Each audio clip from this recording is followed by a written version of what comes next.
Slightly somber and menacing music to start out the powwow. Hi. Mason, do take Onyx for a walk at some point today. He's a bit stir crazy, I think. Okay? Good. Alright, folks. Who is ready for more powwow today? Before we do, I want to see what collectibles are. It's basically just achievements, right? Because there's a load of them, and I can't imagine there being this many chapters. The little gray cells, orders and method, well read.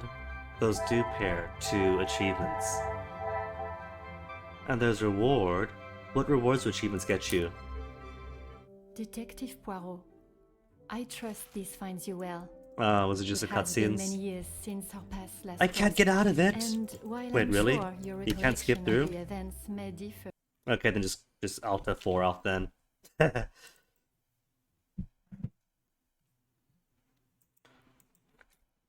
When you don't put a skip or exit in your game, so the quickest thing is to just leave it. Alright, so avoid rewards on collections that have the little film negative icon.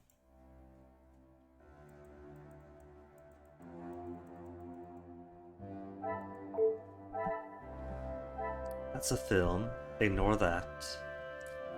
I'm guessing that then is just rewards for chapter completion.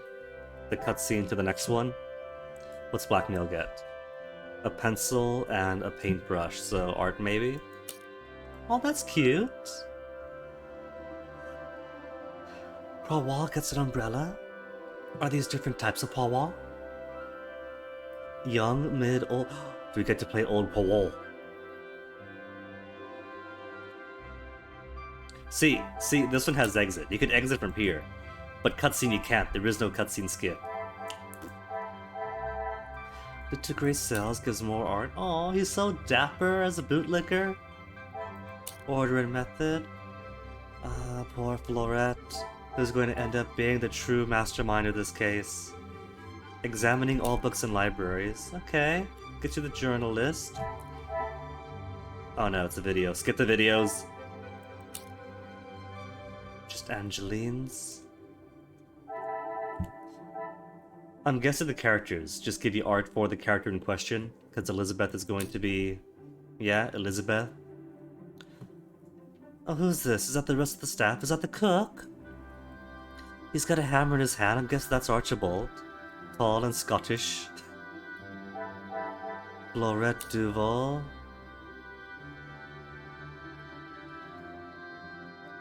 Ah, these like different florets that they tried to run with before settling on one design. That's kind of cool. At first, the stern gaze in this one down here made me think that, wait a minute, are they putting Cassandra with Florette? That's kind of cruel, isn't it? But no, I just realized it's different attempts, different pre-versions. That's cute. Look who doesn't appear in the game. Felix. Too closed. Off stance. He was also going to get Poirot's mustache. At some point. That's cool. Alright, let's get back into the game. The last thing we had to do last night was go to the butler's pantry, right? Talking to characters is essential in gathering evidence, and the game can't proceed otherwise. This does seem fairly linear.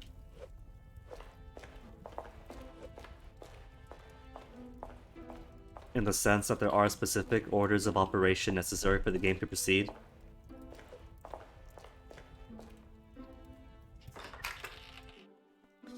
So I guess the loop is more go about, try to find the right hotspot, click said hotspot.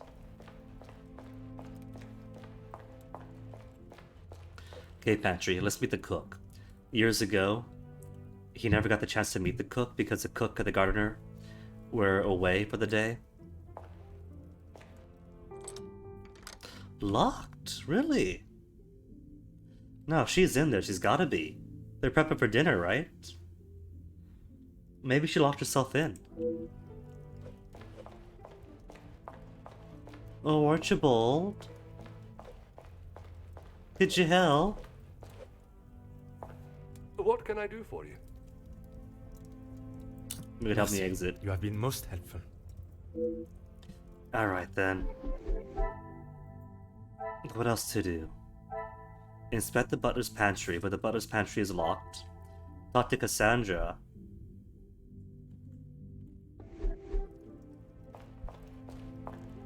We have confirmed my suspicions that Cassandra is not being treated well by the Major, who lords himself over the house and the women. It took a while to figure out exactly what orders of operations were necessary to hit that point, to confirm what we already knew. But I guess I could talk to her about it? Let's make this quick, Detective. Oh, no, just about the butler's pantry. Alright, the door's locked. Where's the key? Locked? That is absurd. They should be constantly coming back and forth from there if they are hiding from their work again. What is it you want in my staff area anyway? And wasn't Elizabeth in there? So... could be something conspiratorial going on. I only mention it as I was hoping to speak to some staff members. But if they are busy... Be a good fellow and make sure they aren't slacking off in there. It shan't take you long. Yes, Mom. It may not have been the permission I was expecting, but permission is permission. Try the pantry again. Merci. An enchanting conversation, as always. But if the pantry door is locked, then what point is there in going back? We just get a knock and say, "Pardon, merci. The madame wants me to speak to you, s'il vous plaît. N'est-ce pas?"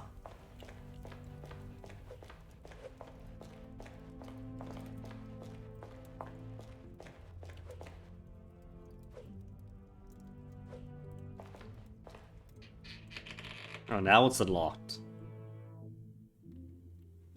Unlocked? Must have caught a staff member at the right time? Is it really all it's going to be, or is it just a convenient reason to speak to Cassandra and then come back? Oh, Inge! Okay, Inge's new. As is this. Papers that order the dismissal of a staff member for accessing rooms without permission. Who was let go? Dear Miss Allard, your position as housemaid within the Van den Bosch residence is hereby officially terminated with immediate effect for the following reasons.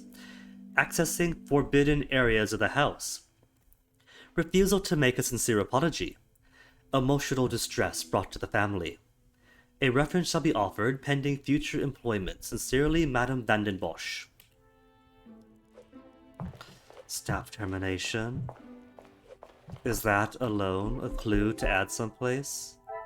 0, 0, 0, and complete. Inge. No, Inge. Bonjour, mademoiselle. Oh, monsieur, you started. Yeah, she's new. It was not my intention, mademoiselle.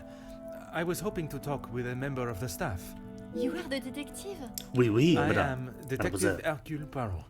I only intend to take up a moment of your time. Madame Van der Bosch will be very hungry if she knows I'm standing talking. This is work. This counts as work. You are Allow attending to the me guests. To worry about madame. Forgive me, Inge. I did not get your name. Inga Frank, detective. From the Norse god of peace and fertility. A most beautiful name. Literally named Inge Money. Merci. It was my grand-mère. Grand-mères, you've all been working very hard this evening. Detective. Madame was very clear on what was to be prepared for today.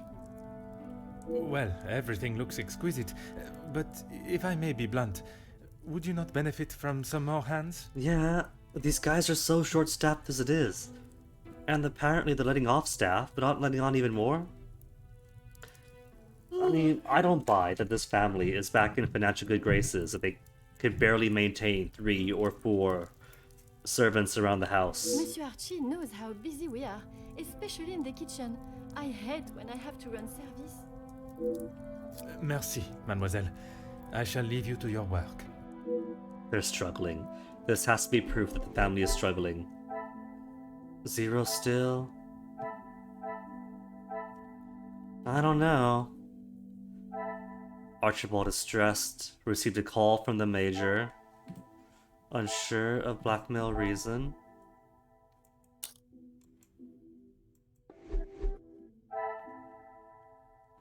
Margot and Cassandra, longtime friends. Ernesto is a factory owner, worked with the major. Just clearing out those exclamation marks. Ex-military. Ex-military? Then what's he still doing, wandering around in uniform?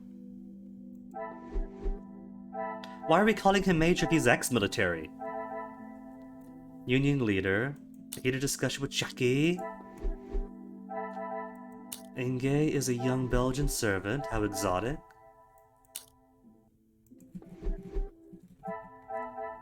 Newspaper magnet. Knows a lot about the guests.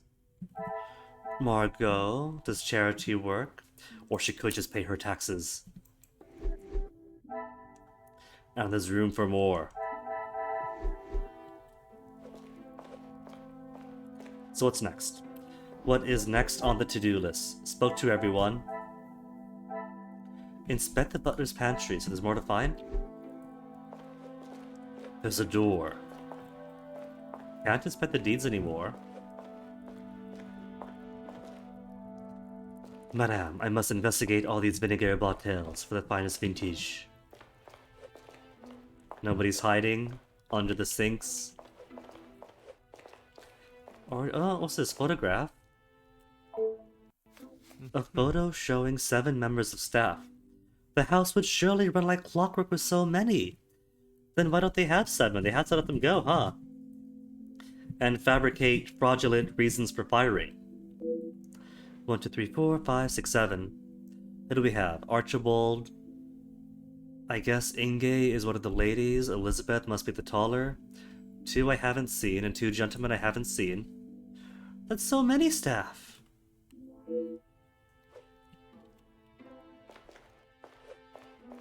But they're all gone. And I can make one connection. There's a staff photo, 7 members of the staff. Is this enough staff to proceed with tonight's events? No, but 7 surely would be. What a revelation! It appears there are a number of staff missing based on the photo and the rota. Why would this be? Insufficient staff? Because a family taking care of money now is a lie. Is there something I am not seeing? Paul Wall is not seeing my conclusions. Insufficient staff? Haven't heard of a kitchen without tension, but there's more to it than usual.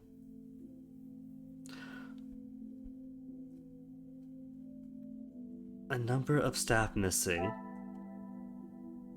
The current staff are picking up the work left behind by others, understandably perturbed. Forbidden areas of the house. Termination papers entail that staff were let go. Is that really all it was? They look at a forbidden room, and so have to be fired. But they haven't hired any replacements either. So that makes me think that the lack of staff is more financial. Come, my little grey cells. Instead of answering why could this be, there's insufficient staff, and so they are overwhelmed. I cannot see the logic in this. Could it be that there's insufficient staff because of kitchen tensions? I must act on thought. Okay, and- cool. Wait. Okay, no. I was gonna give a look around to see if there's any other hidden things. Because sometimes, yesterday, I forget to look along the sides. Insufficient staff.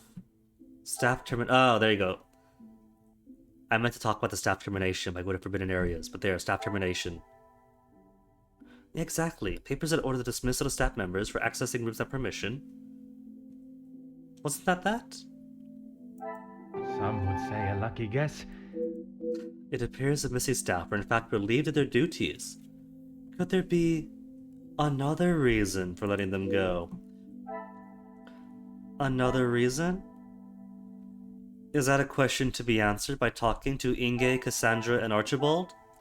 Or is that a question to be answered by entertaining the possibility about the kitchen tensions? Order and method.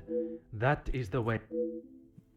Another reason is that the family taking care of their money is a lie, Things are beginning to become clearer. as I had said already. If the family are being more cautious with their money, maybe the staff were let go for that reason. Layoffs related to money issues? Okay, Inge, Cassandra, and Archibald.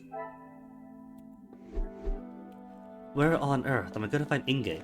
And why not Elizabeth? Is it because she does not exist in the game right now, and so Paul doesn't have the thought to ask her? Oui, She is the longest standing at your servant, don't service. forget. Madame has recently fired some members of the staff, though. That is not for me to talk about, detective. If Monsieur Archie found out I had said anything out of turn, And don't worry about it, we'll ask Monsieur Archie. I am not asking you to betray your fellow staff or the family. What is said between us remains that way, mademoiselle. Up until it comes to the moment of revelation. it's only whispers.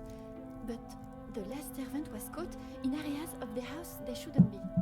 Now, for purely detective purposes, what area would that be then? Apparently, they saw something they shouldn't have.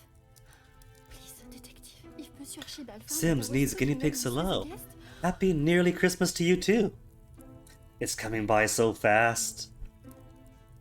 I've only got a few scant days to wrap up these presents and stockings. Wrap up these presents and fill these stockings. The stockings aren't getting wrapped. My lips are sealed, mademoiselle. Merci, mademoiselle. I shall leave you to your work. So I have to speak to Archie. Christmas is... Hmm? Merry Christmas, your present is a stocking. I mean, if the present is a stocking, then one would hope that it's filled with goodies and out in the open to be retrieved. He doesn't know because he was JW his whole life, sadly. How's the streaming going, Sims? Pretty decently.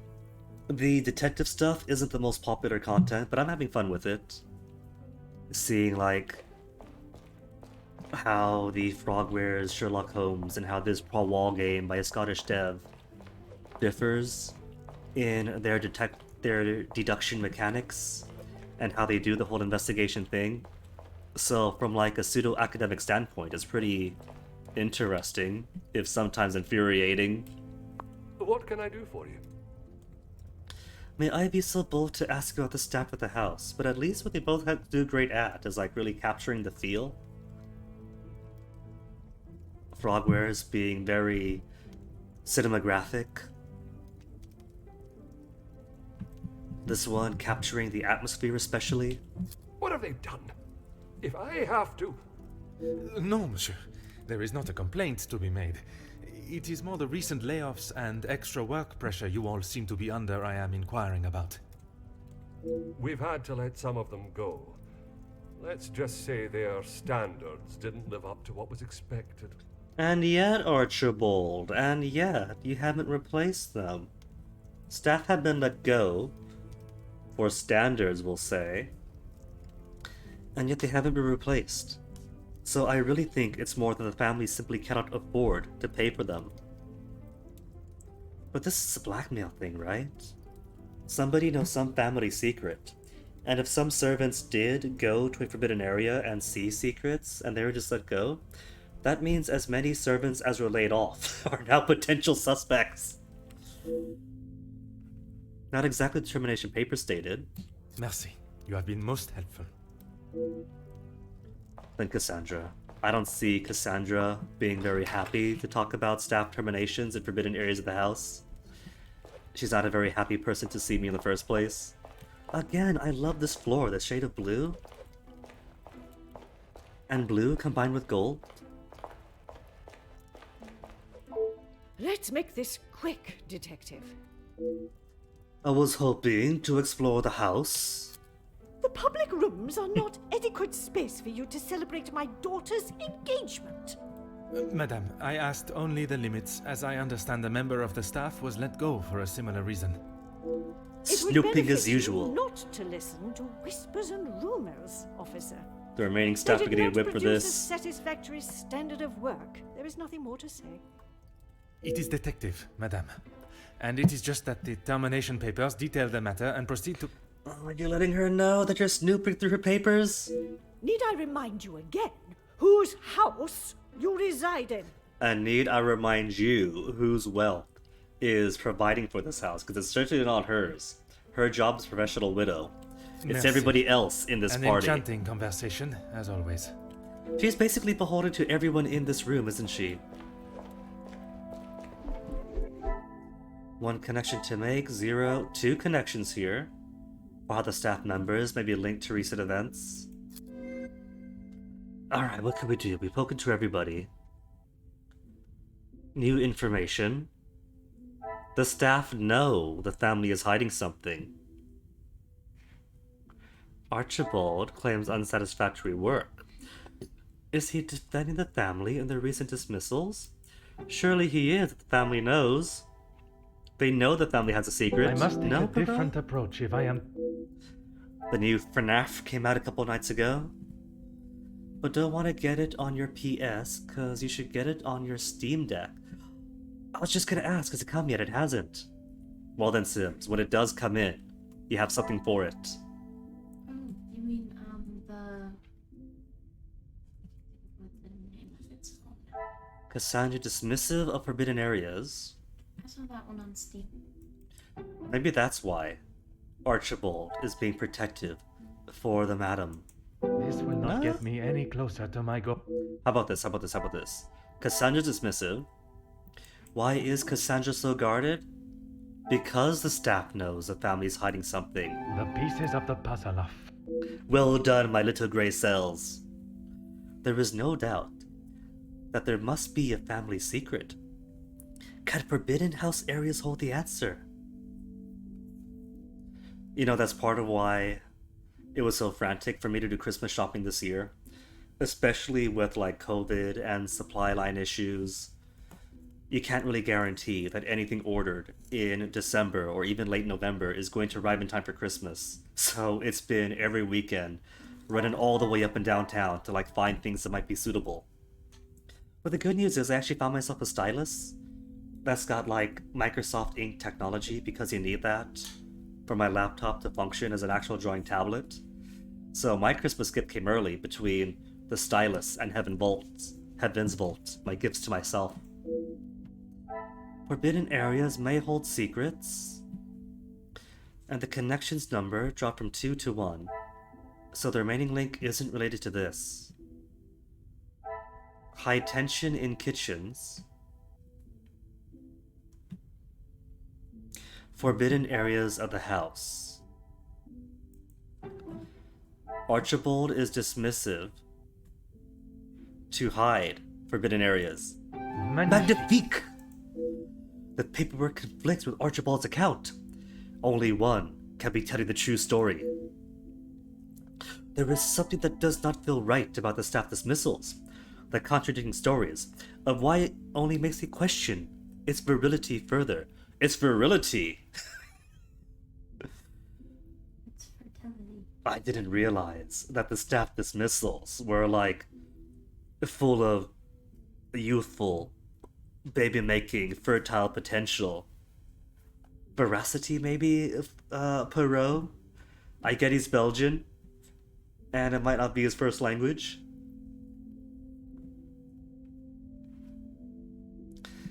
Bought an Apple iPad and a pen to draw electronically? You regret it, really? But with the proper pen, with the right... what's the word? Compatible technology. That makes it even easier, right? Because that's why I love styluses and want like a drawing tablet and all that, and why I went for it, because you get different pressures and the brushes all work so much better. I had this phenomenal early generation Microsoft tablet and stylus that was issued to me for some work like way ages back, and it spoiled me, and I've never been able to find anything since. And only now is this thing like catching up to that magic that I lost all those years ago. So how staff members may be linked. The staff members do know about some secrets. There might be secret rooms. The connections between guests and family? What's new? The current house finances. Layoffs related to money issues. If the family are being more cautious with their money, maybe the staff was let go for that reason, but if they were, then the family's not doing well financially. What would this connect to? The family still needs help. With money, yes. Another success. I never doubted myself. See, with this deduction game, right? With Paul Wall's deduction game, a lot of it is finding steps 1 to 14 before you're allowed to make a conclusion at step 15. But the trouble is, it's all very, very preordained. So if you come to a conclusion that's correct, you might not be able to work it for like 3 chapters. Or have to do like 2 hours of work to be allowed to make that guess, and so you start second guessing yourself. The pen is heavy.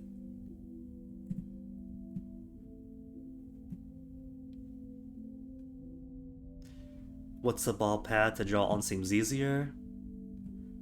Well, ultimately it's all down to like the comforts and preference of the artists. There's lots of fantastic products and technologies out there. But like, I prefer this. Some people prefer basic Wacom tablets. If different tools are better for you, then by all means. Some maniacs like drawing with a mouse. Yes, Mason. Even madmen like you who prefer drawing with a mouse. It appears for a moment at least that the family had organized their financial situations. For a moment. And now we realize that's false, right?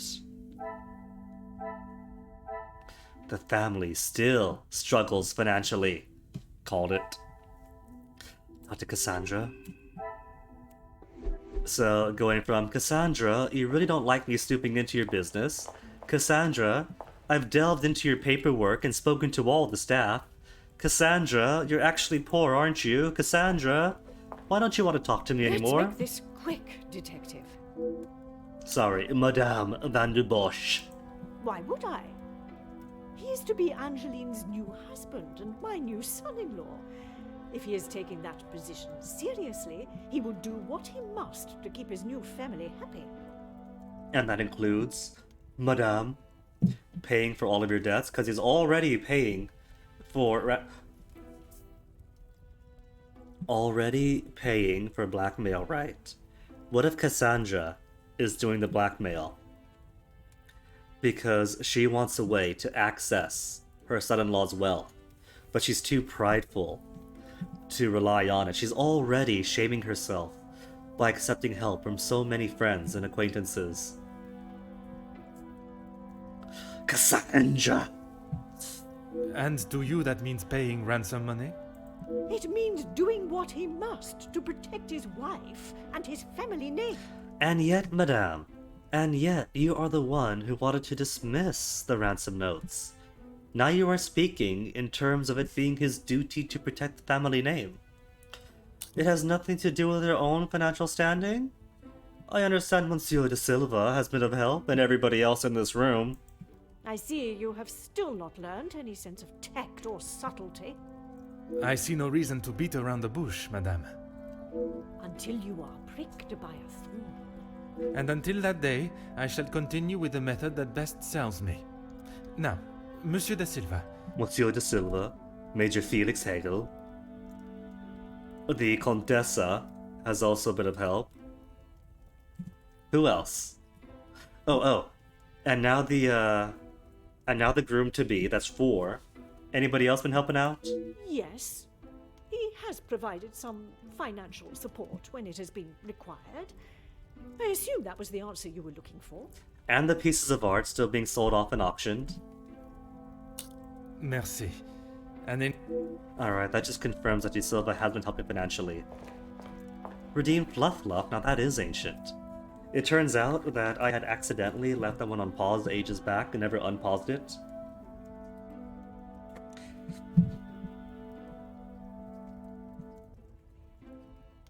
Ow. I really can't be doing that to my poor spine. My poor cervical vertebrae.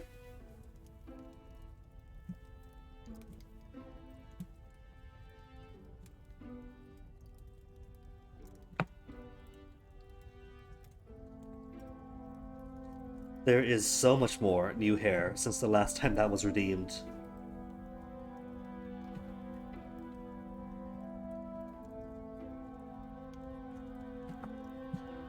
Whew.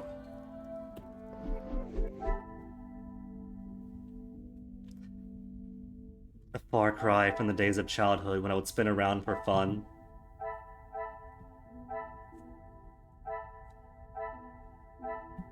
The to-do lists are all cleared out. Everyone's been spoken to. Is it just wander outside? And then speak to the man of the house? Is it Felix? Is Felix not going to be cooled off? Where is Felix? Should I talk to him?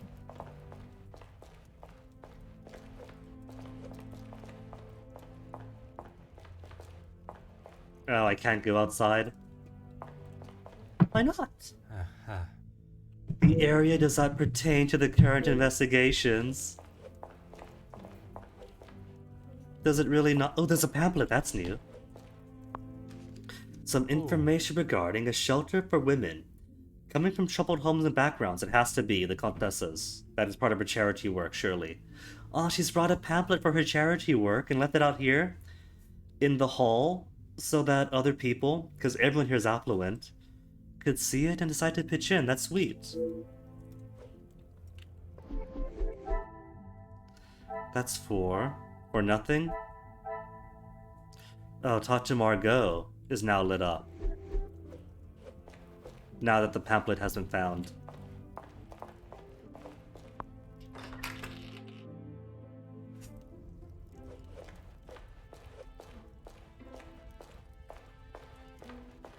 I just realized Fluff Fluff is so much better with the hat because the past times I've used it, it leaves an absolute bird's nest for the rest of the stream.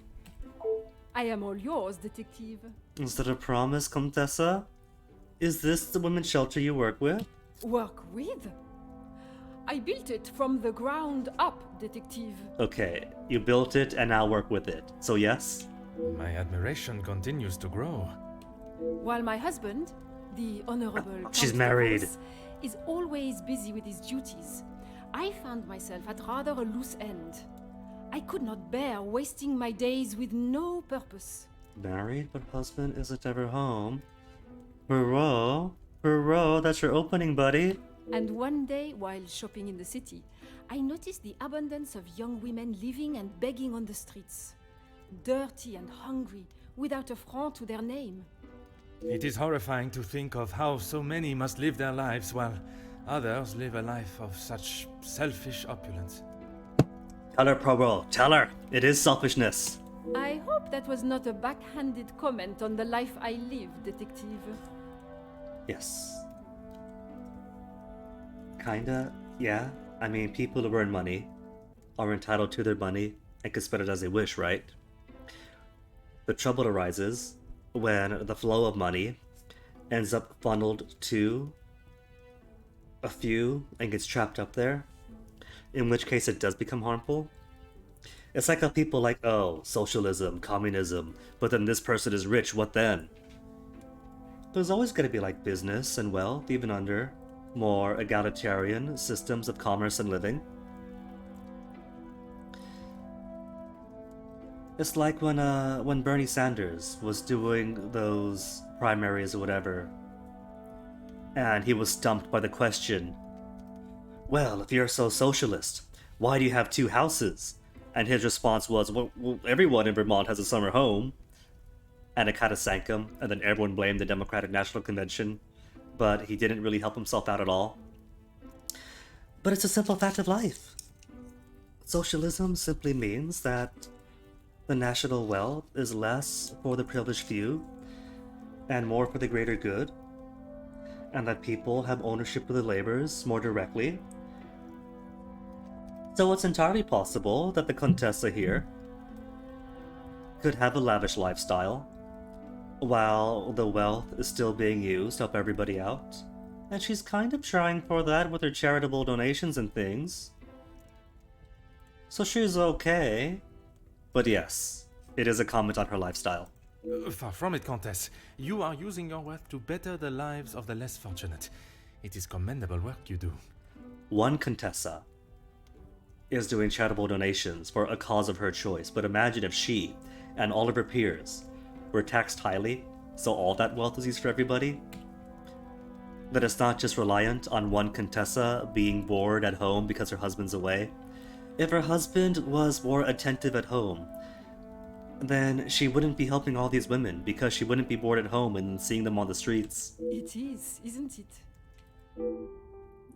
The work of the Contessa will go a long way to improve the lives of those who need it so badly. I only wish there were more in positions such as hers, who could see the divide in our society and use her wealth to bring the plight to an end. So Perrault is an ally, but he doesn't see that the solution is turn those voluntary charitable donations into tax them all. And your phone died, Sims? I'm sorry to hear it. You have my condolences. It has been a pleasure conversing. I look forward to our next tete-a-tete. Well, say what I will, I do like the Contessa. She does seem like a generally good character. Which, if this was a Frogware Sherlock Holmes, would mean that the generally good character is the one who did it. But no. I thought it was only Madame Van den Bosch that was so concerned with her appearance to others. Perhaps the Major was of a similar mindset, although I'm still not sure how he fits into the family dynamic. He's still not sure! It's kind of obvious, isn't it? He's installed himself into the family years ago, helped out a bit financially, and now he sees himself as Lord and Master, and everyone else will hold him to him. He sees himself as king over this Belgian estate. What new things have I learned? Margot looks out for others. Spoke to her. And so that is how everyone is related to the case and to the family, huh? And that's it? The lady of the house. Friends of guest, guest, guest, guest. Guest, guest, and butler. And everything else has been done. Talk to Archibald, no. That doesn't have a check mark. Every other talk to does. Just everything else has been learned. Maybe talking to this here will advance something else in a different thought bubble. Oh, Archie!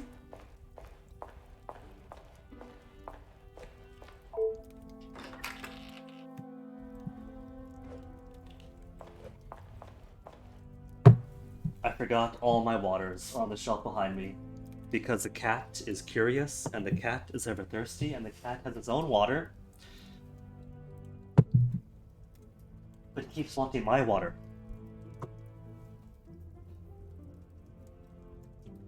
Alright, Arch. What can I do for you? The smell from the kitchen is becoming almost too much to bear. Ah, perfect timing. I was about to ask that everyone move through to the dining room. Does that mean chapter 3? Très bien. Achievement. The altercation. I think this does mean chapter advancement. Yes, Maman. Perhaps Turkey. I would love to see my beloved's homeland. Oh, they're from I'm Turkey. sure That's you so will decide cool. on somewhere. Perhaps where we are both yet to have visited. It was my crowning. Oh, you see this? They have auto text I am not so advancement. sure you workers would agree. Where's auto text advancement for the rest of the I've game? definitely seen your face somewhere before. I do not believe there is another that resembles these features, or brains, at least. I've always liked the idea of sailing the West Indies. In that heat? With your complexion? Madame is Okay, no you fun at lived in all. the capital at one time. Oui, mademoiselle. I spent much of my working life there. Maybe sleeping off half a bottle of whiskey. Let us not be so blasé with our opinions, brother. If you ask me. I don't believe anyone did. First time chatter, hello, Krusty Springfield. If you know anything about Agatha Christie, which you don't, you'd say the butler did it. That officer! The shootout on the rooftop! I mean, your face was all over our front page! It seems it's a it is possibility, not only I right? that possesses great skills of deduction. Because you... Please, come quick! The Major has been murdered in his study! the Major has. Oh no, lost then. Monsieur et Madame, I am Detective Hercule Poirot of the Belgian Police Force. Yes, they know. I ask that you all remain calm and in your seats.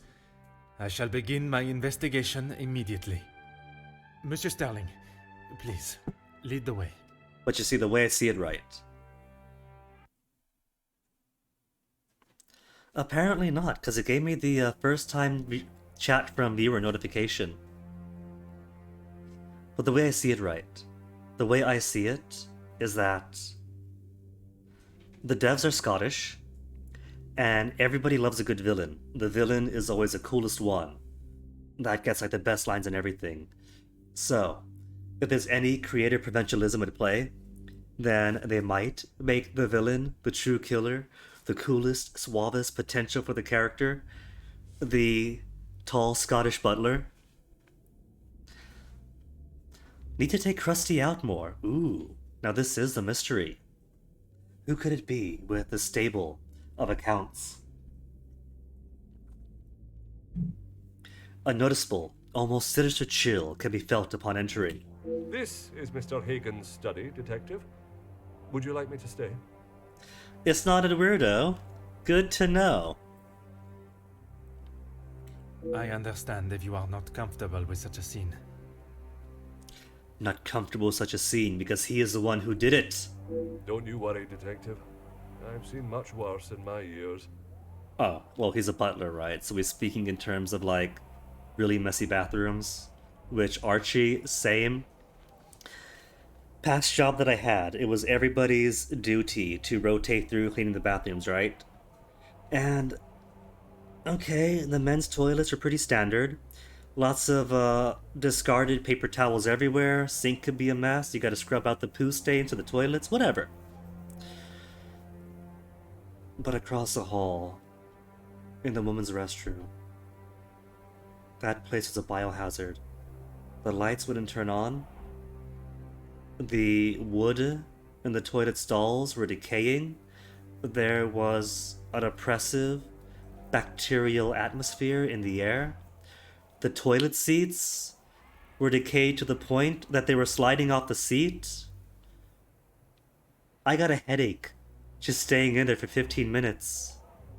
So, the only solution was to grab an empty spray bottle, fill it with bleach, and coat every single surface 5 times, and then leave the door wide open to wear out. Because I've had some pretty nasty bathrooms working in gyms or in restaurants, but nothing like that, oh my goodness. And I think Archie possibly has the exact same experience. He's buttled, he's in the servant industry, so he knows. You changed your account names? Velma Kinkley. Oh no, but Velma Kinkley is such a good name. Now, Frederica Bimmel.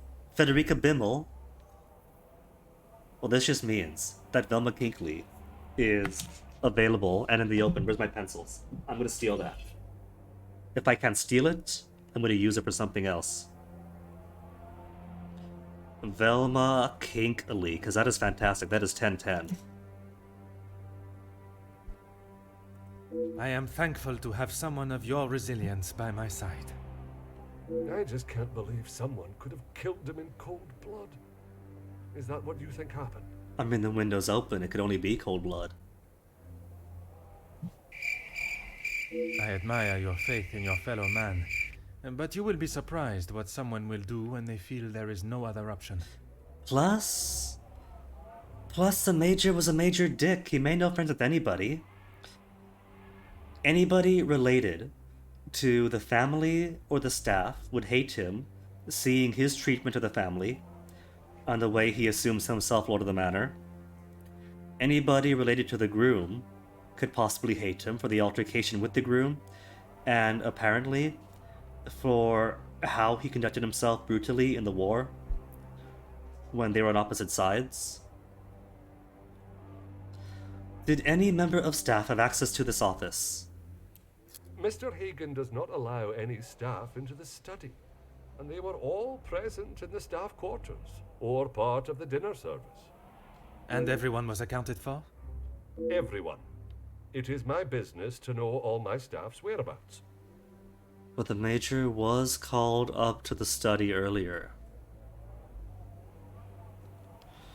So there was a period of time when half the guests were in the library, half the guests were in the salon, as was Madame Cassandra Vanden Bosch.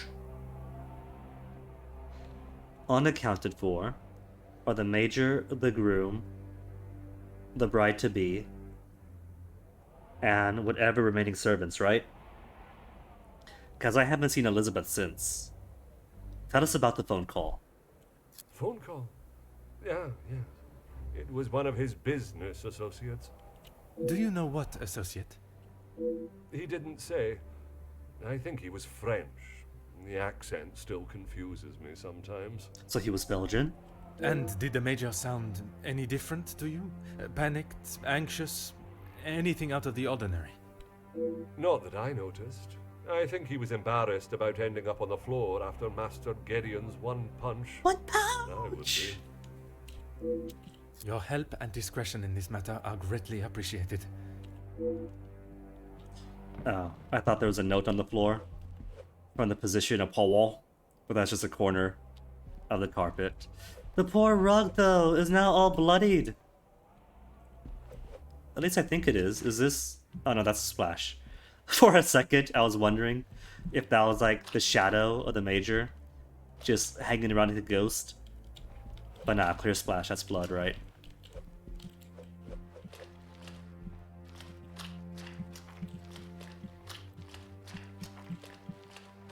And this is the backstory to how Paul got such red shoes and socks. Anything else of importance in the room? The open window, very suspicious. This matchbook, I think that is. No. Have to do the body first. I can't do like in Sherlock games and inspect everything else but the body and leave that for last. The warthog head is askew. But nothing's been discombobulated on the top of the drawers, so it probably wasn't a struggle. Well, there are some books on the floor, but for the most part everything else is neat. Like the bust is still up. I don't think it was a struggle that knocked the head over. Anyway, the Major corpse. Oh. Is that a stab wound? A stab wound in the gut? A single stab wound. I would expect to see a number of puncture wounds if the culprit had come here with the intent to murder. Unless there was the intent to murder, but one stab is all they needed. He's sauced, his face is covered in wine. A result of the confrontation with Monsieur Damia. Although only one punch was thrown, there is substantial bruising to his face. I must use all my deductive skills and experience here. Besides the stab wound, there is little to go on from his body. So let's see. A new mind map. I was brought here to find the blackmailer, but discovered the truth behind the Major's death must take precedence. Presumably in the position he was killed. Presumably could always be moved. Purple bruise on face, on the cheek as Gideon struck him. The single stab wound. What is most likely to have inflicted this damage? His pride. He was stabbed in the pride. It's our letter. That is a letter. A note stuffed down the side of the seat. You do not know me, but I know you and your past very well. It is Florette. Florette, who the servants still love, was brought in to seek vengeance for years ago. Years have passed, and your actions remain hidden to the world.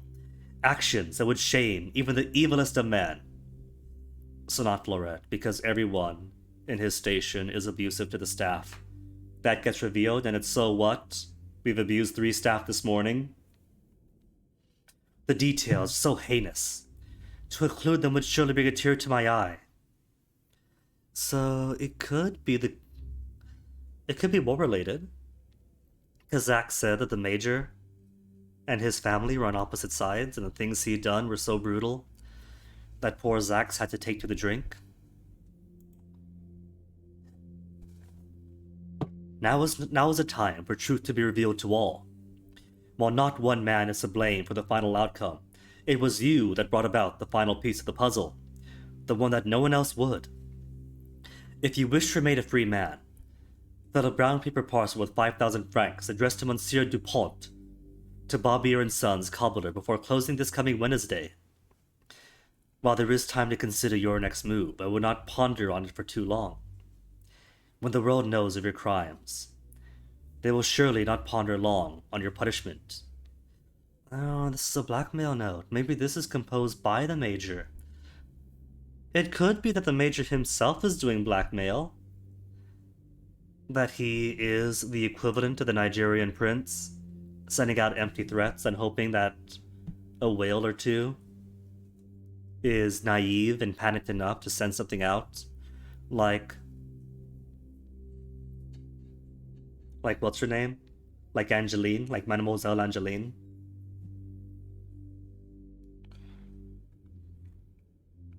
Because this is kind of vague, isn't it? It could be addressed to him, or it could be composed by him. The letters could be covered from inside the house. Another blackmail letter written in a similar manner to the ones addressed to Mademoiselle Angeline. Could the Major be hiding a secret of his own, or is he, in fact, the author of the letters? That's what I'm thinking. And it could be he was murdered for the blackmail. Damp floor. Archibald, you must really set a bucket here or fix the roof or something. The snow's leaking in. Anything I... Your help? No, it's a damp floor. What could have caused such a large damp patch on the floor? He was stabbed with an ice knife. And it has since melted. Case closed. You done forgot the wordo? Am I going to watch the upcoming mystery movie Death on the Nile, based on the Agatha Christie novel of the same name?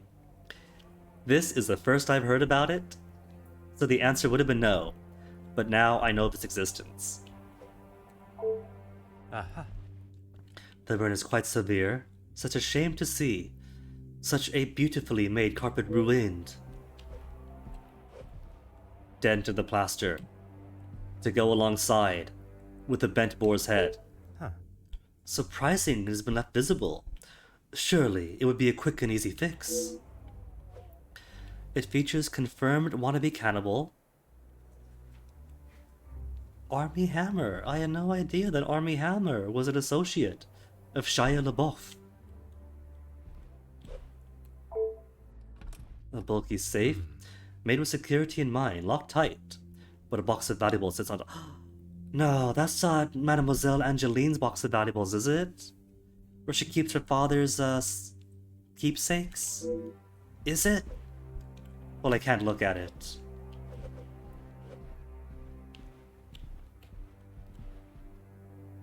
The stuff with Armie Hammer is kinda worse. Not gonna lie, this is the first I've heard that name too, so I'm missing all the context. Window? How obscene, this must be shut.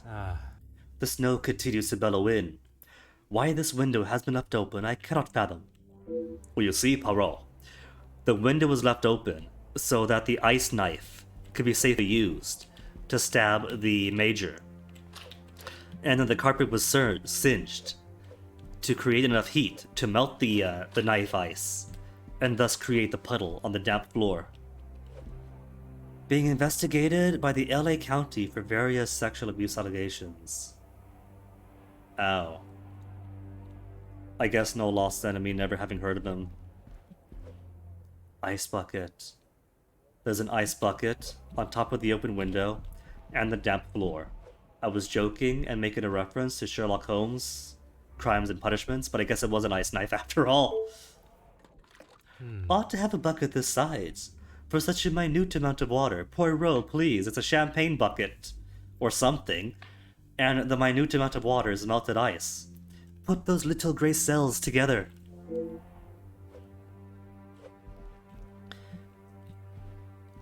And I can't look at the obvious matchbox. The obvious matchbox, what lit the fire?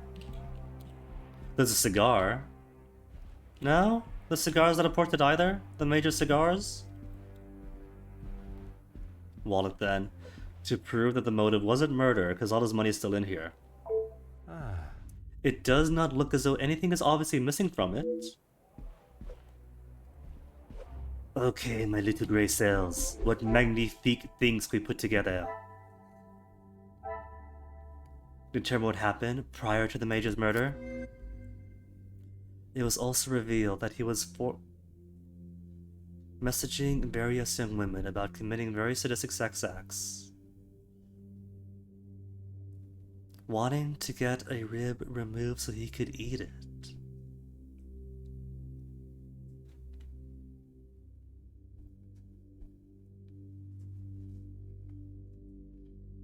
I'm going to focus on this game. This murder is a lot more pleasant.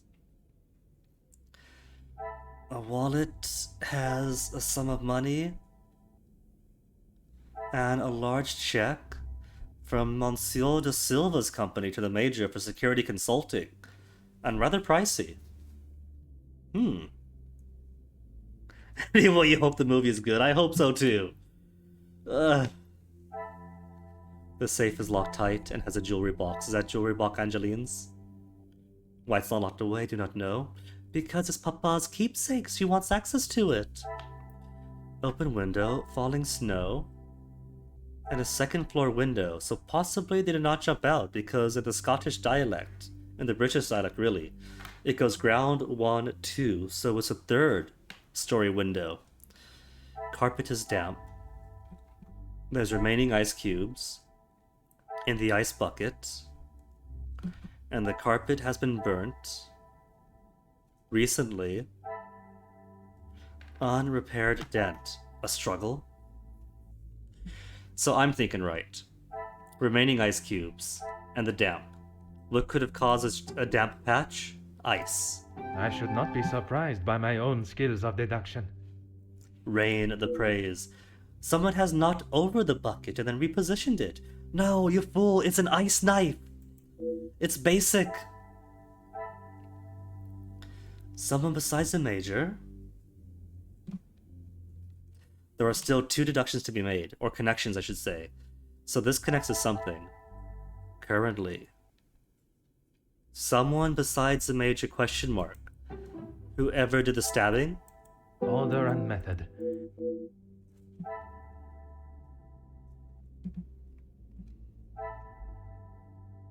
The person who did the burning? Bucket was overturned.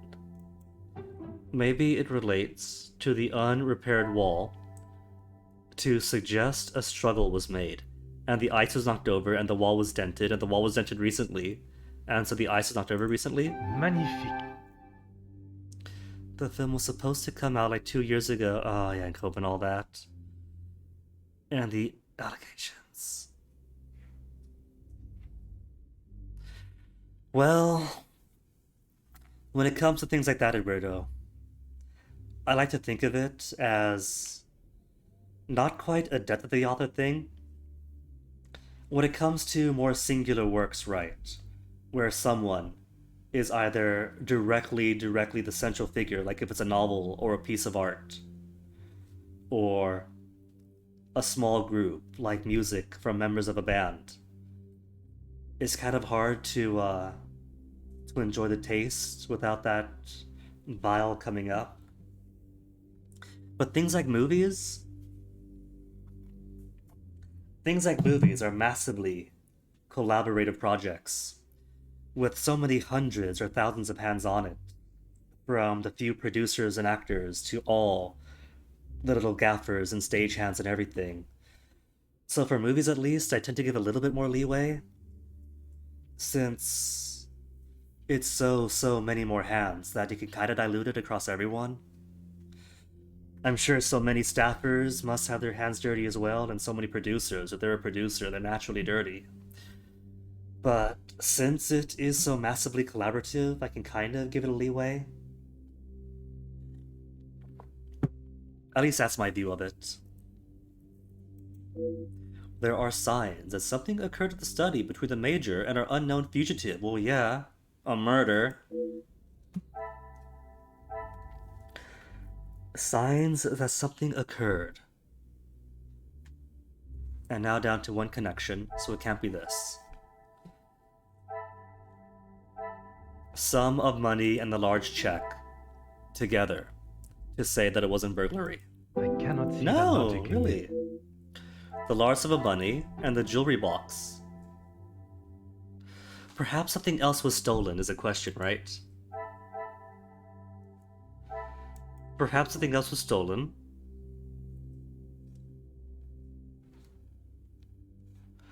The letter isn't involved here. Because I was gonna think that if something... That's my ringtone? I get calls like never, so it's weird to hear it. This SIM card only exists for 2FA basically. And the occasional text that I need. So, if anyone's calling me, it's going to be... Hello, something something, car extended warranty. Okay, what else could be stolen? From the wallet. Something perhaps that was burned. But that doesn't make sense because the fireplace is right there. Come, my little Grace. The jewelry box? Maybe money and jewelry box to prove that it wasn't anything stolen? Some would say a lucky guess. The obvious items of value have not been taken. Why would the killer not take a reward? Because murder is its own reward. Valuables not taken. And evidence of a fight. This is merely violence. I must act on thought. Valuables not taken. Because the true valuables are in the safe. This will not get me any close. No. Valuables not taken. Because of the check. Second floor window. Falling snow. It was too cold to take money. He's not the lead, at least. I suppose that's true. Like, if it's a lead person or someone much more prominent, then it's also difficult to give it a pass. Like, Amber Heard stuff. Bucket overturned, remaining ice cubes. Why would the killer not take a reward? Because it came to kill. It's that simple.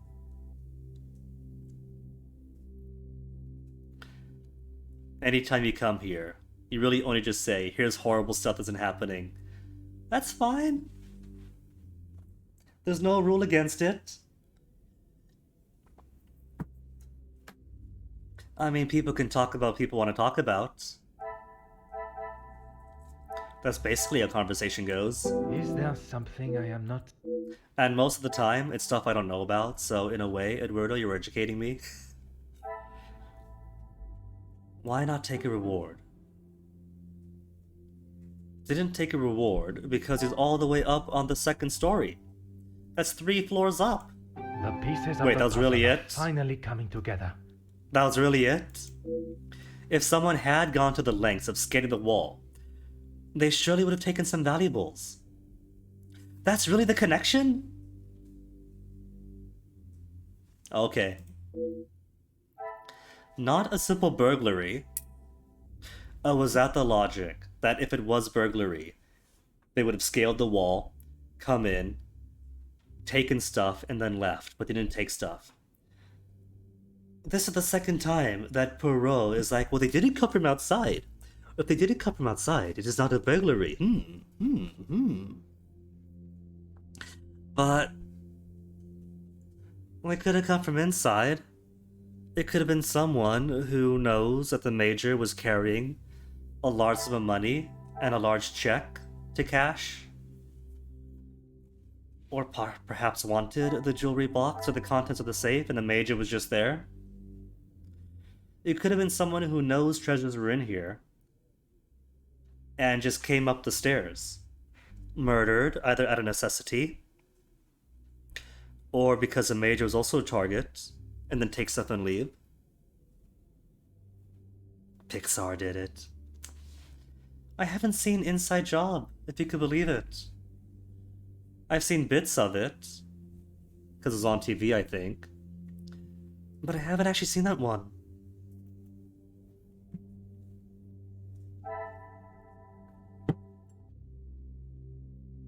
See, I wasn't even considering the possibility that it was burglary from the outside, so I guess that's the difference between Poirot and I. I mean, maybe that's because I'm the gamer, right? I'm playing the game. It's a murder mystery game, so I expect it to be someone in the house. But Poirot lives in universe, so his thinking is, did somebody break in first? And so, if it wasn't likely break-in, then what could it be? So I guess I get that. The character and the player just had different thought processes. That's cool. That's acceptable.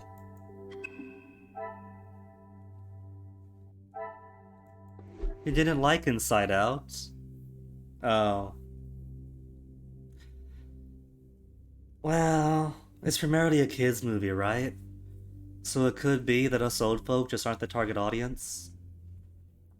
I can confirm that the window was not the intruder's point of entry. Careless of me to not check the door upon first arrival. But if I did, then it'd say leave. Now to inspect the door to the bedroom. The door shows no sign of forced entry or tampering. Could they just have knocked and been allowed to enter? Possible. So, it was someone the Major knew. Not a simple burglary.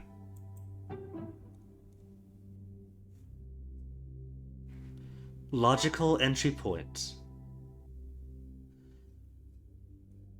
Did the killer simply enter through the door? I must take a different... The killer came from inside the wall. I cannot see the logic in this. Okay. You've been watching Barbie films all... Well, you know what? Different films, right? There are some Pixar films that are fun for the whole family. There are some that are obviously more for the kiddies. It's like Friendship is Magic. Season 1 was going for the wow factor, right? And so it was very fun for the whole family in a way. Whereas Season 2 onwards was more, this is obviously a little kid show for little kids. And so I stopped watching because clearly I wasn't the audience.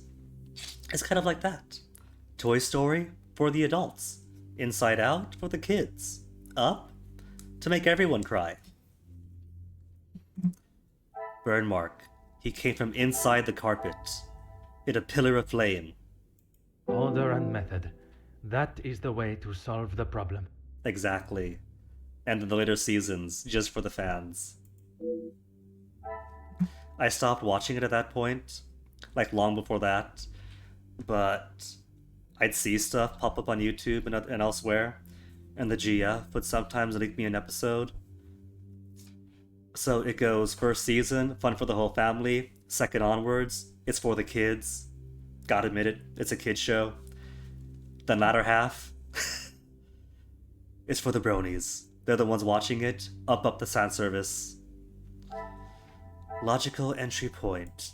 The logical entry point was a stab wound in his chest. I must must act on. The dubstep pony. Vinyl Scratch was one of my faves, I'll admit it. He was let in to talk politely about the fight they had earlier. Is there No? something? Evidence of a fight and logical entry point? Will they connect? Or was that really it? It's less what was the logical entry point, and more they came in and then fought. Another success. Evidence shows that a fight to swords broke out sometime after the killer entered the room unobstructed. But that's a fact of the case. I didn't think that needed confirming. The door from the bedroom to the study was how the perpetrator entered the room. But what I still do not know is were they invited in or did they slip in unknown?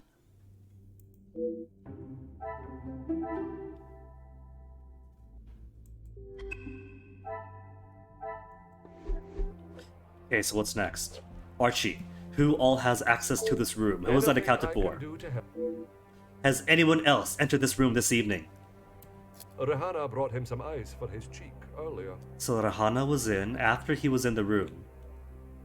But she's a cook, right? I don't think it was her. And when was that? But she might have brought the ice dagger. When he returned from his cigar outside, he asked for something to be brought upstairs to ease the swelling of his face. And the Major probably assumed the study to be his office because he's made himself the Lord of the Manor. He would normally smoke only in here. Lady Vandenbosch doesn't like the smell of his cigars in the public rooms. Madame continues to rule her home how she sees fit, and it is her prerogative. But that means that there is a point of conflict there because the Major assumed this house to be his own, and was witnessed on several points being cruel to the Madame. Your help and discretion in this matter are greatly appreciated. Now that I know that the Major was not alone, it is time to search the study further in hopes of finding a clue. Well, there is a cigar and there is a matchbox. The scene of the crime has been investigated, but it does not show a straightforward series of events. The circumstances around the Major's cigar is one such avenue that requires further exploration, like I said. Cigar, matchbox. No matches remain. Towel. Discarded towel, folded unused. Folded and unused.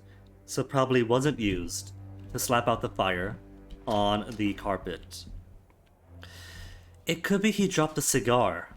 He dropped a cigar, and that singed the carpet, like when he was stabbed, right?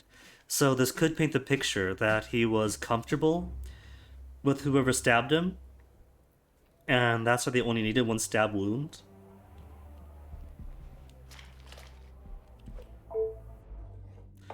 A reasonably full ashtray. I would have expected him to at least clean this out, but he was killed beforehand. The Major's jacket, a scruffy looking jacket hanging upon the coat rack, the Major's scabbard in his pocket. But is a saber? Was a saber the murder weapon? No, we can't look at it?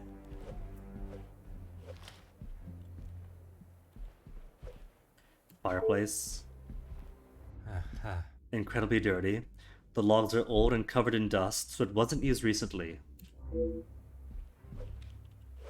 And the poker stand.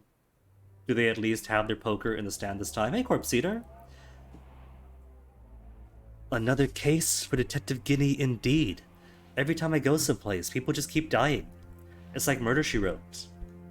Kew Gardens, Belgium. A normal-looking poker stand, nothing appears out of the ordinary. And what he assumes to be his desk. A rather organized desk containing what looks like important documents, but are they? There's a crumpled up note, I'd like to read it.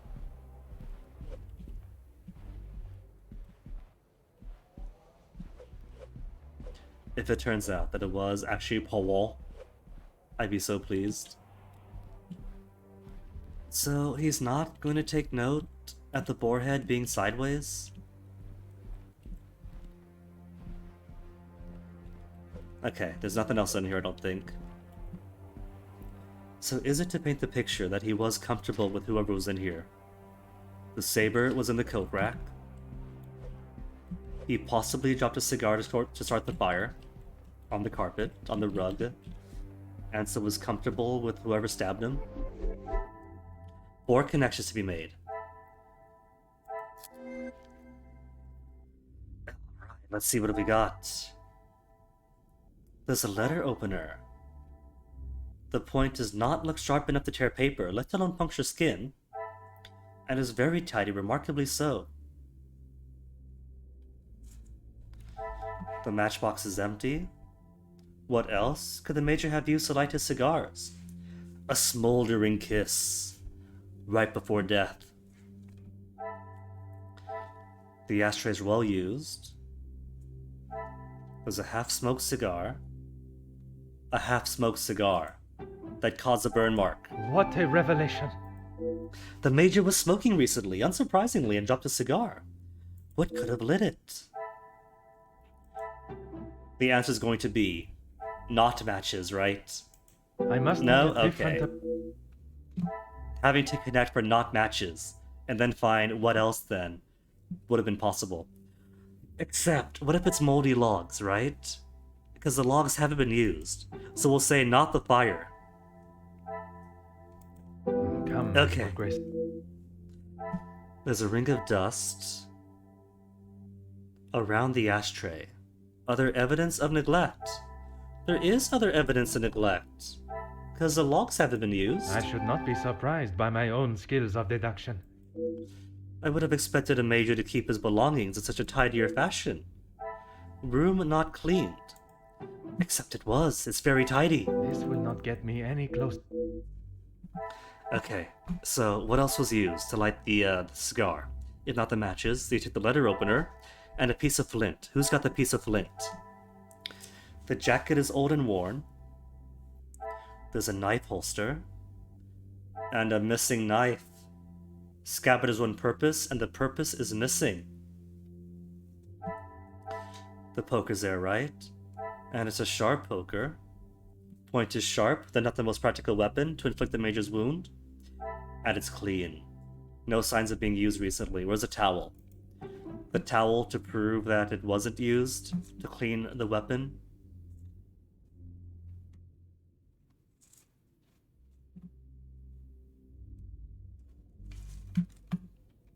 Okay, the towel's on play. Matchbox is empty, desk is tidy, Major is dead as he should be. 2 more connections. Sharp and clean. She just said it wasn't used then. Come, my little Grace. Sometimes it has to be as simple as that. And that always throws me off. Bucket was overturned.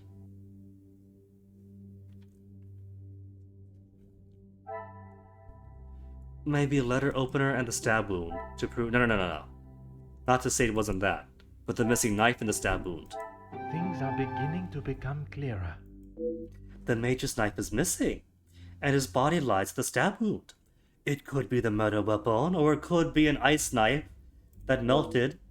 An ice knife kept in the ice bucket. And the puddle on the ground is not overturned ice, but the murder weapon having melted. Potential murder weapon.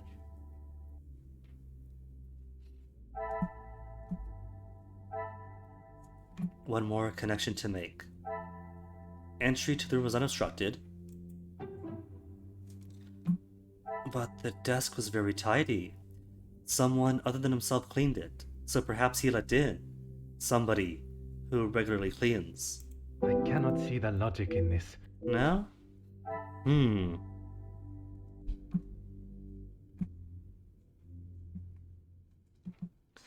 Bucket overturned. But the bucket was brought in, right? Someone besides the Major brought it in. The same person who cleans his desk. And there is proximity. These are arranged in such a way that there's not too many like cross-screen crossings. Some would say a lucky guess. The crime scene has been tampered with. They could have clearly had enough time to cover their tracks. That means it is somebody connected to the house, which means everybody in this room, myself included, in this house entirely. Enough time to tamper the tracks, cover the tracks? Will that account for the clean fire poker? What a revelation! There is currently no way. There's no way to rule out the poker being the murder weapon. Unless we compare it, perhaps, to the stab wound? Why is a poker so suspiciously clean? Well, that's because the fire hasn't been used in ages. No reason to use it. No need to get it dirty. Or it could be the missing knife and the clean poker are on purpose to confuse Powell and make him think, was this the weapon? Was that the weapon? Well, all this time, every minute he spends, leaves the true murder weapon soaking into the carpet.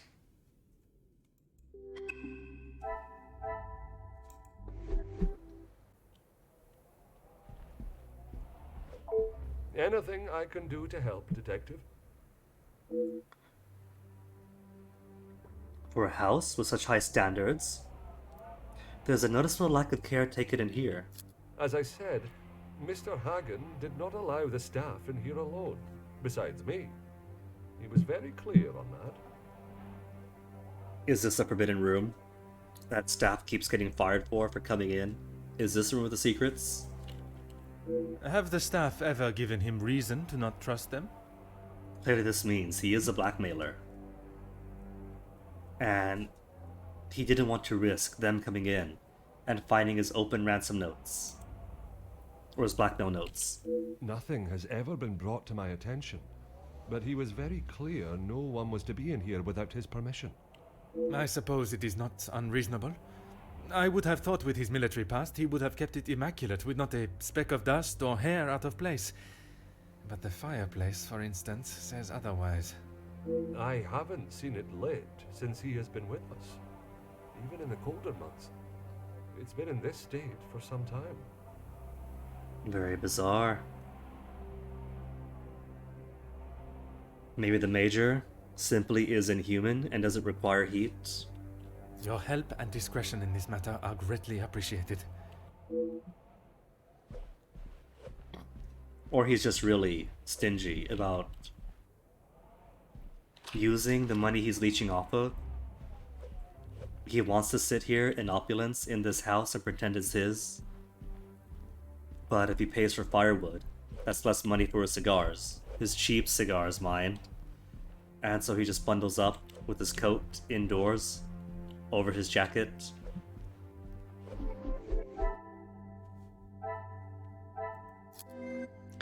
What else have we got? What's new? The fireplace is unused and hasn't been for a long time. And so that's why the poker was clean, yeah? Is there something I am not... And so that accounts for the poker being clean? I must take a different approach if I am... Okay.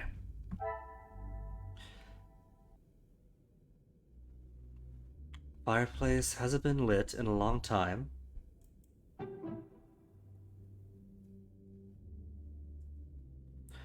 Which means they could have come down the chimney unobstructed. Order and method. No. That...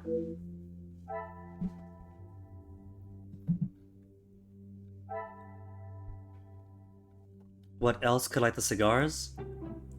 Negative solution was not the fireplace. I should not be surprised by my own skills of deduction. It was gonna be one of those times. There are no items that could start a fire or light a cigar. There's no fire source. So then, what lit the cigar? The pieces of the puzzle are finally coming together. There remains no means to light the cigar. Someone must have lit it for him, someone he trusted, but...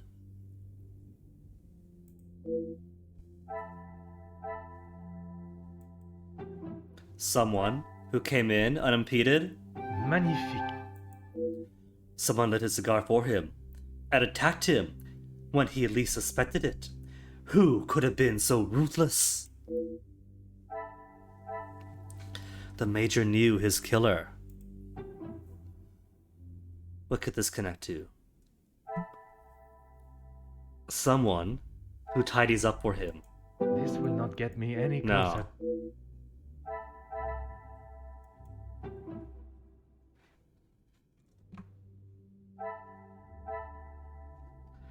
Someone who cleaned up?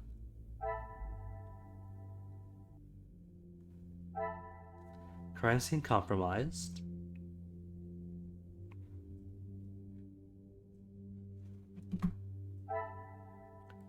Jacket has seen better days. Room not cleaned. Someone who lit a cigar and attacked him when he least expected it. Who could have been so ruthless?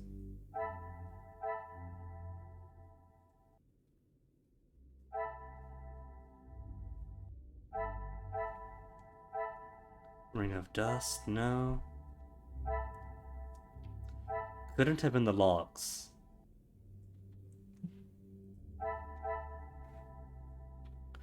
What else could he have used to light his cigars? No.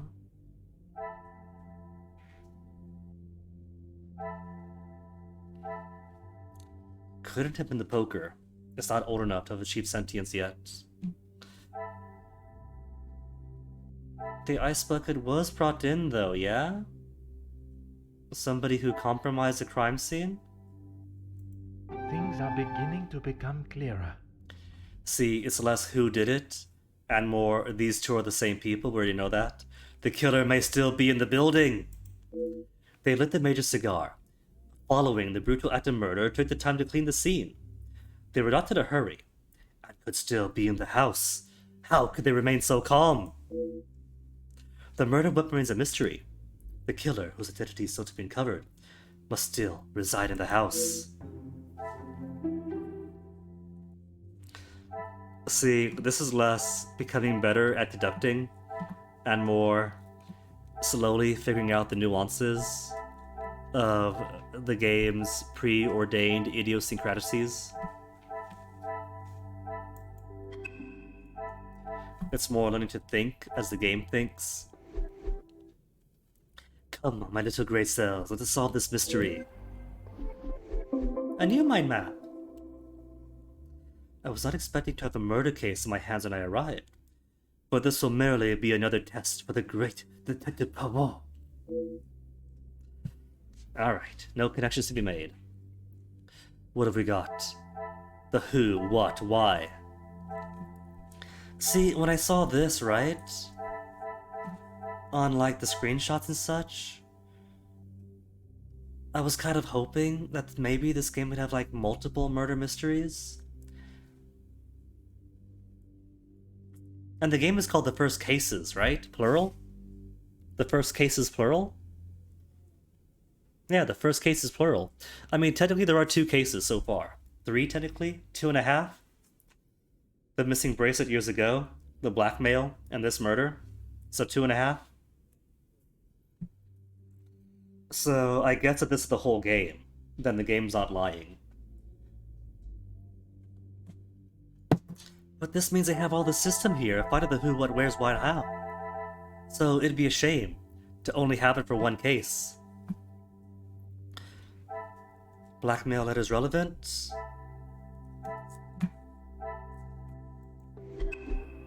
Okay, Archie, talk to us. Anything I can do to help, Detective? I believe I have collected all the necessary information and evidence.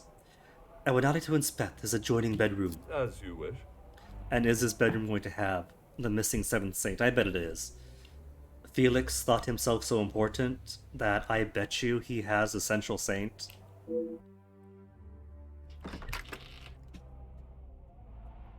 It is clear the reason for entering the Major's study was not to make haste with his valuables. What I must understand is if the intent for murder was there. The study has been manipulated following the Major's deaths, meaning they had time to return to the scene and attempt to cover their tracks. The perpetrator entered through the bedroom. Perhaps there is something they failed to clean up behind them that can make sense of all this. I should review what clues the study yielded before I continue. I have to review what I just saw. Is this a Japanese VN? Flashback to 5 seconds ago. If the killer still resides at the house, I must approach everyone with not only caution, but suspicion. No connections to be made, so deuces. Let's see, is there a clue hidden in the bear's mouth? There is not. A letter in an obvious perch. Another letter, addressed to the Major. It appears he has someone looking out for his business concerns. Will the workers strike? Felix, I understand there are a number of business concerns for you in the situation that has arisen within the factories. But I offer this piece of advice. Step back.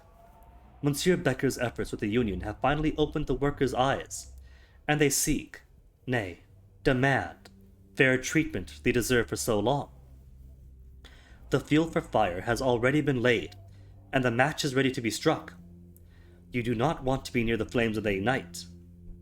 I know you were once a good, honorable man. I pray that is still true today. Nah, the Major's a dick. And a scab. Review the information I've gathered from each guest today. There may be something that reveal the identity of the letter's author. Well, business related, right? Ernesto is a business partner of the Major. The Demir groom works with unions, but I don't see him being on friendly terms with the Major. The plants lean and rely on each other to survive. Window. Fallen snow, beautiful white blanket, generic window statement. Drawl. It seems Madame Vandenbosch's heart is a trophy worth fighting over. Major Hagen, I hope you would excuse my bluntness and plain speaking, but there is a matter regarding Madame Vandenbosch that requires not only our attention, but the level of understanding and respect between us both. I am fully aware of the help that you have offered to not only Madame, but her family and household. I am also aware that you know of the assistance that I have given to Madame and the Viscount before her. We were friends and business partners, and I felt it my duty to continue to give aid and keep Vandenbosch's name at the standing it has always been. Having said that, it is not always as simple to keep business and personal matters separate, and this is how I find myself today. Cassandra and I share a bond that one does not experience often in their lifetime. No doubt you have felt similar. But what may be lust to one man is love to another. While I respect you for your efforts of the war, and the generosity you have shown Madame, I must request you step back from what you consider to be your duties at the house, and allow for Madame to make her choice, the choice that I believe is obvious to all parties. I trust this correspondence remains for your eyes only, and a gentleman's agreement is enough to guarantee your arrangement. So this is Ernesto. He is on first-name basis with the Madame. So clearly he's fond of her. And he's got business relationships with her and the Viscount before. So, Ernesto is a tie. Not only between the Madame and the Major, but also an axis in the love triangle. And obviously the better man. One, he's not the Major. And two, the Major's been spending his time forcing his presence on the house. Dictating the servants, dictating his whims to the Madame. So one possible motive then could be a fight over her. Ernesto and the Major were business partners, so that'd be reason enough to be comfortable with his presence at the study. It is a rather bold move to challenge the Major as they have, especially with his position to the house. His imposed position, don't forget. Oh. This could be the weapon that brought down some of the impressive animals that now fill the walls. Such as this one? Where's a bear? They've taken down Bear from the Big Blue House.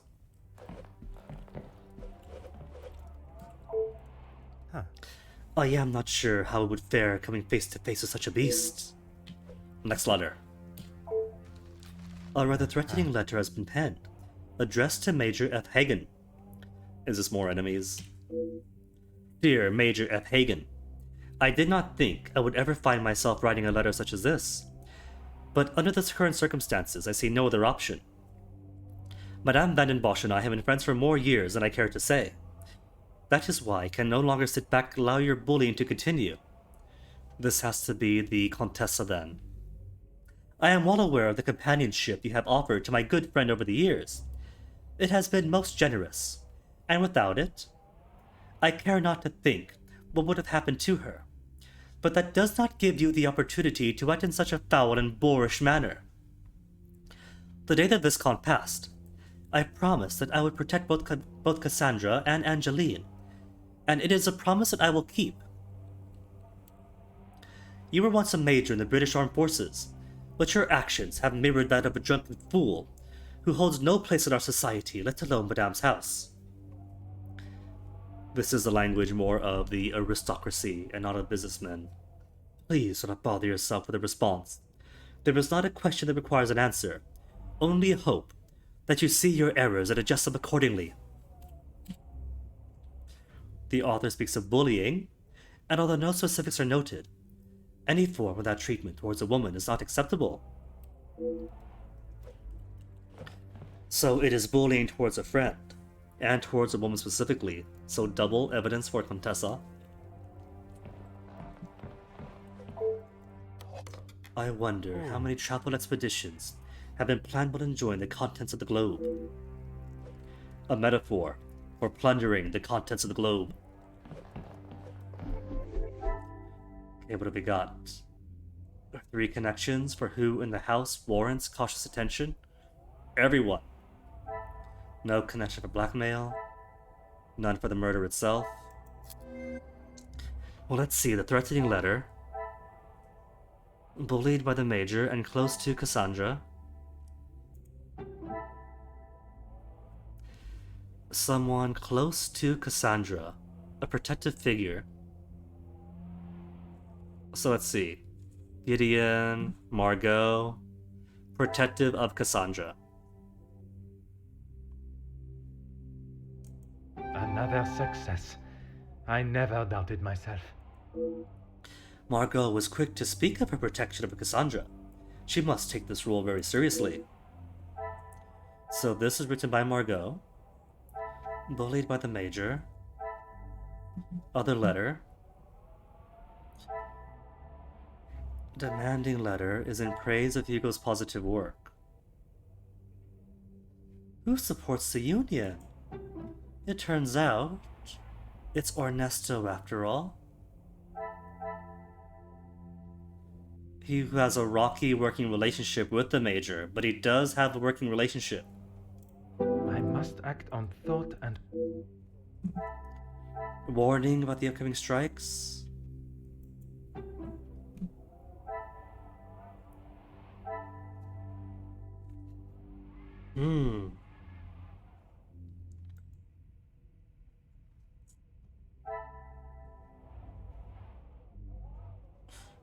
Wait.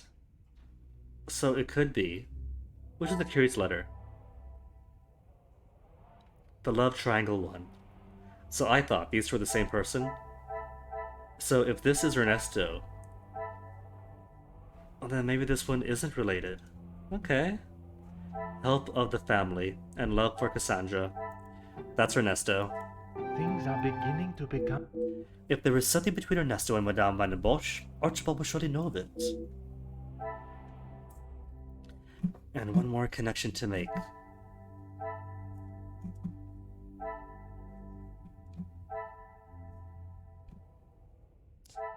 So Gideon, you've already sent a letter to him then? Because Gideon supports the unions, that's really all it is? Another I guess that's all it success. is. I never doubted myself. The only other union supporter I know that is passionate enough to write such a letter is Monsieur Gideon. See, I was willing to accept the possibility, that maybe factory owner Ernesto is also surprisingly pro-union would have risen him in my estimations. But at least now we know who penned what. You three have written letters to the Major, and so it could be that you all have convincing motives. Maybe Margot has decided to take protection for women into her own hands, terminally. It could be that he was slain over a joint love for a woman that is currently being mistreated. Or it could be ongoing murder or an ongoing conflict that is partially union-related, partially due to the Major's history in conflict. Because Brother Zach is clearly upset by the Major's presence.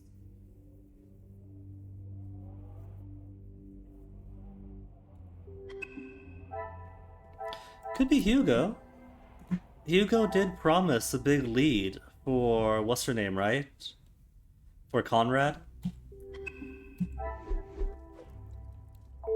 Certainly. What do you need? What do you know of the Major's relationship with the guests, of the Major's time with the army, about Monsieur de Silva, the Major, and Madame Van den Bosch?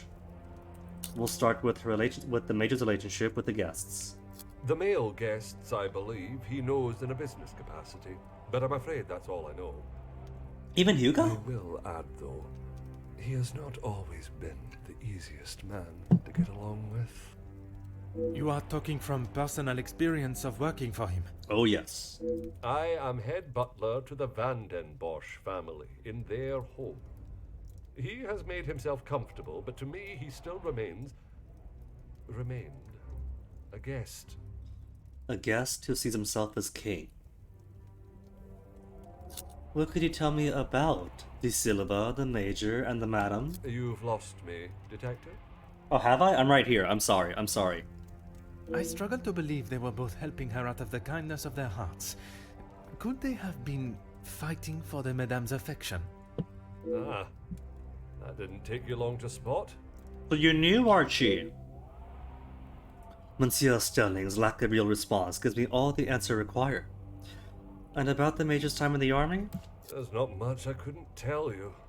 As soon as he found out my father was in the army, his stories never stopped. This is typical, isn't it? So, he's ex-military, and in his time in, only got as high as Major on the officer route. Only. And now that he's out, for years possibly, he still wears a uniform, still calls himself Major, still talks about his glory days. I am sure an officer of his rank must have many a tale. His rank? Major's basically junior.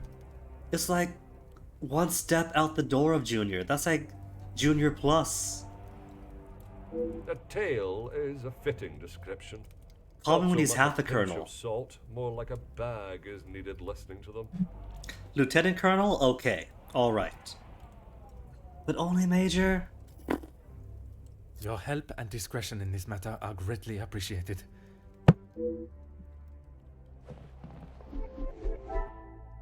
One connection. Okay, what's new? New info from Archie. The Major is disliked. Everyone did it. One person did the initial stabbing, and then everyone else put their hands together and pushed the knife in. Cassandra has multiple admirers, and the Major has fabricated his accomplishments. Typical! Haven't I been saying? No surprise the Major would embellish his war stories, or make them about his accomplishments. The killer's in the building, and everyone is a suspect. Is there something? Love for Cassandra? Who loves Cassandra in this way? Multiple people. Confirmation. Ernesto and the Major. The pieces of the puzzle are Now I know of Ernesto's feelings towards Cassandra. Now you know? He must be the one behind the letter. Some would say a lucky guess. I would say a moment of genius. It seems the guests are not part of the major.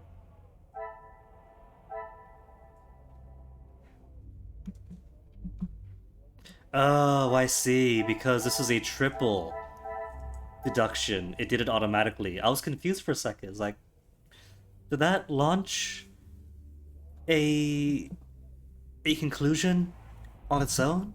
Is the game broken? But no. All three come as one, and because you can only do two at a time. Multiple guests threatened the major. And so these three might be culprits. Yeah? I should not be surprised by my own skills of deduction. But it could be someone who did not write the letter. It could be somebody he trusts, who, in the heat of the moment, stabbed him in the gut. It could be anybody. It is highly possible that one of the guests is behind the murder. This warrants immediate investigation. Based on the evidence we've seen in the major study, and the bedroom, as well as what I've learned from speaking with the guests, Monsieur de Silva, Comtesse de Vos, and Monsignor Demir warrant concern and further investigation. I think this possibly connects all the way back to the tutorial. And to, what's her name? Florette? Back to Florette? And if not Florette, Florette and Luke? If it turns out it was Elizabeth?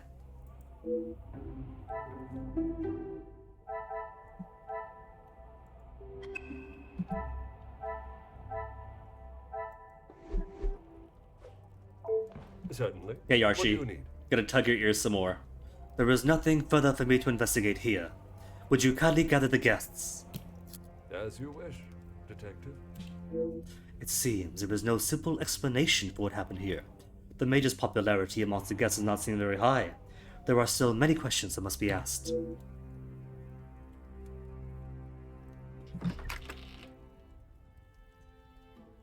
Oh, you guys go for a walk? We just he looks so handsome. Aww. Got his shirt and his arms so we didn't get. The guests are waiting for you, Detective. I informed them of what has happened, but divulged no details. There goes my opportunity to catch one of them off guard. No matter. I have more than one weapon in my armory. I am most grateful. Madame Vandenbosch is here also? She's in her room with Miss Angeline. It may be better to speak with them privately tomorrow. Is it going to be tomorrow? Are we all going to be locked up in this house overnight? Or is this going to be a one-night mystery? Oui, merci. I shall come find you again once my questioning is complete. We could be nosy and just barge in anyway. The guest alibis are my priority. Once I can confirm their whereabouts this evening, I can understand who had an opportunity. Are we totally going to discount the servants? I have my lead suspects from the evidence at the scene of the crime. Perhaps those will change after speaking with them all.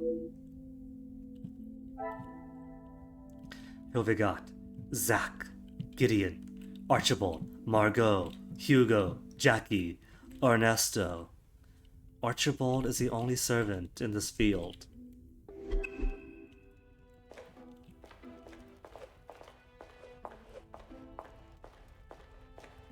Well,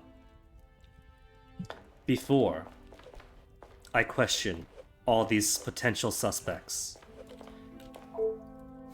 Aha. I'm gonna gaze and stand at the flames. Stand and gaze at the flames for hours as I grab myself the requisite 2-hour bathroom break. So back in a sec. And then we'll begin the interrogations.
Alright. Interrogation time. Let us begin.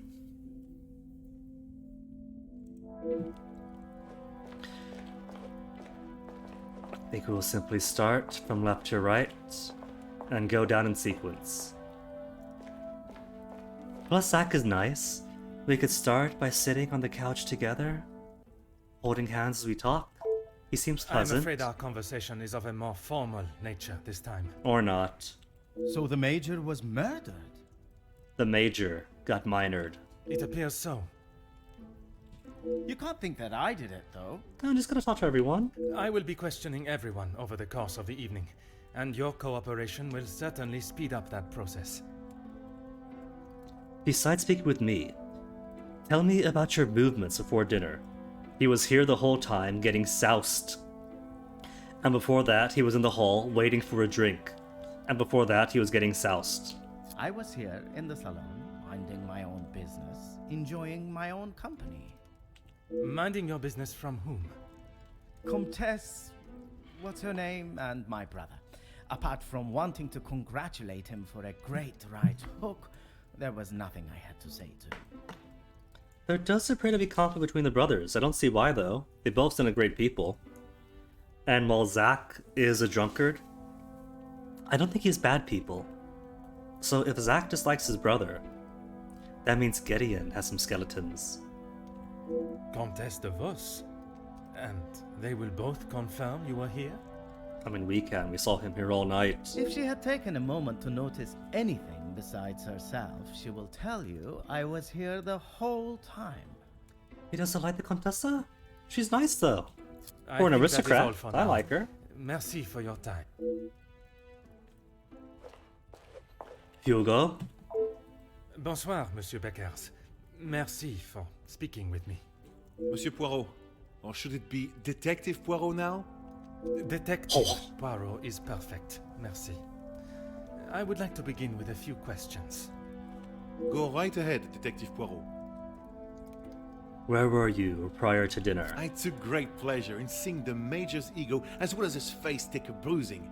And then I made my way to the library. Where you spoke with Mademoiselle Conrad. And yourself? Yes. We were the only two that you spoke with. One of the servants bought me a drink and I was telling her about the benefits of joining a union. She didn't understand what it truly meant to be a part of something. Something bigger than just her. I was trying to explain to her how... She's just, she's an American business magnate, so he was talking to a wall. Monsieur. Oh, yes, it was just the two of you and the servant. And the servant. You have a name. Strange he does not seem to recall seeing Monsieur de Silva in the library. Oh, what if de Silva was standing there with the drink? And Hugo assumed de Silva was a servant and just grabbed his drink away. And you are sure there was no one else present? I'm not sure what you're getting at, Detective. You were there. And so was Silva, who was right by the door. Merci, Monsieur Beckers. It has been a most enlightening conversation. Maybe De Silva wasn't there the whole time, and so Becker's memory washed him over. Or maybe Becker's wasn't there the whole time, and so is lapse in remembering the state of the library. Ernesto, or in Hugo's Reckoning, an empty chair. Monsieur de Silva, merci for obliging me. A detective comes to a party and a dead body shows up. Coincidental, don't you think? Complete coincidence. That's simply what detectives do. They're magnets for murders. A man's death is not a matter to joke on, monsieur. Oh, sorry, Paul Wall. Who said anything about a joke? I am saying what I see. Then perhaps you can tell me what it was you saw this evening. Where were you prior to dinner? Following whatever that was in the hall, I moved to the library. Is there anyone that can confirm that? Miss Conrad and Beckers were in there, arguing about something. The books held my interest far more than their conversation. You did not speak with them until dinner was served? I had no reason to get involved with their little spat. It was clear they didn't want me to hear, and that suited me just fine. That could be it. It could be they were so engrossed in their own conversation that they simply did not notice him sitting, Merci reading. for your cooperation. Guess I'll find out when we get to her and see if she also did not notice him. Monsieur Demir, I am sorry your celebrations have taken a rather dark turn. As am I, Detective. I hope we will be able to bring this investigation to an end post-haste. With your cooperation, I will do my very best. Besides your time in the hall, where were you before we were summoned to the dining room? I was here in the salon. I thought I would have a moment of peace to calm I didn't myself, see him. but the Comtesse and my brother followed behind. And so you moved upstairs to the upstairs bedrooms? Did they inquire into the reasons behind the fight in the hall? I think they both saw it as some light entertainment, more than anything else. The Comtesse does not strike me as one to enjoy violence. And not so much violence, but karma for the Major, perhaps. You did not hear how he spoke to my wife-to-be. She is still rather upset about the whole thing. If you would be so kind as to stay here, I may require your help further. Comtesse? Comtesse, I am sorry our next conversation must be under such formal circumstances. It is not the first time Felix has ruined a good party. The current state of tonight's celebrations is the least of my priorities, Comtesse. Well, it's at the top of mine, detective. I did not come here for a wake. Perhaps then we should proceed with my questions and you can get back to celebrating. It would be my pleasure, chérie. Aw, she calls us Sherry. We spoke earlier. Did you remain here in the salon until dinner was served? I did. I thought by staying in one place, it would be easy for the staff to bring me my drinks. How wrong I was. Well, this is your friend's house, and you should know by now she keeps no staffs. Everyone's overworked. She can't afford to pay anyone to bring you drinks. And who else was present in here? The handsome groom-to-be and his brother, although Zachariah, is it, made a rather sharp exit at one stage. He was gone at one point? Did he say where he was going? He barely said 2 words to either of us. I think he was more concerned with his drink. I didn't see that. Another to notice Monsieur Demir's drinking, and yet no one seems concerned. They're upper crust. They're all getting drunk every hour of the day. Countess. If I have any further questions, I shall be sure to come and find you. It's like the popular tweet going around. Your ancestors looking up at you. You have machines that do the work of 1,000 men. Why aren't you eating grapes and having orgies in the sun? 'Cause that was never for our type. That's for the, that's the upper crust of the Greek and Roman ideals. All the rest of us were the workers. She gets to drink, party with Zachariah. Rest of us has to go along the muck. Jackie. Mademoiselle Conrad, I am sure you understand the delicate nature of the situation. I knew I had seen your face before. You were just an officer when that story hit the paper. Another connection to the case from years back, which has to come in. It was specifically prologue, not just tutorial. So, it introduced characters that became relevant for this, but it could also have mystery elements that come back. If not Florette and Luke, then Justice 4. You have a très bon memory, mademoiselle. That was a long time ago. You can't escape the past, especially when you go and do something like that. That is very true, but one can learn from it and create a better future. What would you say to an This is my interview, madam. Catching the Major's killer is my sole concern right now. Now, if you would be so kind, I have some questions for you. About your evening since your arrival. I arrived, unpacked my bags in my room, and made it downstairs just in time to see the Major take a right hook from Gideon. And then I went to check out the library. And you were joined by Monsieur Beckers. Objection! He is leading the witness. And Ernesto, or Monsieur Silver, as you say. So But after she has ignored seen my attempt at Ernesto. pleasantries, I left him to his book in the corner. And your conversation with Monsieur Beckers that I interrupted. You are a persistent one, aren't you? Makes sense now I know who you really are. You'll just have to wait and read about it in the paper like everyone else. Mademoiselle Conrad remains as tight-lipped about her discussion with Monsieur Beckers, but a hint at reading about it in the newspaper makes you believe it may be of a much grander nature than I expected. You have been most Tomorrow's helpful. paper, if we do come back I request tomorrow. You do not go too far. Merci. Well, that's everyone then. Spoken to. And nobody else has neat little exclamation marks on their talk to icons. Alright, can make 6 connections.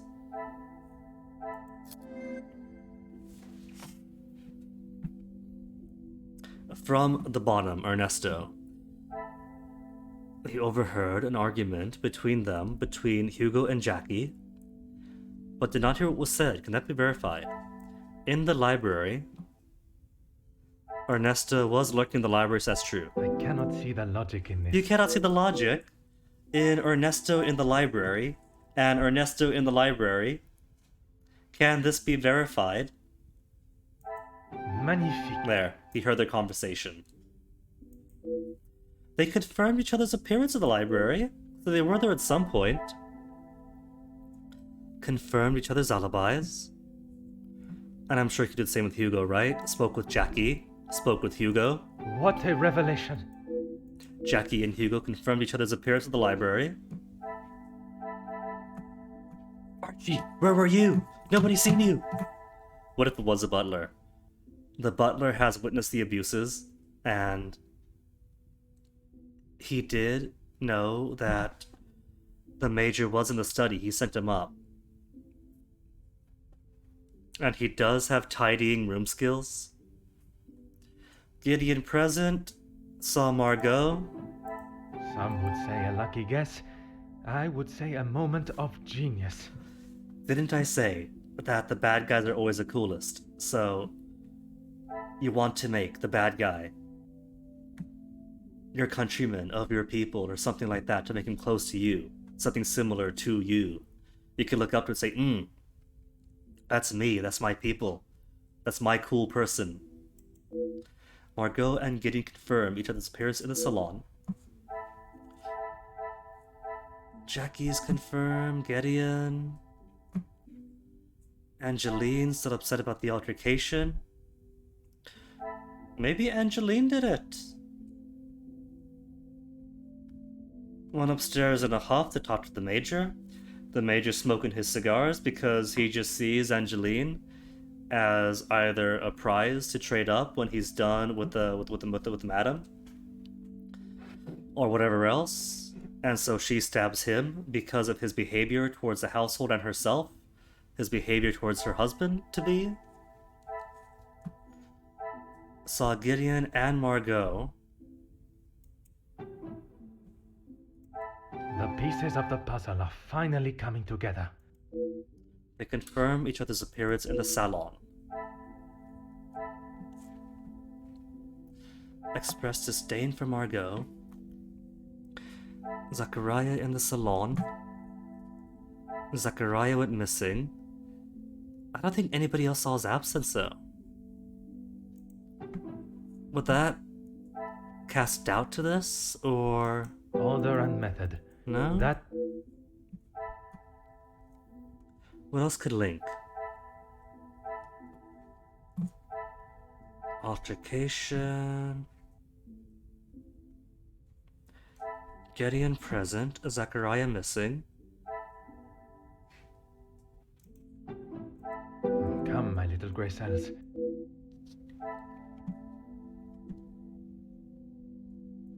Gideon and Zachariah confirm each other's alibis.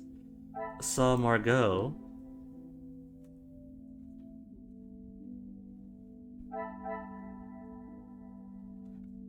Well, I guess I don't have to confirm Margot's alibi through Zachariah if Gideon already does.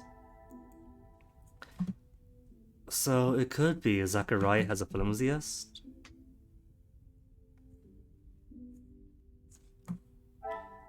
Nothing about Hugo not seeing Ernesto though, but I guess that's not important if Jackie confirms it.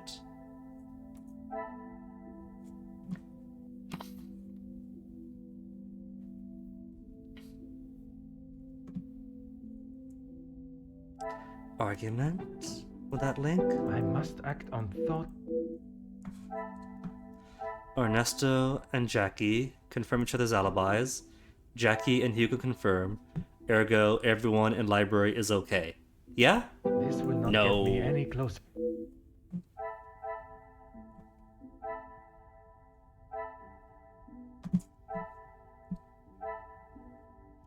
Confirm each other's appearance. Confirm each other's appearance. Did anybody else notice his absence?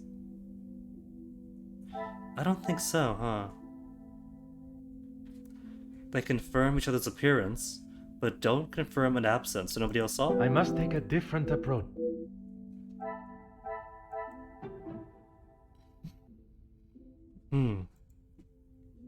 What else is a question mark?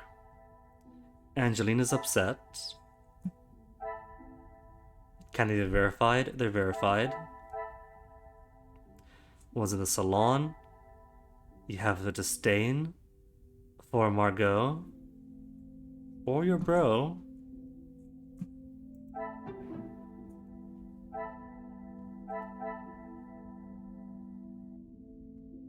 This will not get me any closer to... Can this be verified? Margot and Zachariah followed Gideon into the salon, and yet Zachariah had no interest in speaking to either of them. Order and method. No?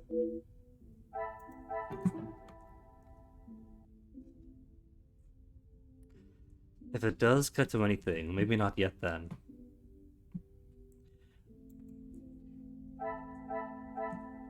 Okay, what else might connect? That's verified. That's verified both ways. Gideon and Margot, both present. Can this be verified? And Margot. I must take a different... I don't know, Margot.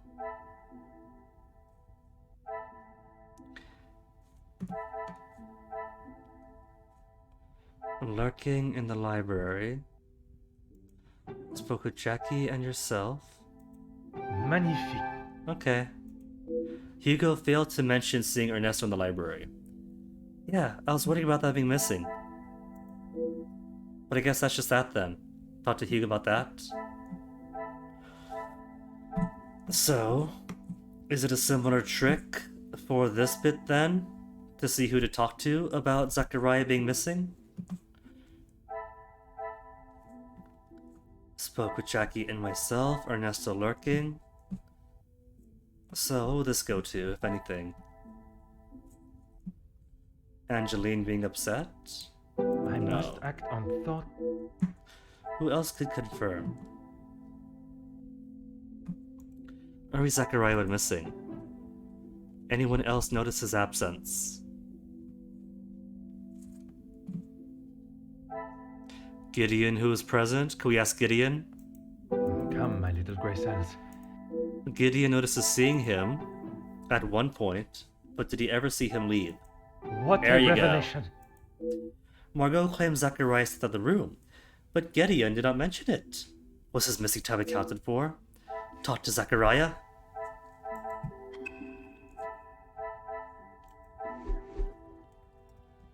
Hey Zach, scoot over. Give me room.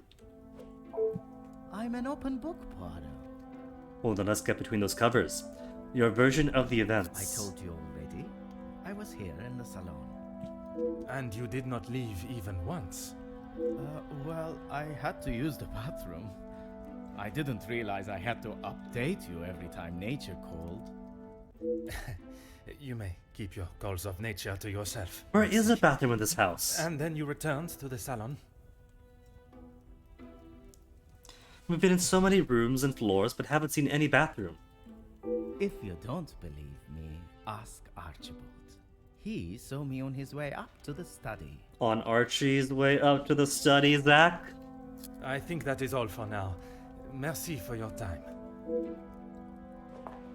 I don't know. Archie has freedom of movement. He's got access to the study. Whatever you require, detective. You are a story of tonight's events. I know you are probably used to dealing with criminals, but not everyone is trying to hide something. Then why have you failed to notice Ernesto? Is it because you are a union worker and leader, and he is a union buster? And so you are seething with rage each time he has to be in your presence, and so you have filtered him out of your perception. I hope for your sake that you do not hide anything from me. What is it you think I'm hiding? I struggle to believe you did not know of Monsieur da Silva's presence in the library. Is that what this is about? I saw him hiding in the corner, pretending to read. I'd be surprised if he even could. Wow, I did not racist. speak to him, and he certainly didn't make any attempt to speak with me. Monsieur Demire invited you here to speak with him. You didn't see that as a fitting time too? I was speaking with Jacqueline, and quite frankly, I was in no mood to be dealing with that man. Clear history. Tell us about it. Zach, can we have the couch, please? Monsieur Beckers is courageous and full of vigor in his planning, but his execution does not share such confidence. Merci, Monsieur Beckers. No other follow-ups? One more connection? Where's my new stuff? Talk to Archibald. Claims Archie can cover his absence. So Hugo then? Hugo saw Ernesto briefly. Can it be verified? Ernesto was lurking nearby. Is there something? Hugo doesn't mention Ernesto, but briefly saw him. I cannot see the logic in this. Well, Ernesto saw the argument between Hugo and Jackie. Another success. Hugo and Ernesto now confirm each other's appearance in the library. Alright. Things are beginning to become clearer. Hugo, Ernesto, and Jackie support each other's version of events. So it's not the library crowd.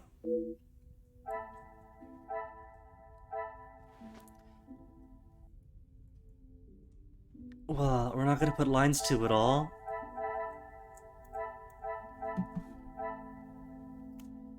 So, Salon is sus. You two confirm each other were there. You two confirm Zach was there. You all confirm each other were here around. But Gideon left for a while.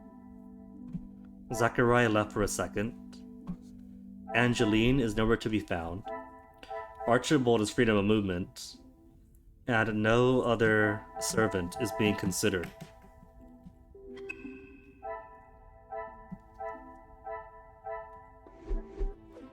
Where's Archie? And where's my running shoes? Can you confirm seeing Monsieur Demir in the hall this evening? Zachariah, yes. I was on my way with a bottle of whiskey to the Major.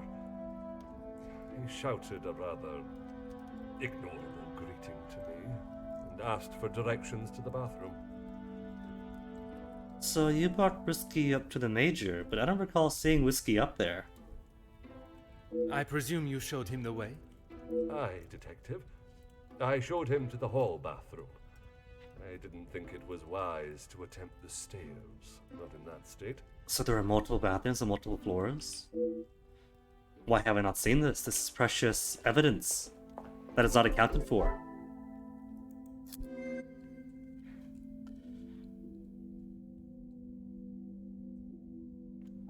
Oh, it's covered by Archie. They've already put it together. Zachariah's absence covered by Archibald. That explains him going missing. Is there something? No? That explains him going missing. I should not be surprised by my own skills of Archibald confirms Zachariah's movements out of the salon, however brief. Some would say a lucky guess. I would say a moment of genius. Gideon, Zachariah, and Margot were all in the salon, at least for some time altogether. Surely someone else is to blame. If not either of the guests, then a servant or a member of the house. Even with some minute differences in stories, the guests all confirm each other's alibis. It is not the outcome I was expecting or perhaps hoping for.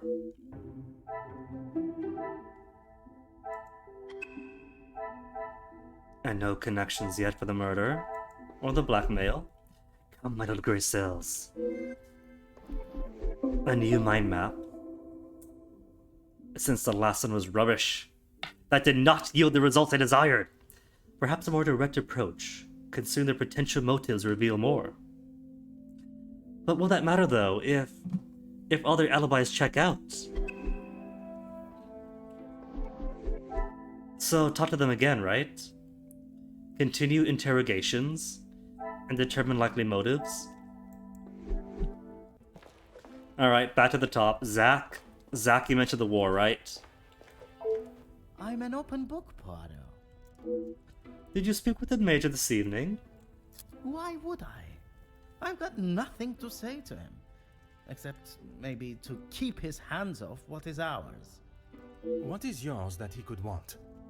Money, of course. Why do you think he has been suckling at the Van den Bosch teeth for so long? He's bled them dry, and now they will all do the same to our money. See, it's them marrying to their money. Not this family trying to get the wealth of the Van den Bosches. They all know Van den Bosch is destitute. Our? My father's, Gideon's, it's all the same. And you and Gideon not the closest? When you have not been on level playing fields for years, it's hard to have a fair game. I am afraid I do not quite understand.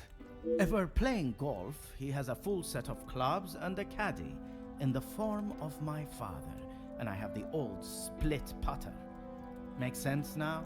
So Gideon is a favorite son who received the family business and connections and the money, and you went off to war as a medic or something, as a field doctor? But you're still bros, right? So he still takes care of you? You're here, lavishly dressed, drinking all the expensive whiskeys. So you benefit, right? Perfectly. Certainly some hostility towards his brother that runs much deeper than brotherly rivalry. I think that is all for now. Merci for your time. Hugo? Whatever you require, detective. You did write a scalding note, right? No, that was Gideon who did. How do you know the victim? I know that I don't think, or didn't think, a great deal of him. I'm just sorry I didn't get the chance to tell him what I thought. The man has recently been murdered. Someone must stand up to men like him, with their crooked dealings and lack of, well, any compassion at all. He has animosity, but I don't think he's a murderer. Another rousing speech, monsieur. It's the truth. If you knew what I know, maybe he wouldn't be dead, but behind bars instead. Exactly. You want him to be punished, not murdered. Your connection to the family is to Monsieur de Mille, n'est-ce pas? Yes, Gideon invited me. If you will recall from our previous conversation, we have been working together and he thought now would be a good time to discuss matters. To discuss business at the celebration of his engagement? Of course, what is a party but a chance to get wasted and do business? We're all here, so what better time? He thought Da Silva might even let his guard down if he was in a more jubilant mood. It would be wise to not continue to ignore us any longer. And what business was it that was so urgent? We're trying to resolve the worker strikes. It has gone on long enough. Now is the time for him to listen to our demands so we can put an end to it all. Put the violence and upset behind us. You had a certain level of, shall we say, anger towards the Major. Anger, yes, but that's all. I wouldn't kill a man. I believe them. I'll take that at face value. You must see why this leads me to have suspicions. You can't honestly think I did it. I am a man of peace. I make changes with words, not with violence. I barely mentioned the Major, and Monsieur Beckers became flustered and defensive. So, about the plans for negotiations with the Silva? I am fighting for the basic rights of our workers, nothing more. If he can't see that, he is a lesser man than I already thought. And where does Monsieur Gédéon fit into the negotiations? And his brother? His brother? I didn't even know he had a brother until I arrived here. Gideon certainly hasn't talked much about him. I get the sense there's not much love lost between them. And the last time he saw the Major? He's going to claim when he got smacked in the face, right? Last I saw, he was outside having a cigar. Oui, I spoke with him myself, but that was some time ago. He does love a cigar. You'd have to stand out in those conditions. I could barely see him through the snow. Merci, Monsieur Beckers. It has been a most enlightening conversation. Zach, could you talk about your relationship with your I'm own an brother? Everyone has an opinion, they all know. Just give us the facts yourself, no metaphors. That doesn't surprise me, and yet no one actually asked. Well, I am, right now. Give me the skinny. I am asking now. Exactly, Pawa. I should have expected that, shouldn't I? What is there to say? We used to be close, but not so much anymore. I would find it very helpful if you could at least elaborate on your relationship. He went to school, got an education, and was the apple of our father's eye. I went to war. See the difference now. Second son syndrome. Monsieur has again mentioned his time in war. While I do not mean to belittle his efforts for his country, it seems as though he has not been able to leave that life behind on the battlefield. I think that is all for now. Merci for your time. That's it? We can't ask about the war, cause that seems pretty pressing. It's clearly a large part of his character. More questions? I suppose so. Tell us more about your relationship with the deceased. Business partners, but strained. Felix, I didn't know him that well. We spoke a handful of times. I met him through Cassandra. I thought him to be rather pompous. Still using first names, Ernesto. You remained polite, as any gentleman would. Of course. The negative opinion of the Major is rather ubiquitous. I am yet to meet someone with a particularly positive view of him. The Madam. The Madam is gonna sing his praises, I bet. Tell me more about your relationship with the Madam? What is there to say? She's a remarkable woman, and I admire her. Even after Edwin's death, she held herself with such poise. Did you see her years ago, man? That wasn't exactly poise. That was sounds poison! as though you hold her in the highest regard. And why shouldn't I? Women these days could take a leaf out of her book on how to present themselves. He's talking just physical aspects, huh? It's a pretty book, and he likes pretty books. You and the Major have both been very supportive of Van den Bosch over the years, n'est-ce pas? N'est-ce pas, wink wink? That is correct. And the reason for your support was always of a purely platonic nature. If you're trying to insinuate that I was expecting something in return, you can remove your head from the gutter. And yet, Ernesto, and yet, you were I wooing meant her, no yes? offense. I'm only trying to understand the dynamic of your relationship. Approach this in a different manner. Speak with the Countess on this. Okay. Get us more ammo, and then we could break through his defenses. You talked with the Major a few times about what? He had approached me about doing some business together. I like to know who I'm getting into bed with first. And you prefer the Madame, n'est-ce pas? N'est-ce pas? And you both went ahead with your business venture. Not so much a business venture, more security related. But there is no need to discuss that any further. Is there something you wish to remain hidden about your partnership, monsieur? It was far from a partnership. I hired him to run security at my factories. If the workers were going to get violent, I wanted to make sure I was ready to protect my property. So that's the nature of it. You own the factories that Hugo's union's representing, worker-wise, and the Major then represented the strikebreakers. Merci for your co-op. Gideon? No trouble at all. How can I help? With the joining of two families and the Majors being around so much, I assume you knew him well? I knew of him more than actually knowing him myself. In the past, he made his feelings towards my brother and I quite clear. Because of your Turkish background, or because of your working class background, or... And that was not in a positive way. I certainly wouldn't call trying to get Angeline to postpone the engagement positive. Ask about your work with the union? I have lent my voice to some discussions. I have tried to facilitate meetings. Just positive support. Does that positive support include sending letters to those on the opposing side? He was pretty diplomatic in his letters, I'll give him that. He kinda praised the Major, you know? Fluffed up the ego, build rapport, try to convince him to see things reasonably. Detective Poirot, I'm not sure what you think I have done.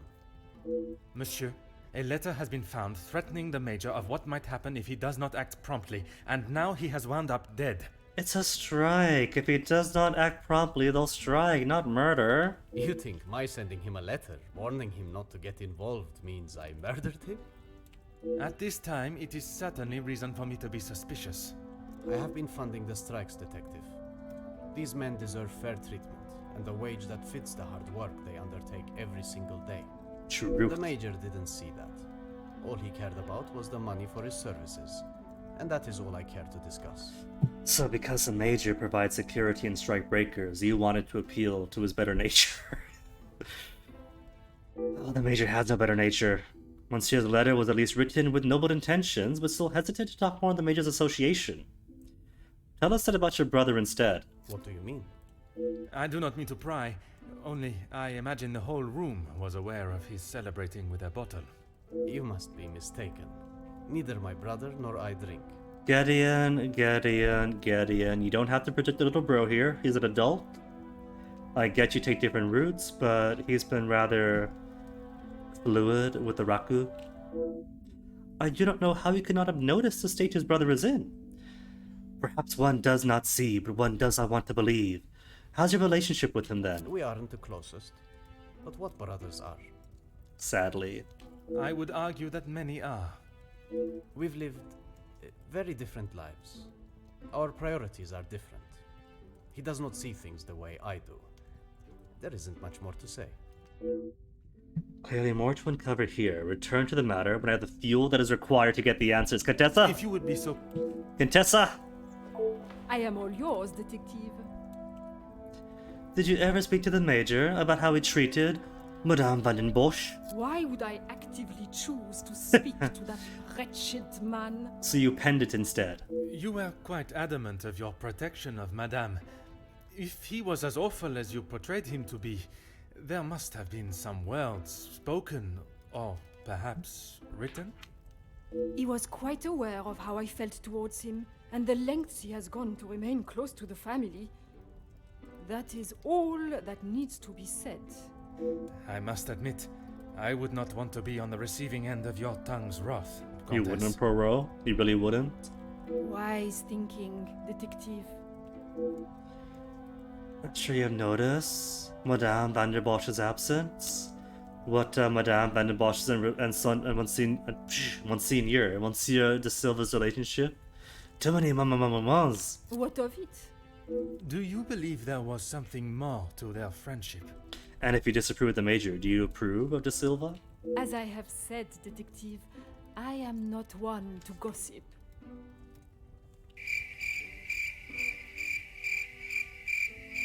Sure. I But would not even consider your name and that word in the same sentence. I'm not one to gossip, but... Because it is not gossip Uh-huh. when it's the truth. Here it comes. Tell us. I'm not sure that is exactly correct, but the Comtesse has made a bold attempt to justify her wagging tongue. Why else do you think he would stay around for so long?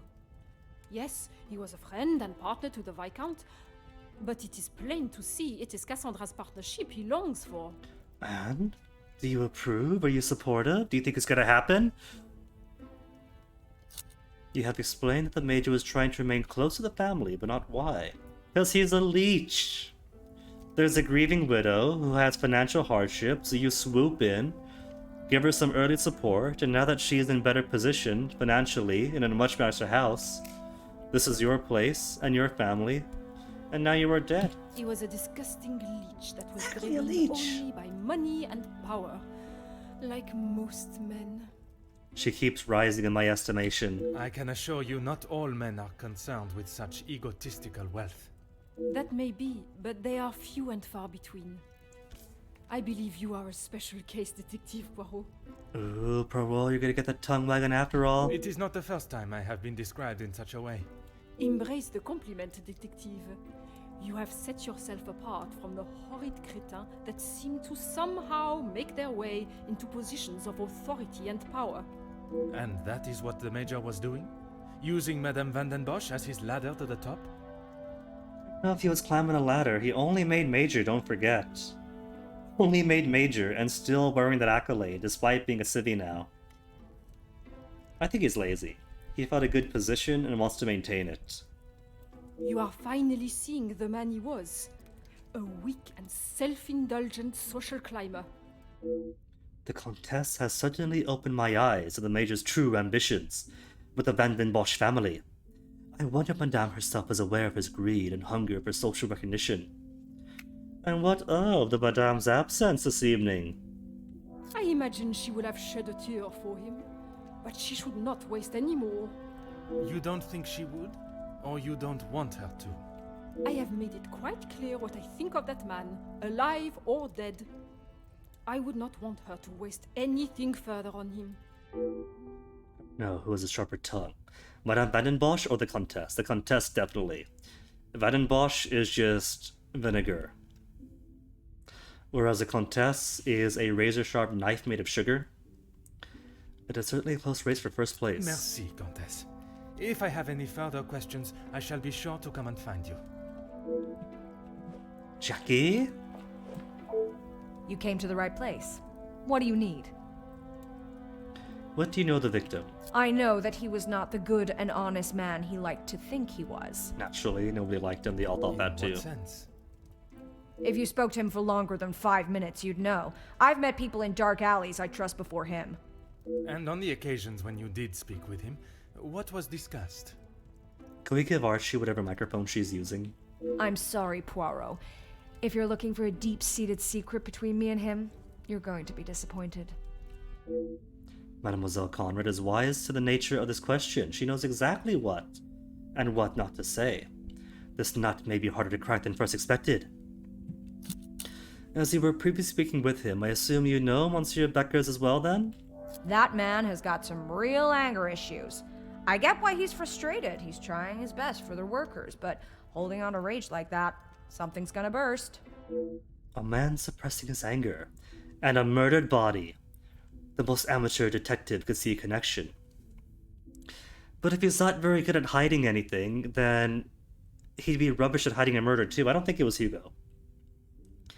You know a great deal of everyone. What could you tell me about Monsignor de Silva and Madame Van Bosch? Is there potential? Is there a future?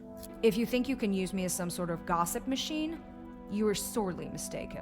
I gotta pay for the paper first, nothing comes free. I can assure you it is not a case of gossiping. At this point, everything may be relevant to my investigation. So I would be helping you potentially solve a crime? You should have said that off the bat. That's what all this is about. Is an understatement. I reckon he's been wanting her for years. I see. Madame does not feel the same? What if it is Ernesto? Because all we know is that the Viscount he died, right? We don't know what cause. What if it was Ernesto? Removing romantic suitors. He creates a widow, and then the Major swoops in, and now one final obstacle's been taken care of. Doesn't look like it. If she did, she would have said something about it, right? And your thoughts on the Countess? I'd appreciate your opinion. Give us more gossip. I don't know if you really would. She's got a mouth the size of Texas, except when it comes to truths about her. Hi? She wants everyone to think that she's the savior of these girls at the shelter. But there's a side to her I don't think anyone gets to see. I mean, she's an aristocrat, so... One that she is keeping tucked away under her very expensive dress. I can only see the work of a woman's shelter as a positive, even if the reason to start came off at a selfish place. The work they do cannot be scoffed at. You have been most helpful. I request you do not go too far. Merci. Okay, we can talk to Margot again.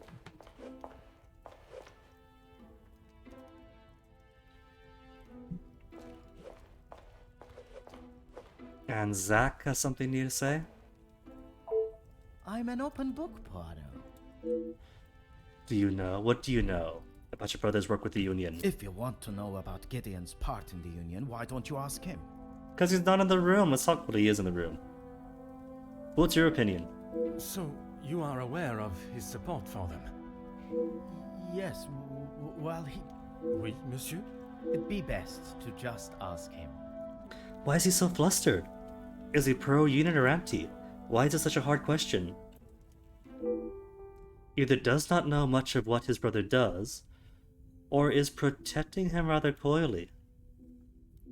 What if he only sees his brother as someone who inherited daddy's wealth and business and position, and he does not realize that his brother has been using said wealth and position to advance the cause of the common man? And all this time, he thought that he was just a second son who was forever to be in the shadow of a brat who inherited all the best things. But really, they have the same ideals after all. And this is an opportunity for the brothers to come together again. I think that is all for now. Merci for your time.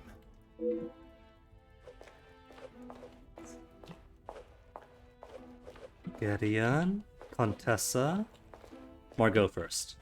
I am all yours, detective. Is it a promise, Margot? Push on the Major's aggression towards Cassandra. Let's do it! Comtesse, you gave me the impression the Major and the Madame were close. But there were times where he acted rather aggressively to her, n'est-ce pas? What this needs is like really frantic, excited, high-paced music as I chip away at them. There's a bit of a soft orchestral something that's not the same. Raise the emotion. Raise the pace. Make it hyper. I am sorry, detective, but I did not mean to give you such an impression. I've already built a report with the Countess. Some may even say in a flirtatious manner. Perhaps if I continue to charm her, she will reveal information I require. It is so obviously I who am mistaken. A fine woman of your stature would not purposely lead a young man astray. Or be humble. If I have been mistaken, would you be so kind as to correct me in my train of thought? Let's flatter her. Then again, if I humble myself, Poirot says to charm her. I'm going to try charming her. Ever the charmer, detective. I would talk more on it, but I'm afraid Cassandra would think I am talking about her behind her back. The Countess has something more to say, but she still holds back. Something tells me there is more to do with receiving attention. It is more to do with receiving attention. Use that to my advantage. Cautionary. How would Madame Van den Bosch feel if she heard the contents of her conversation from me? That's threatening, not cautionary. Coercive. You obviously care a great deal about Madame Van den Bosch. Assisting me will help clear of any wrongdoing. That is what you want for her, isn't it? That's also threatening in a way, isn't it? Holding back. And something tells him it is more to do with receiving attention. So, is that to say that Perrault's interpretation is that Margot is fishing for more attention and won't give anything more than bait here or there? And if I want onto the boat, and then I have to keep taking bait and giving little nibbles of attention here or there? So it's coercive, but it also fluffs her up, right? You're looking to protect your friend and helping her out. And that's what we want too. We're both just helping our friends. It is not often I am swayed so easily. I applaud you on your willingness and persistence. From day one, I was wary of his intentions. And it was not long before he showed his true colors. If it is a tear she sheds, it should be one of joy that he is out of her life. I understand your feelings towards the Major, but perhaps there was... He was a bully. He took his shortcomings out on her, and she sat there and accepted it. I never thought I would see the day.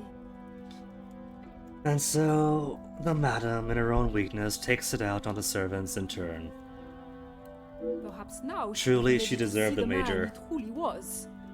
Karma will always catch up to you. Merci, Countess. And finally, Gideon, to break your shields away. Not at all. How can I help? Talk more about your brother.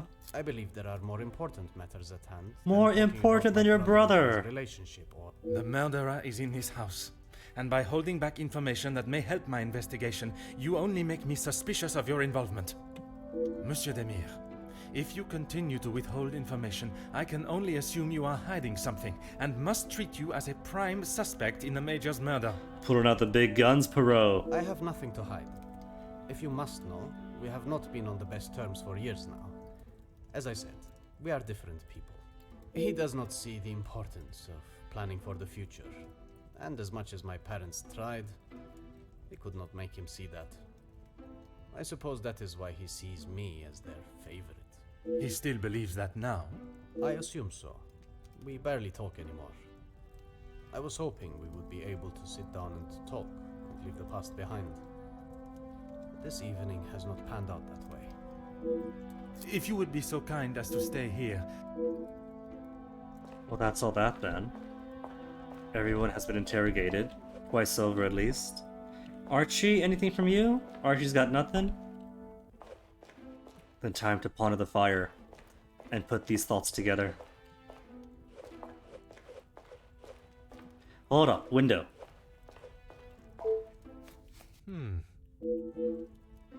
Interaction interacted.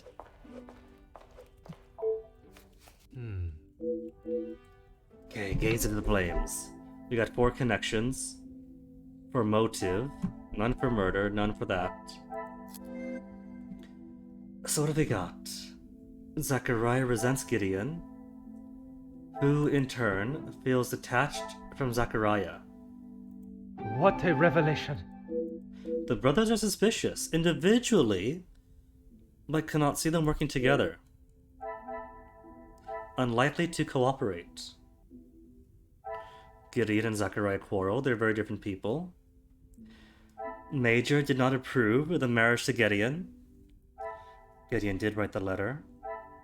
Denies his brother's drinking. And Gideon is hesitant to mention his past with the Major. Hugo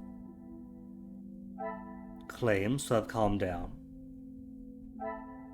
has dirt on the Major, and is trying to start negotiations.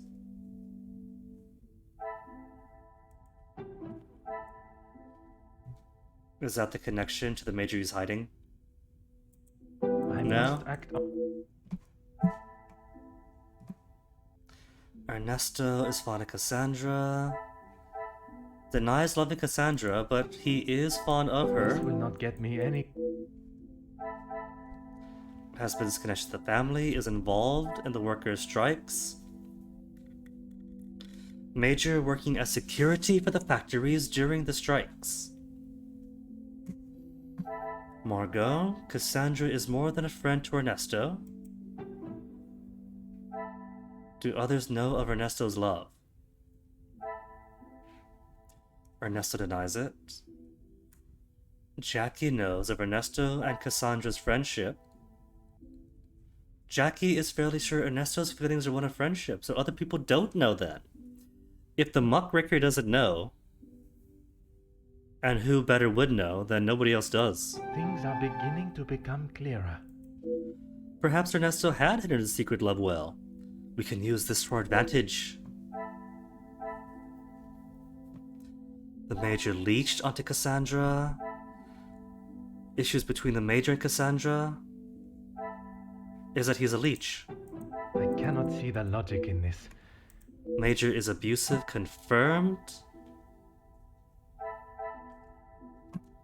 Jackie doesn't trust the Major. Shows signs of past conflict. There must be more. Margot is hiding something. What is Margot hiding? Hugo's frustration. Hugo was still mad at the Major in our absence. Claims to have calmed down, but is still mad, right? The pieces of the puzzle are finally coming together. Hugo claims to have calmed his argument, but Jackie disputes this. And so what is the final connection? Ernesto, do you connect to anyone? Zachariah is defensive of Gideon.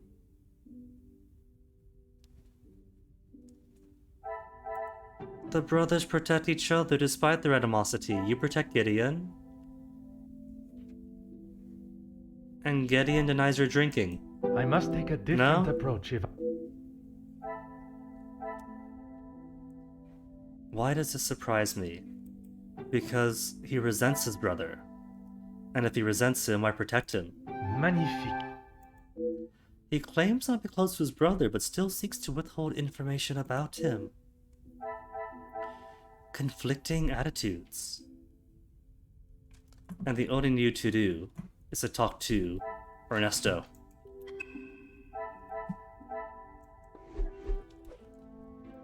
And now with the possibility of adding pressure about his secret romance that he thinks nobody else knows, and indeed nobody else knows. More questions? I suppose so. Apologies for the insistent questions on the subject, but you and Madame Van den Bosch... Mademoiselle Conrad was quick to talk of your hidden feelings towards her. Perhaps only hidden to Madame Van den Bosch herself. What has this got to do with the Major's death? Does Cassandra know you have spoken to others about this? She might. I have only tried to help her. Maybe I won't say anything if you talk to me. I'm merely asking the question. There is no reason to panic. It would greatly help if you would answer honestly. I'm not accusing you of anything, but if you continue to avoid the question, I may in fact think there is something you're hiding. There may be some feelings there, but Madame Van den Bosch does not know of them, and I trust that it will remain that way. You don't want your beloved to know of your love for her? You don't want to shout it from the rooftops and cuddle by the fire in the snowy weather? Merci for your cooperation.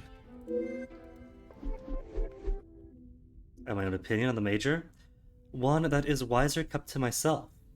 But I did not expect so many like-minded thinkers. You kidding Poirot? He was a dick. I'd be surprised if he had any friends. I should think further than what I have heard in my quarters. So, 2 quarters first. Then think further?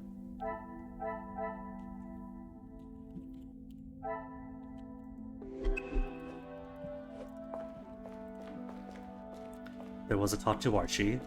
Is this Archie I'm gonna retire now? My time with the guests is complete. For tonight, at least. Really? Calling it to a close already? Do you know who killed Major Hagen? It was all of them. They all held the knife. I am afraid it is not as simple as that. There are many steps that lead to the truth. I must think on everything I have heard this evening and dissect the truths from the lies. Merci for your assistance this evening. Au revoir. Came here expecting to solve a case of blackmail, to relieve a family of a burden that has weighed upon them and overshadowed a joyous celebration. And now it's really a party. I have never been to an engagement celebration where death has taken the center stage before. Although the guest alibis confirm each other's, I still cannot rule out the possibility that one of them is involved in the Major's death. Or the servants. He's completely neglected the servant angle. The relationship between some of the guests and the Major were more than rocky. Dislike towards him was plentiful. But enough to drive someone to murder? This is now the perfect opportunity to think about everything I've learned today. I've heard today.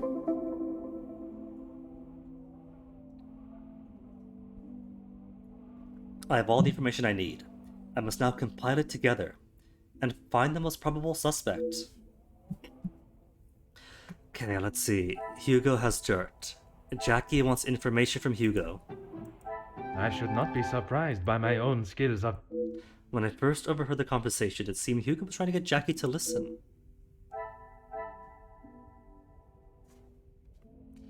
Jackie claims Margot is hiding something. Margot claims the letter was merely advice for the Major. That sounds like a threat. Is that what you're hiding, Margot?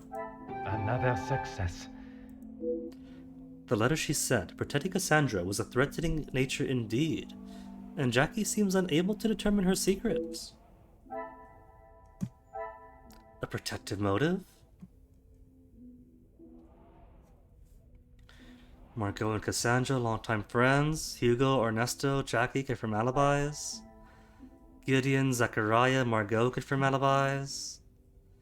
Ernesto's a threat to the Major. Or threatened the Major. Fronting money for the house. And the Major's involved in the workers' strikes. Zachariah's conflicting attitudes. And resentment. And disdain for Margot. Jackie and Zach share in having doubts of Margot. Unlikely to cooperate, and yet Zachariah does have conflicting feelings. Order and method. Okay. Gideon wrote a letter. Gideon's hesitant to mention the past of the Major. Trying to start negotiations.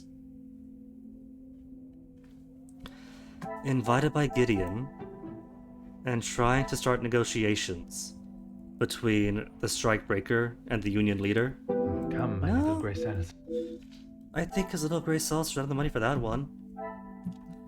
3 more connections to make.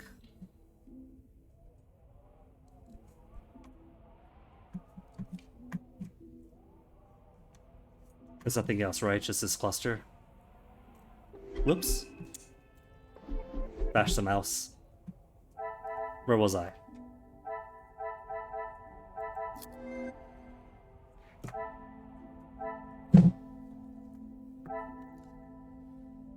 So, Zachariah, what have you got? Unlikely to cooperate, disdain for Margot, repressing something, resentment, or something more related. I must take a different approach if I am to... Anything with a question mark.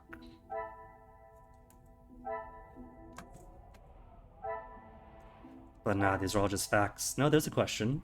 Have y'all been questions answered? We have been.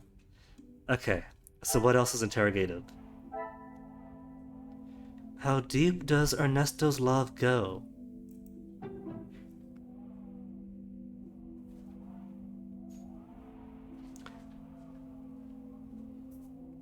If it was strike related, it's your factories, isn't it?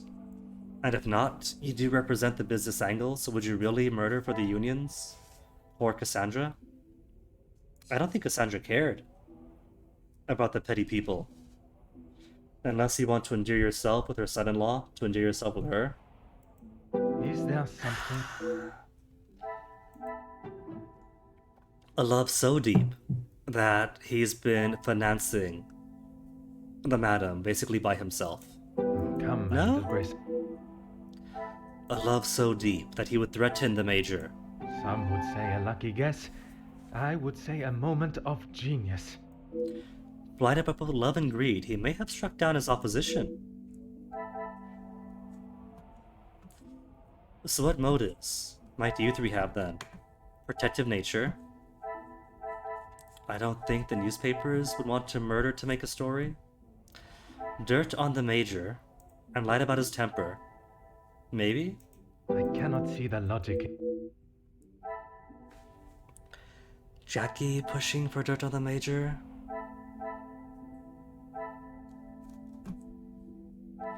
Hesitant to mention, does Gideon have something to hide?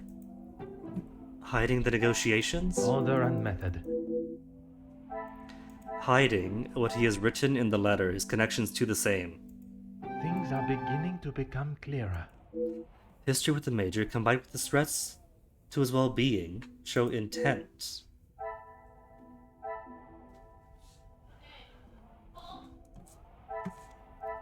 So what about? Have a motive on you, motive on you, motive on you. No?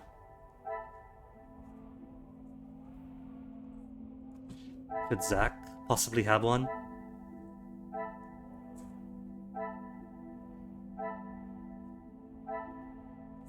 No questions.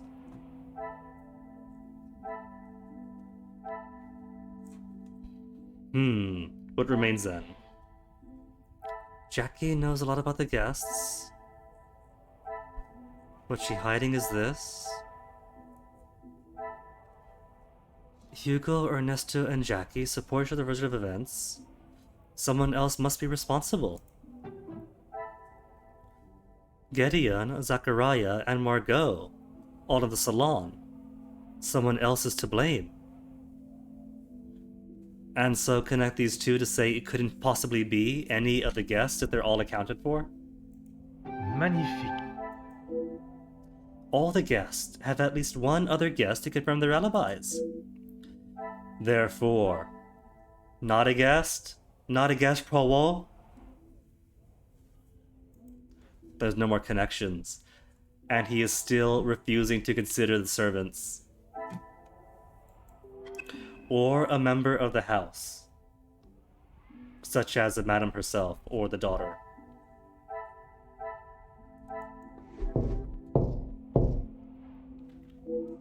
Who could that be at this time? It's Archie, right? Archie bringing my nightcap? Entrez. Bringing my nightcap? Oh, it's Angeline. I'm sorry I did not join you in the salon as requested. Please, mademoiselle. There is no need to apologize. Is she in mourning? On the one hand, the major has been leeching off her family and has been cruel to her on at least one occasion, and her mother. But she is an upper-class twit and very much on the naive side, so she could be mourning him. I was with Maman in her room. She would not allow anyone to see it, but I could see she was terribly upset. To lose a friend, or to have the family name covered in murder now? Most understandable. Do you have any suspicions as to who could have killed him? I'm afraid my suspicions extended across all of the party's guests. It was Luke from beyond the grave. While it seems as though their alibis all corroborate one another's, the disdain and hostility towards the major makes them rife with motive. I know there was some bad blood between the major and some of the guests, but not enough to kill him, surely.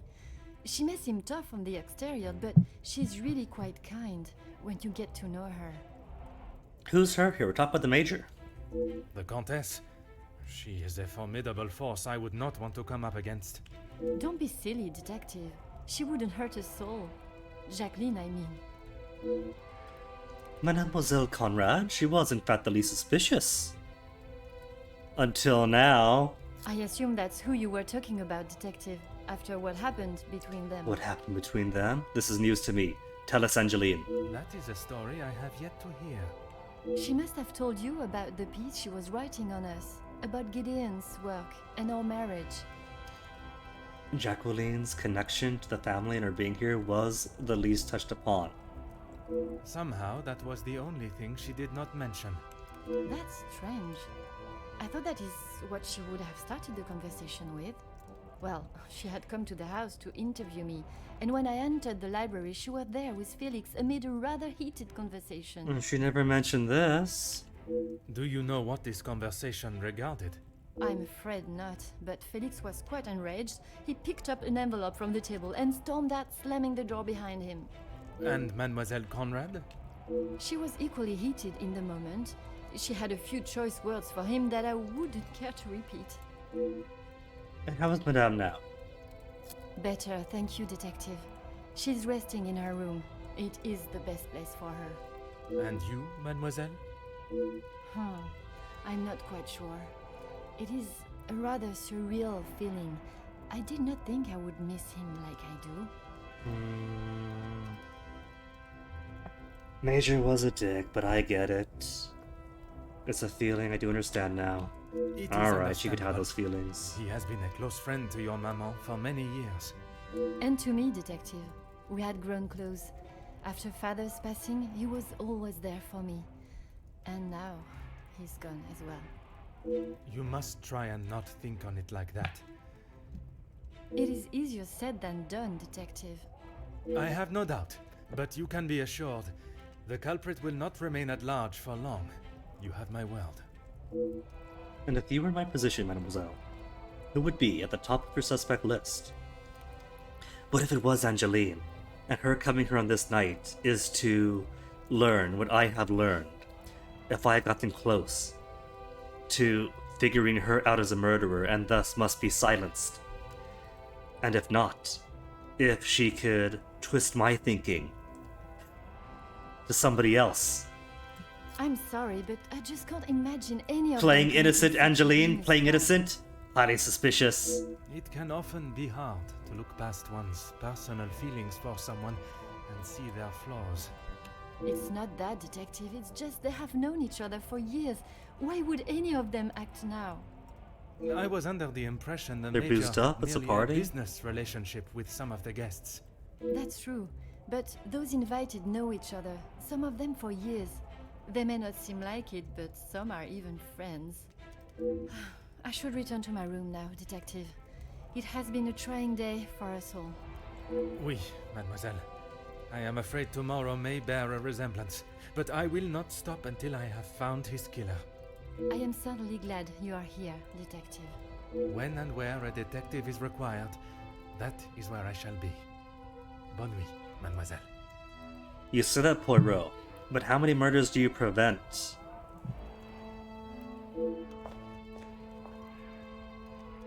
Where and when the detective is needed, you only come afterwards. I mean, he was here, but he stopped nothing. Mademoiselle has left with an interesting thought. When I had not considered until now, while at first glance the guests do not appear to show much fondness for each other, Mademoiselle is quite sure that is not the case. Perhaps I must consider looking at the guests together and not individually. Or the servants, Paiwai? The servants are also a possibility that you have completely discounted. Angeline gives us information that Jackie bumped heads with the Major. How deep is her hatred? Enough to murder?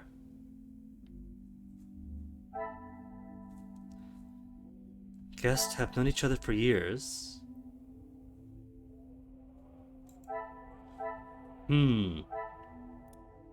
The guests are closer than they appear, and Jackie knows a lot about them. I must act on thought. How do I connect Jackie bumping heads with the neighbors? And so you push for dirt on him? What a revelation! I doubted Jackie's involvement with the murder, but now I am dubious of her innocence. The pieces of the puzzle are finally coming together. I now have all the motives for the guests. Who is under suspicion? See, but here's the thing though, it's motives from guests who all have alibis. He was also harsh to the servants, and the servants would have access to the study, at least some of. Not everyone, because they get fired if they go up there because he's blackmailing half a town. But Archie at least, and maybe Elizabeth, because she's been around for a while.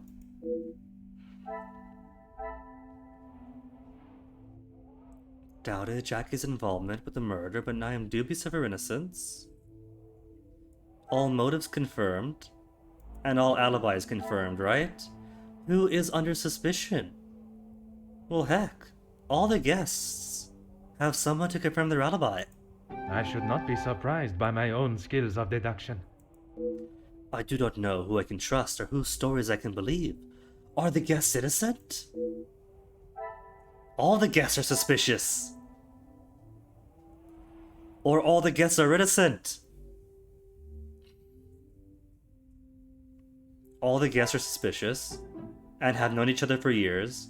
Ergo, there is room for collaboration and for fabricating alibis. Another success. I never doubted myself. Oh, dude, this is Among Us. This is Among Us, and there are two imposters. And Zach is heavily sussing the Contessa. And Jackie is heavily sussing the Contessa. Which means they want her to be voted out. And we find out, well, no. The Contessa wasn't the imposter. But it's too late. She's been tossed out the airlock. And the crowd of innocents thins out, making it easier for Jackie and Zach as imposters to kill again. I now doubt how trustworthy their stories may be. They may be covering for each other. There is no physical way one of the guests, could have killed the Major and returned to the party. Unless that is where I'm mistaken, it is not one guilty party, but multiple. Or maybe not the guests, but the servants, who could easily go up to the study, murder, tidy up, and come back to the party, and nobody cares, because who pays attention to the servants? Not Perot, apparently. It's gonna be the servants, isn't it? All this is putting so much focus and attention on the guests. And like, well, the guest alibis all check out. It must be two guests. But there's a no mention, so the possibility of guests is going, not guests, of the servants, is going to be a huge revelation. And then we'll have to investigate all the servants, and they'll be missing and scattered all about.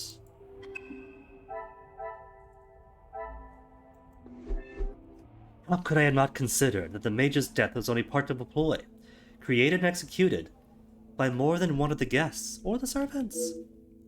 It came almost as an epiphany following Mademoiselle Angeline's remark about the guest's shared past. Perhaps Mademoiselle will become the trusted ally that I now sense may be essential to catch the guilty parties. Or Angeline is the imposter, and Perot has just made himself the third imposter by falling for her ploy and defending her and taking her bait. Tonight's questioning was only the beginning.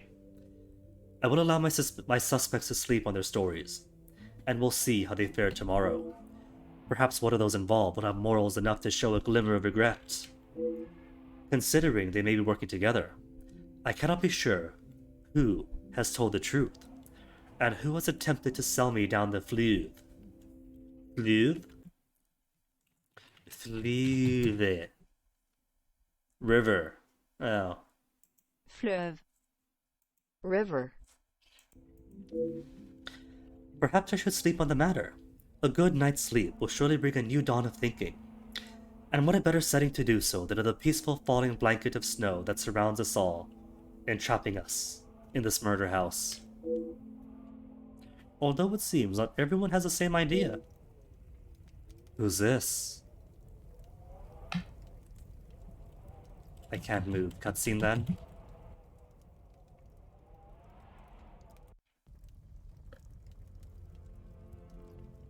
Fifth chapter already. That was quick.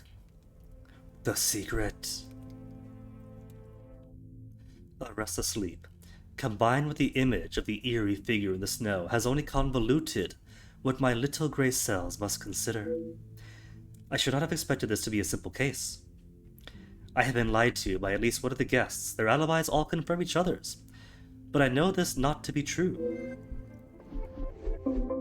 A new mind map. What's today's? How the Major was involved with the blackmail eludes me for now. Once I have confirmed whether he was the author or the recipient, I can consider my next step in my investigation. Investigate the Major's involvement. There's a first blackmail letter that Gideon paid off. A blackmailer's letter. The Major's blackmail letter. With a ransom value of 5,000 francs.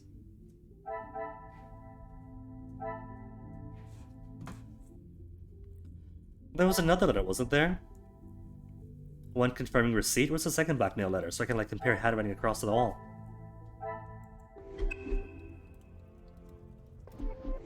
But I guess Chapter 5 secrets means this bubble finally gets to be filled up. We got documents, secrets. Does everybody get a murder? Oh, key ties to the murder case. Cares about the Major. So you're willing to toss somebody under the bus? Nobody has secrets yet.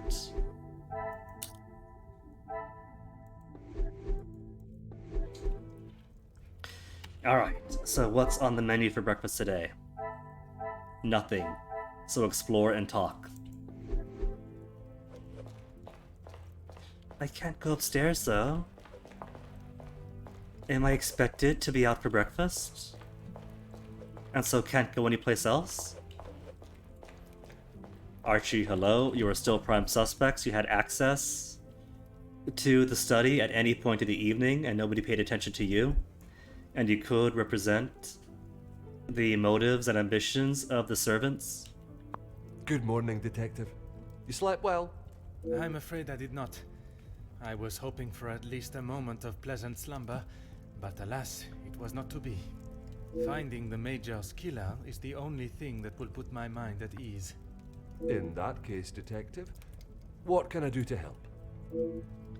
While watching the snow fall last night, I swear I saw the silhouette of a figure standing in the garden. Was that you? In that snow? If someone was out there, we'd have another body on our hands. And see, like I said yesterday, the game is Scottish. The butler is Scottish. If anyone would know about snow, it would be them. I realize how strange it sounds. I would not believe it myself if I had not seen it with my own eyes.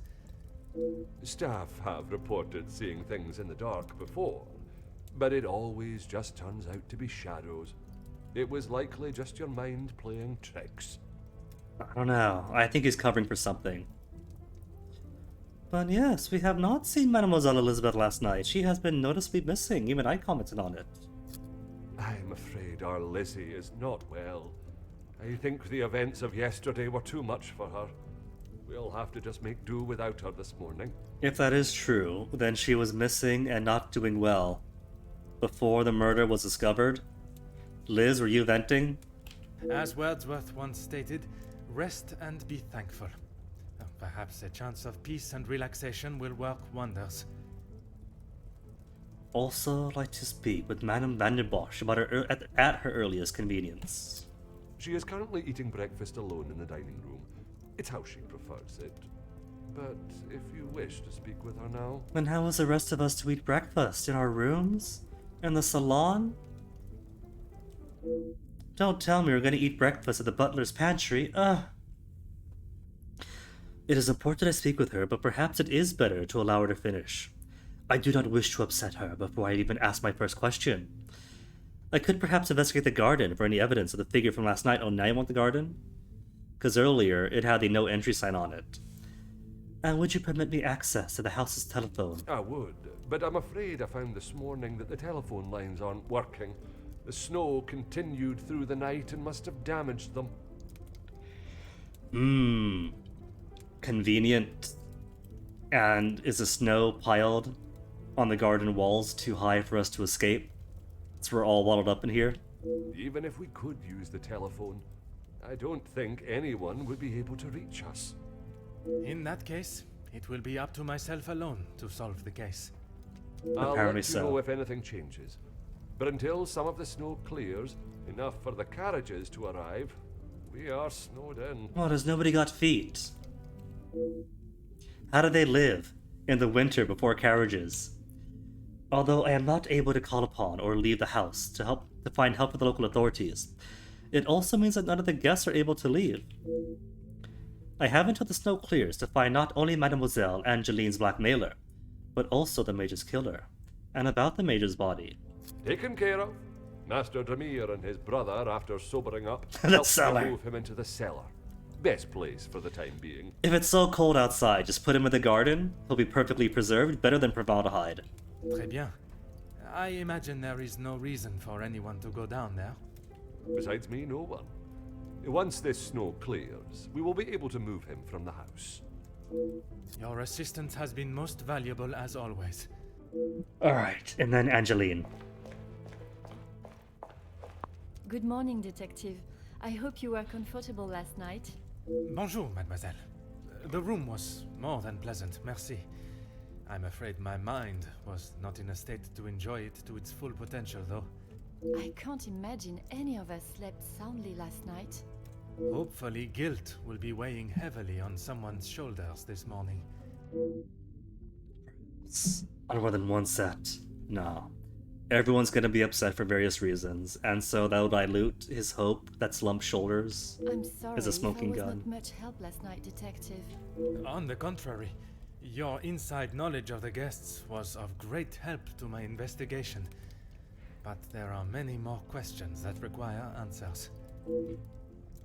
What were your feelings towards the Major's position in the house?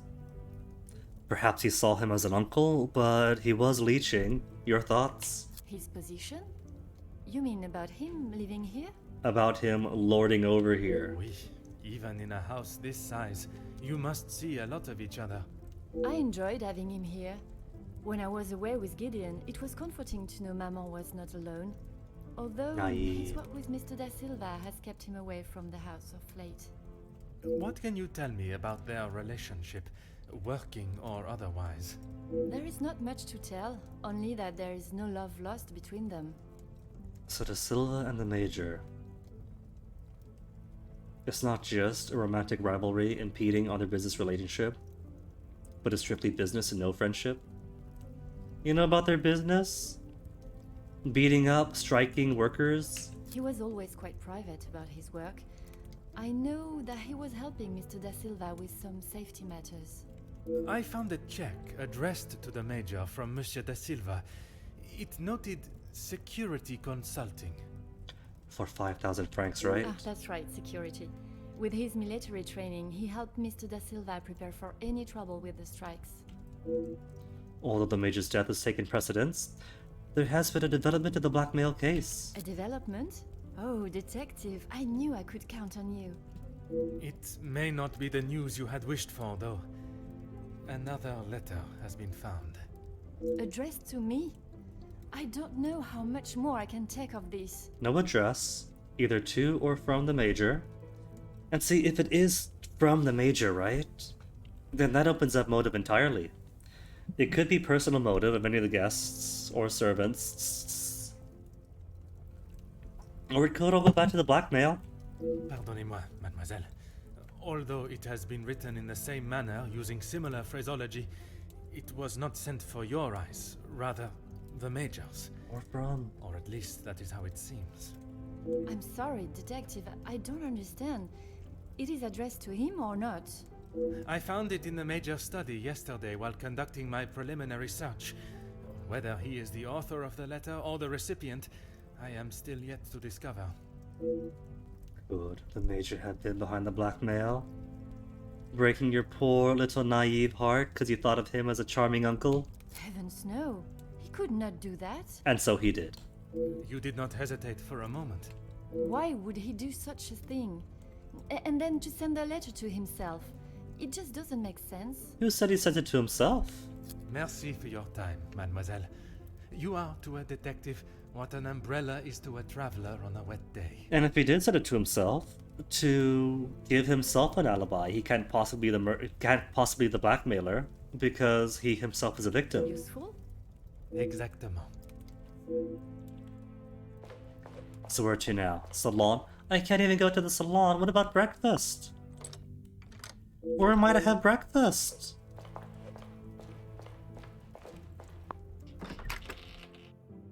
Like a dining room. Well, I must speak with Madame Vandenbosch. I should also take this opportunity to talk to Mademoiselle Rehenna in the kitchen. Oh, you know what?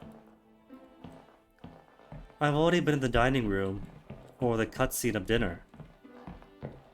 Haven't actually been to the kitchen.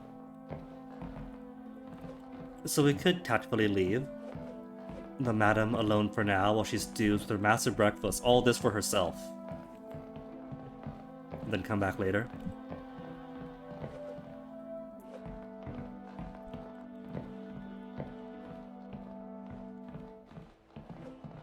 To kitchen. If that's, what's the opposite room then? All these windows and busts are gonna say the same thing.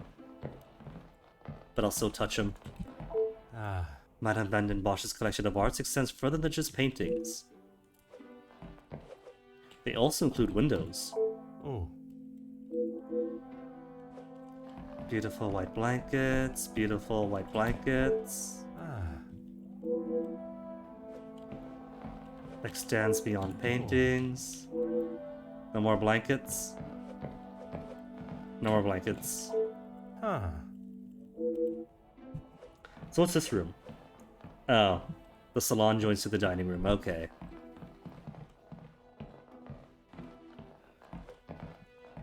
Then don't mind me totally not interrupting your private breakfast alone.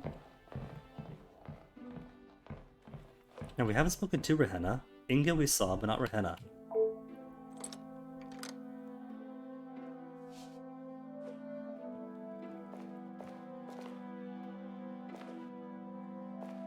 He sees something, he's looking up. Or he was. Yeah, see? He looks up, he sees something. What is it, Perot? What do you see? Oh, the bear. It's just all the way up there. Also, those cupboards are massive and all the way up. They would need Elizabeth standing on Archie's shoulders, standing on this stool, to reach the top of the cupboards. I suspect they might have scaled the furniture up to fill the rest of the screen. Though I don't know. I never did get to explore any castles in Scotland, so maybe they just do it this way there?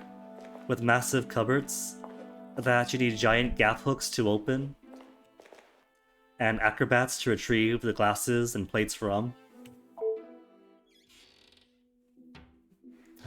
Does not seem to be anything of interest in here.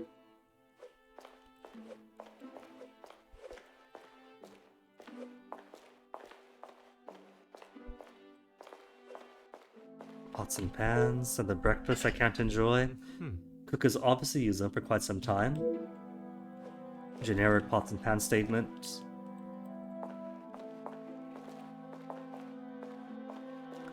See, these are the yaoi cabinets. Alright then, Rehenna. Introduce yourself. Bonjour, madame. You must be the wonderful cook. Aw, she gets praise already. Wonderful and modest, sir. I am Rehanna. My taste buds thank you for the ravishing meal last night. It has been some time since I ate so well. She has a belt of keys. Could I take the keys? Glad to hear it, sir. S'il te plaît, madame. A detective is fine. In that case, mademoiselle is fine for me, and I will ignore your presumption of marriage. Très bon, mademoiselle. Achievement. Well acquainted. A lot of these achievements seem to just come from playing the game along its regular course. You have been with the Vandenbosch family for quite some time, yes? I recognize your name from their more destitute days. Although we never met. That's right. I've seen staff come and go, but a house always needs a trustworthy cook. I agree. But if I was to eat what you prepare every day, I fear I may be the size of La Maison. Not a bad thing, detective. You could do with some meat on your bones. Well, You could with take the all of snow mine still then. not clearing, we may be stuck here for the weekend. Perhaps I should look to adjust my pantalon buttons. Understand you took some ice to the Major yesterday, Rohanna? I did. Monsieur Archie told me what had happened. Bruises can swell fast, so I took him some ice to bring it down. And in the bucket with the ice was a single shard, enough to pierce his stomach and then melt onto the floor, yes? Strange, Monsieur Sterling told me it was a Major that requested the ice. How was the Major when you saw him? Grumpy, as always. I suppose one would not take kindly to being punched as he was. Punched or not, he was as ungrateful as ever. And narcissists as do. He would have been grumpy just to have people in his house who aren't acknowledging his authority. I shall not keep you any longer. Merci, mademoiselle. That's it? That's all we get from her? One connection, no connection. So let's see. Investigate the Major's involvement with the blackmail. Gotta speak to Cassandra. After breakfast, last thing I do then. Angeline disputes the Major being the blackmailer. And knew the Major well, so possibly carries weight. I should not be surprised by my own skills of deduction. I don't know though. I don't want to discount the Major just because Angeline, who we know is naive, thinks, oh, there's no way my Uncle Major could have possibly done a boo-hoo. One can't be surprised with Angeline and Felix's bond. He's been a figure in her life for so long. Angeline is attached to the Major. Is a connection we can make. I think that while the Major was content for some time to mooch off the Madame, that he was hoping to upgrade to the Mademoiselle. So her being so attached, I think, was part of that ploy entirely, and could be him stepping up the ladder. Seducing an old widow, oh well, that gives a comfortable position, but not status. Attaching himself to the widow's young, attractive, and now wealthy daughter. Then he moves up. And no more connections to make. Alright, so Garden and then Cassandra.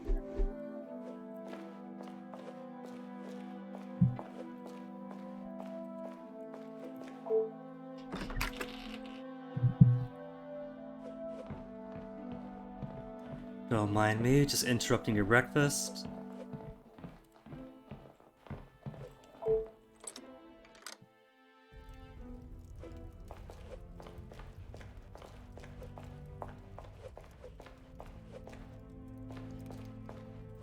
Could I go to the butler's pantry while I'm here?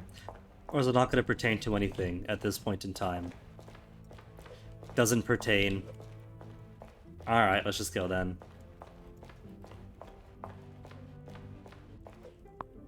I guess everybody else must be breakfasting in their rooms then.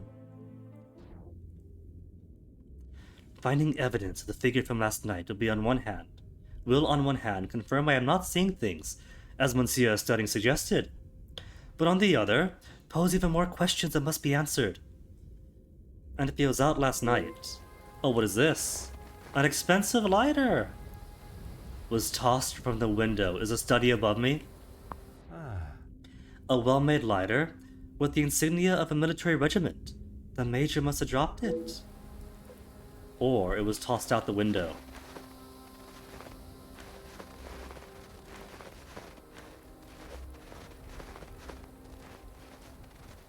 Because the room was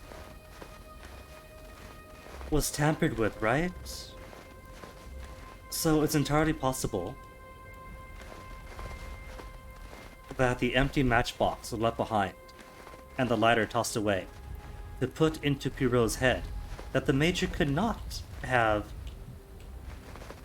lit the cigar himself, and so somebody else must have. When in all actuality, he might have. I don't see garden tools, but I'll take his word for it. Aha. Garden tools left out, presumably before the snow fell.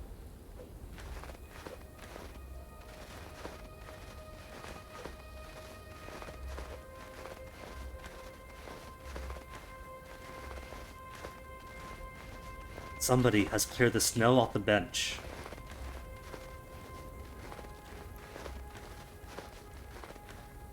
Of all the benches.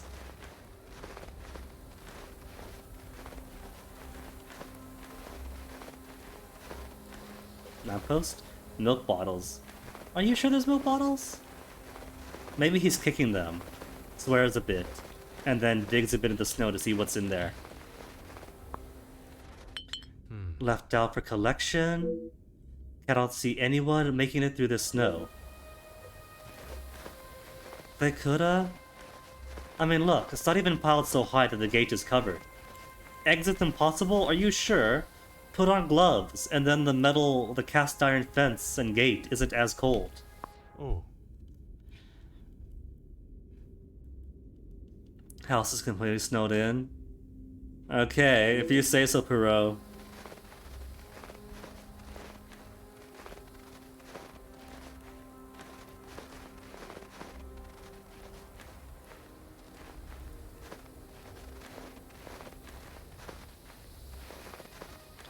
Okay, what about an achievement for smushing every single pixel of snow from white state to blue state?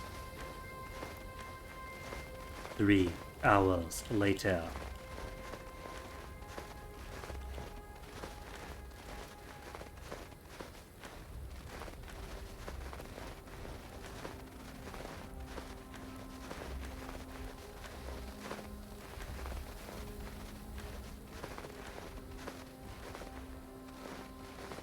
What else do we have? And where was the figure standing?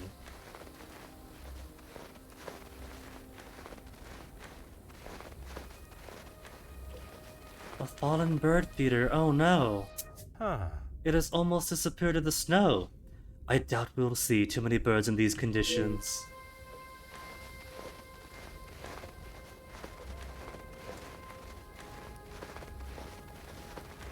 And that's it, right? The lighter was the important thing here and nothing else. 'Cause I'm pretty sure that's everything then.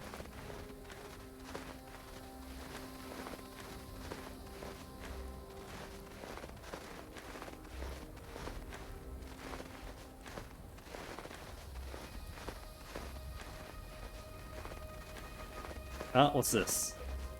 Faint footprints! From last night to this morning in this hail? In this gale, I mean? No way. A small trail of footprints in the snow. The Major was seen walking around here yesterday. Yesterday. Last night. The snow hasn't stopped. I don't care how faint it is. That's buried. The snow is still falling, and I am hardly dressed for the occasion. Perhaps Madame Van den Bosch has finished her breakfast and is ready to answer my questions. What can we connect? Nothing? Not even the lighter? Not even?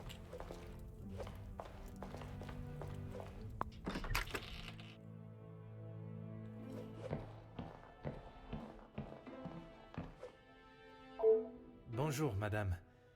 May I offer my condolences for your loss? She has supped on the atmosphere, just standing there and staring away from the through this whole time. Thank you, Detective, but they are not necessary. What can I do for you?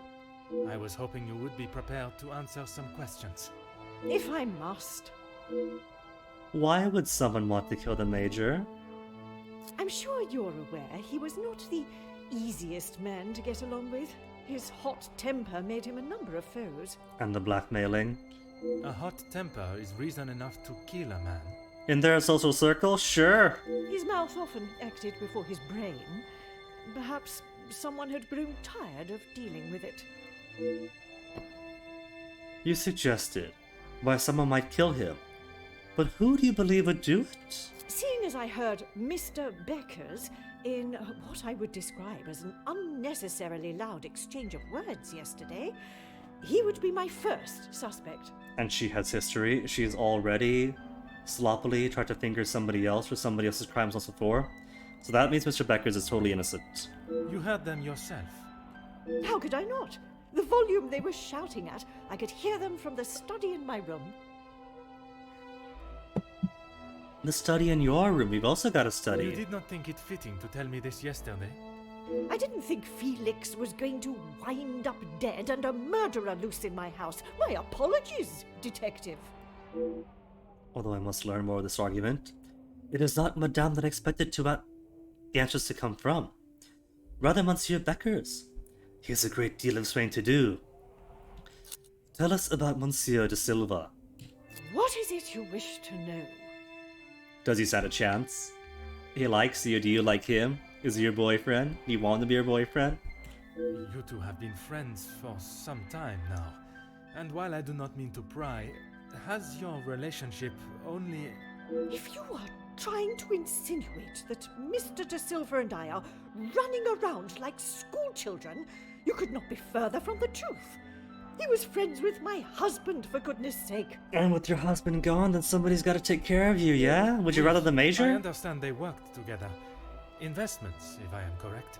Mr. De Silva was the voice of reason that my husband should have listened to more often, instead of throwing our money at businesses that were already on the verge of bankruptcy.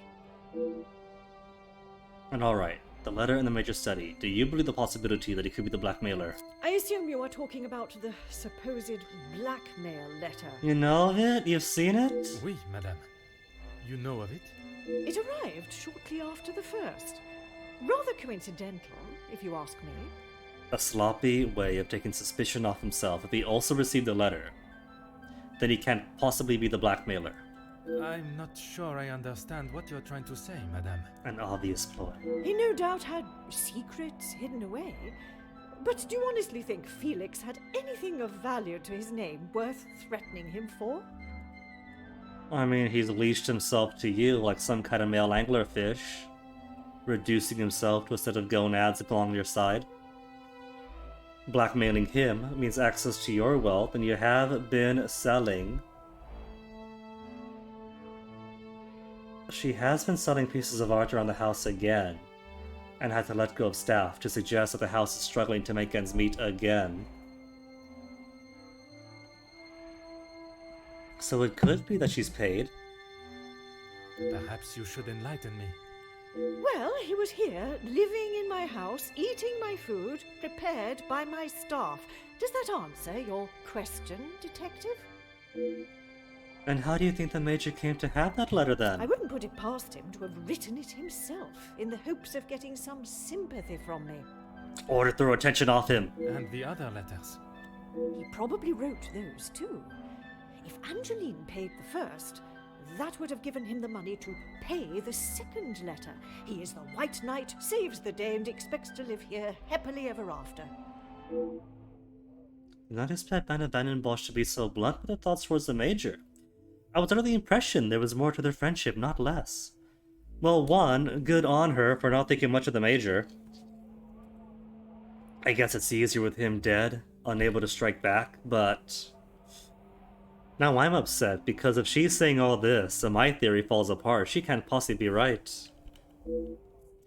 It is quite the nefarious plan that Madame has laid out for the Major. I'm not sure I could believe he would go to such lengths of deceit. I'm sure Mademoiselle Angeline will have an opinion on the matter. Merci, We've already asked her. I Gathered all I need from the Madame Van den Bosch and Mademoiselle Rehenna. Returned to the hall. Or sup first. Look at the size of that blue cheese wedge. Just look at it. That is so much Stilton. Look at all that blue veining. And it's got the crust on it still. Ugh. Game, you tease me so. And the size. The sheer size of that tea kettle. That is a tea kettle worthy of the size of this cup. No, bigger teacup. A kettle that size deserves a bigger cup.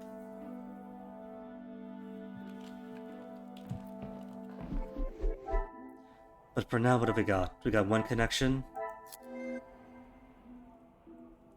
Cassandra believes the Major was a blackmailer, but Angelina disputes.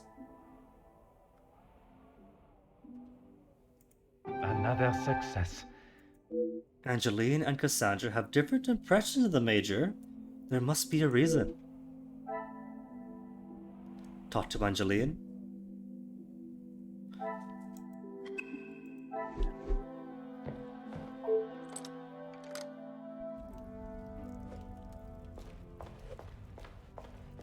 Who is at least still here, so no hunting her down. Is there something I can help you with, detective? Why does Maman not think as fondly of the Major as you do? Your Maman did not describe her friendship with the Major in such a positive light. You have got the wrong end of the stick, detective.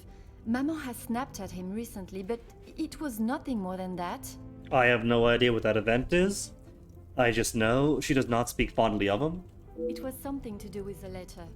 I heard them in the library before Maman shouted and he stormed out of the room past me. So maybe there is truth to what Maman said.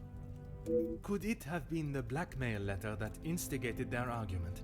Why would Maman be upset with him over the letter?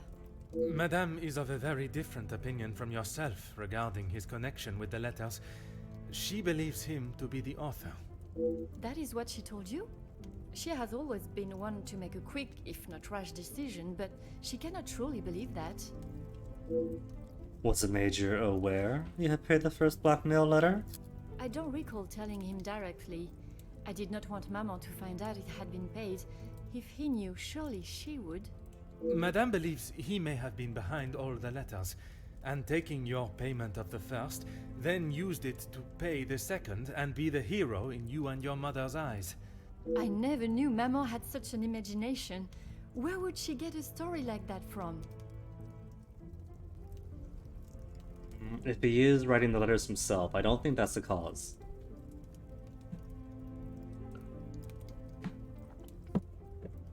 It certainly is a pathetic ploy that maybe he might try to do, but I think it's more just getting money. That is a question I was hoping you may be able to answer. You have met him. Do you really think he's capable of such a devious plan? A bad person, yes, but clever? Nah, not really. It is a plan only the most crooked and underhanded could create. Is that the Major? I am not so sure. Crooked, yes. Underhanded? I don't think he's got the little gray cells for it. The more I think of Madame's story, the more ridiculous and obscure it sounds. But that does not mean it could be ruled out. I shall not keep you any longer. 100. So we've spoken.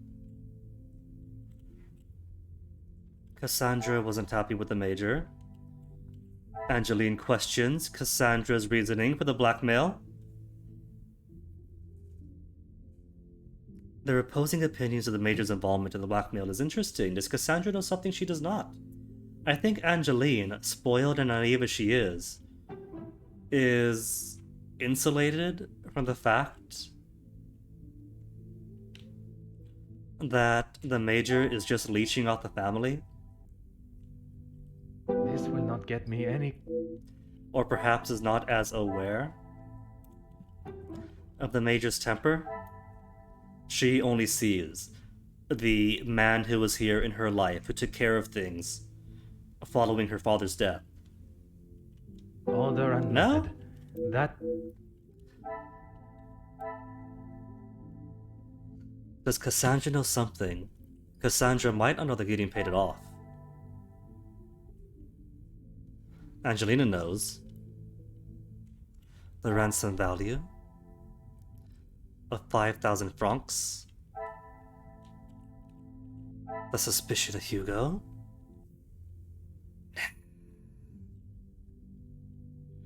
That Cassandra wasn't happy with the Major because he was leeching, because of his temper. And all that means that Cassandra wasn't happy. It wasn't the happy uncle or stepfather that Angeline probably saw. I cannot see the Really? logic in this. Okay. So, what about why Cassandra wasn't happy? Because of his temper? Or because of his leeching? Come, my little grey cells. Because of his temper, then? Is there something... Cassandra not happy with the Major? Because his plan failed and Gideon paid off the ransom. What a revelation! Really? Nuh-uh. I wonder if the blackmail had a greater effect on the relationship than expected. Talk to Angeline? Always Angeline? Is there something I can help you with, detective? Was the arrival of the blackmail letter what caused a tension in Madame and the Major's relationships, and not his temper, not his leeching, not his making himself king of her castle.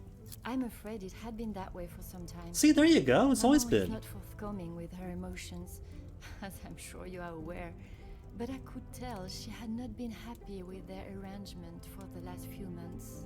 What gave you that impression? There was not one particular thing that she expressed. It was just the way she spoke to him and of him when he wasn't present.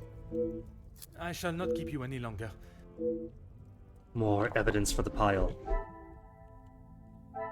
But zero connections. So what now then? There's no to-do list stuff. Archie's got nothing for me. There is no to-do stuff, right? Everything's crossed out. Nothing to do. Well, there's a Contessa. Has a Contessa had something for me? Countess, I wonder if I could ask you some questions. That is it, detective? No small talk? No inflating of one's ego? Oh no. Has she seen through my toolbox? I am afraid not, Countess. With the murderer still loose in the house, my mind is rather preoccupied. Well then, detective, perhaps I can be of some assistance. Comment, madame? I thought you might like to know what I found on the Major's body. You investigated his body? This evidence is inadmissible then. How do I need to implant it? Who gave you permission to see the Major's body? That certainly piqued your interest. A man has been murdered, and you find it acceptable to fool around and joke. Oh, please, detective. Do you really think so little of me? Archibald asked Archibald asked for assistance? He knows of my medical training from my days as a nurse, and I thought I would be able to help. Even if it has been some years. I don't know. She is among the idle aristocracy. The only reason that she does her little charity thing is because she was bored. This could be a game to her. It was not his place to grant you access to the body. I shall remember to keep my assistance to myself next time. What did you discover? A single stab wound. Yeah. Which you no doubt already knew. The knife was held in their right hand. How could you say that? Was it a right-handed knife? Hand. I pride myself on order and method, and this is far from either. A suspect in a murder investigation has examined the very victim that they are suspected of killing. It is like something out of a crime novel. Judging by the depth of the wound, I would say there was no great force put into the strike. More a sign of defense than attack. If it was you. You want this idea in my head. That, oh, take pity, it was only defense. If I had to say what weapon was used, a small sharp knife or dagger. This may confirm my suspicion of the Major's knife being used to kill him. I understand it may be difficult for one to keep such information to yourself, but I ask you to try. Your involvement has already tainted my investigation. Everyone is going to be tainting the evidence, aren't they, in their own little way? You are welcome, detective. Oh, Pierrot, don't you get it? She has status and money. It is her privilege to access the body. When my superior officers hear the goings-on of this house, I will surely be seeing the green fields of the countryside once more. I must do all I can to redeem the reputation I have worked to build, starting with fighting the killer. S'il vous plaît, Comtesse. Keep this information to yourself. There goes a relationship. We could examine the glass case again. Now is the time to open it? Oh. It looks quite valuable and delicate. Resist attempt whatever. Bonjour, Monsieur Demir. Detective Poirot, how are you? He was posing like this the entire morning while everyone else ate breakfast. He just stood there, fists on his waist, chest out. The truth, monsieur. With each step towards uncovering the blackmailer, I am thrown 2 steps back as to the identity of the Mage House killer. You won't accept the possibility of the servants. It's just a guess for you. Is there something I can help you with? After investigating the crime scene yesterday, I asked Monsieur Sterling to move the body. Archibald came to me and asked for my help in the matter. My brother and I dealt with it. Together, with no other witnesses, right? And though the brothers have disdain for each other, they have sympathy for each other as well. So it might be a moment of rare cooperation. Merci for your help. It is a job that only the professionals should have to undertake. So, Poirot, how come you didn't move the body? You and Archie could have done it together? It's a job that had to be done. Although it may have affected my brother more than I. How so? At the sight of the body, the color drained from his face. Once we had reached the cellar, Zachariah took himself straight off to bed, without even a good night. Your brother was a field medic. I don't think the sight of bodies and blood would spook him. Maybe seeing the Major in such a position could be reminding him of the horrors of the battlefield against the Major. Or it could be that Zack knew what hidden animosity Gideon had for the Major, and the shock on his face is I can't believe my brother actually did the killing. Notice the Major's safe was locked. Do you know who had access? Felix and Madame Vandenbosch are the only ones with keys, as far as I'm aware. Oh, and Archibald. I'm sure I heard Felix asking him to return something to it once. So the madam and the very suspicious butler. I wonder why Monsieur Sterling did not mention this previously. And have you spoken to your bro? I have not seen him since last night.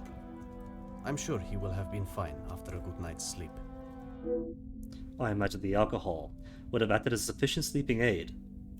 He does not need his younger brother checking in on him. Perhaps that is exactly what he requires. I'm not sure what he told you yesterday, Detective, but he's a big boy. He can look after himself. I worry that may not be the case, monsieur. His time in the war came up in conversation more than once during our conversations. He's still talking about it? I thought talking to the doctor would have stopped all of that. Merci, monsieur. What else do we get from those two? One more thing. There's Archie. Archie asked Margot to inspect the body.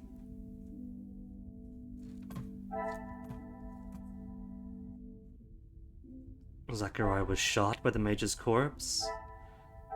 Was therapized after the war. Nothing he should hide, of course.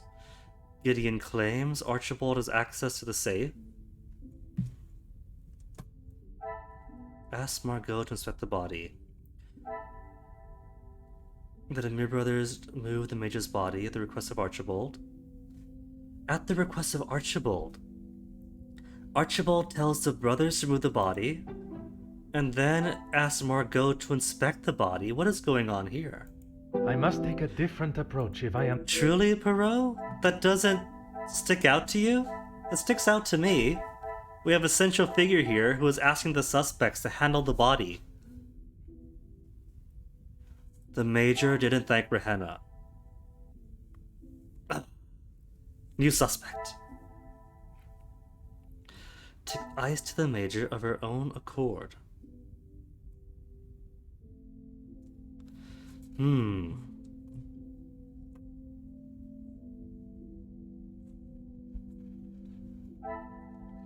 Well, Margot isn't here. So, would have to be something new from Gideon. Zachariah shocked by the corpse and was therapized after the war. The pieces of the puzzle are finally coming together. I have heard of men returning physically from war, but their minds remain on the battlefield. Shell-shocked? Is he shell-shocked?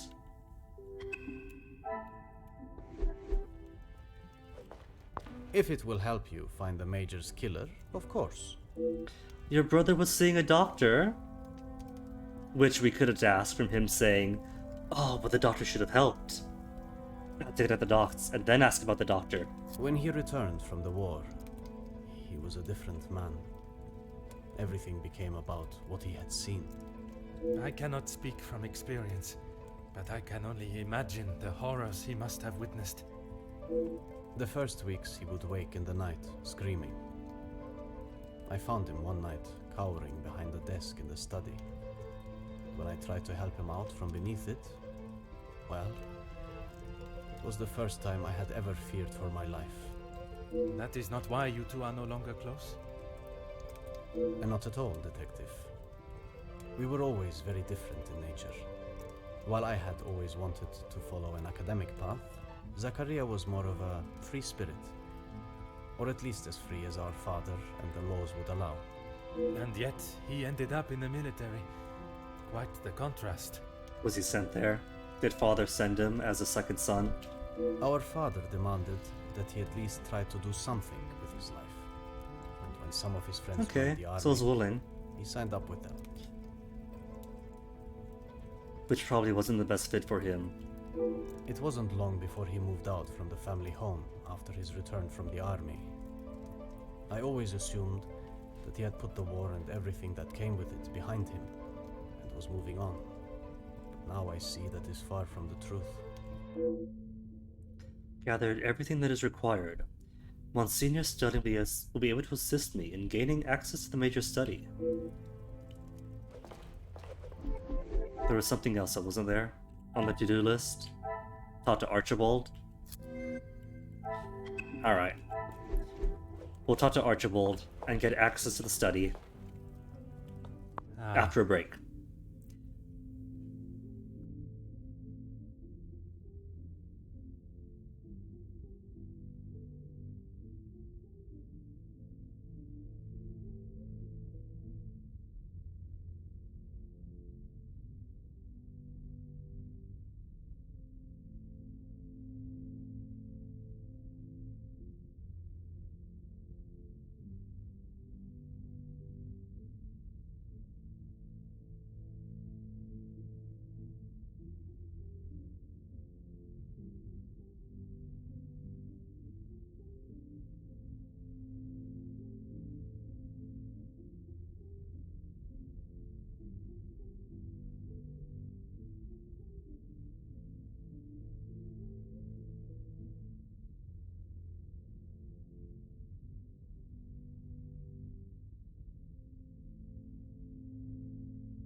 Chilly, chilly, chilly, back into the blanket.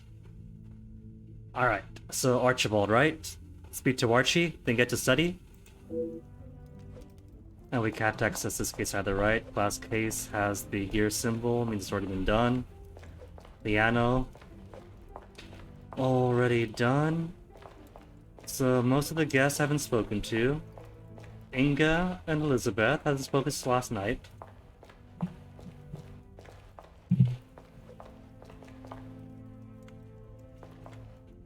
And all the other guests. Study then? Whatever Or the you cellar. need, detective. We could go to the cellar too, and see if there's more to the body. The study again. Certainly, detective.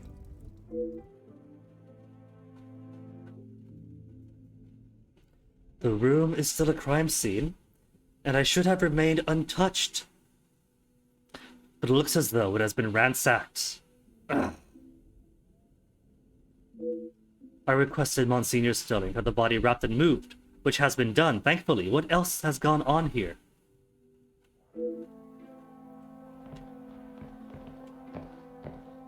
The window has been closed, and the snow swept up. The letter has been removed. Someone was obviously looking for something in particular in the Major's documents. These accounts have been thoroughly rifled through. The safe is open! The Major has recently taken out a large loan, and the interest rate is astronomical. Could be why the Madame has been more curt with the Major, and I would give him motive to start doing blackmail on everybody. And if it's 5,000 francs for everyone, Ernesto has given him 5,000 francs. The blackmail letters, I could assume, are for 5,000 francs. This was left here by someone for me to see. That was not accidental.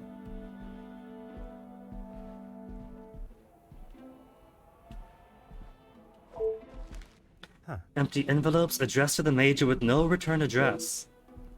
There's a picture. Who's in it? I must admit, side by side, there's a striking resemblance between Mère et Fille. Mère et Fille? Between the mother horse and the baby horse?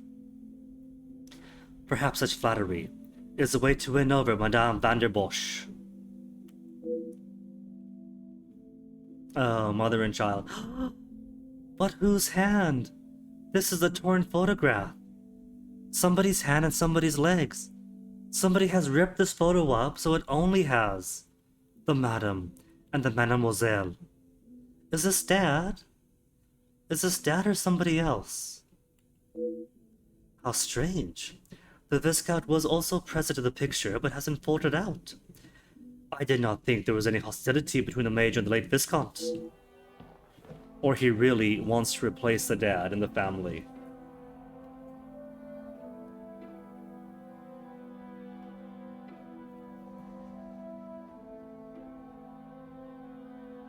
He already has a daughter's love. And the widow's house. A sealed letter? There's a single sealed letter in this ripped open safe? How strange. I could not access this yesterday, but now it has been left wide open. Scratches are obvious around the lock. Someone in this house was eager to see the safe's contents. I don't know.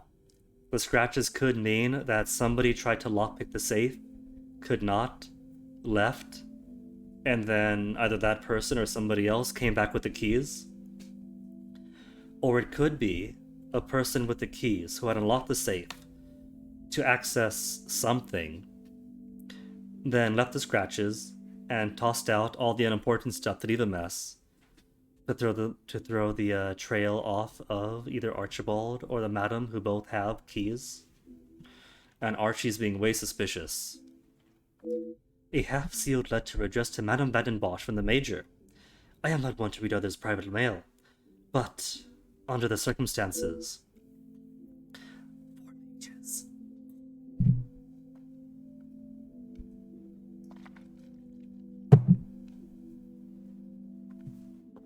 My dearest Cassandra, It feels as though it has been an age since I have been able to set my eyes on you. A day I have waited for so impatiently. I keep the photograph of us together at the lake close to my heart as always. I cannot wait to see how young Angeline has grown up. Her beauty will surely soon reach that of her mother's. More than one? I hope the gifts from the Orient reached you fine. They are really something to behold.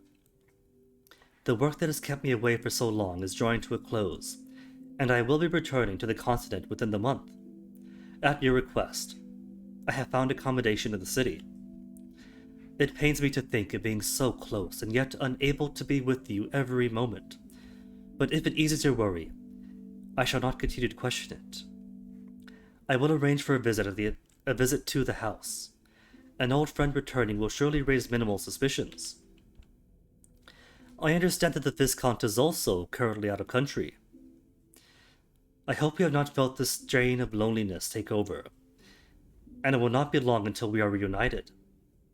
Until that day, and till the end of mine, my heart is yours, Major Felix Hagen. Mama, gross, so you didn't shack up her desperation as a desperate widow, but you've always been with him?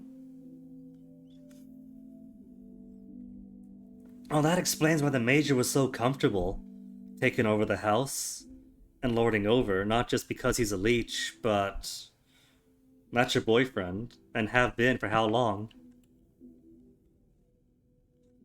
It seems there's a great deal of Madame Van den Bosch and the Major's relationships that has been withheld.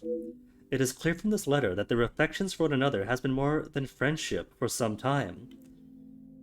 The mention of young Angeline suggests it may go back as far as 20 years. Well, that's a bombshell.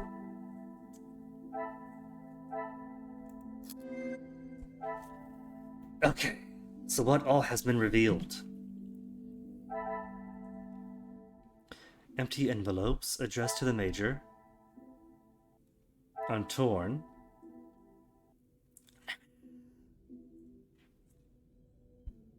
A loan for a large sum. For 6,000 francs, that's it? Only got 5,000 from Ernesto. So, it could be that Madame has been paying part of his loan.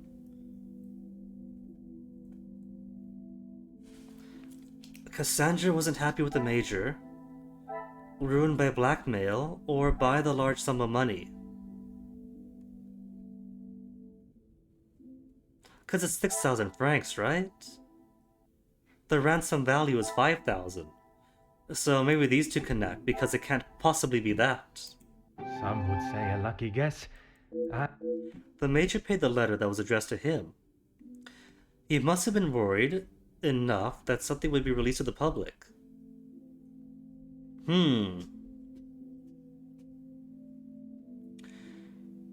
So is it then that he got his own blackmail letter and paid it?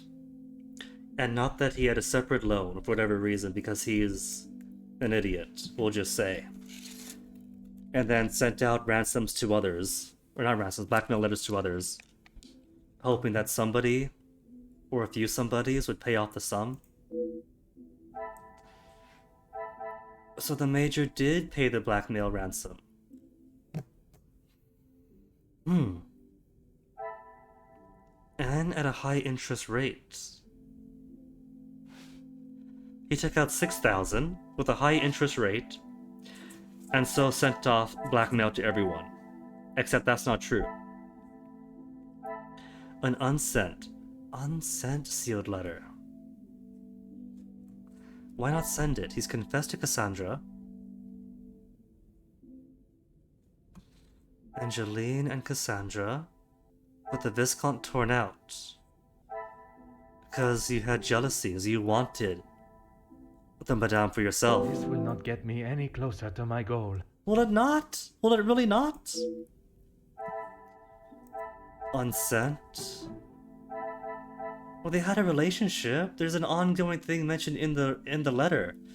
So unsent doesn't mean that the Madam didn't know. I I must act on Yeah. thought and...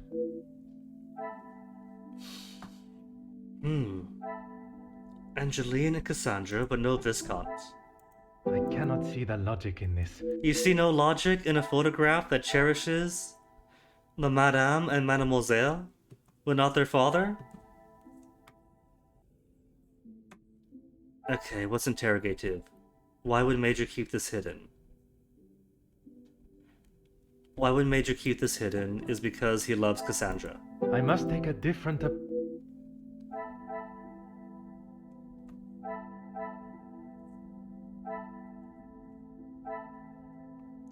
Why would he not send it? Because of the Viscount. Yeah? I must act on thought. He did not send it. So... as to not upset the station of Angelina and Cassandra because they are his breadbaskets? Come, my little grey cells.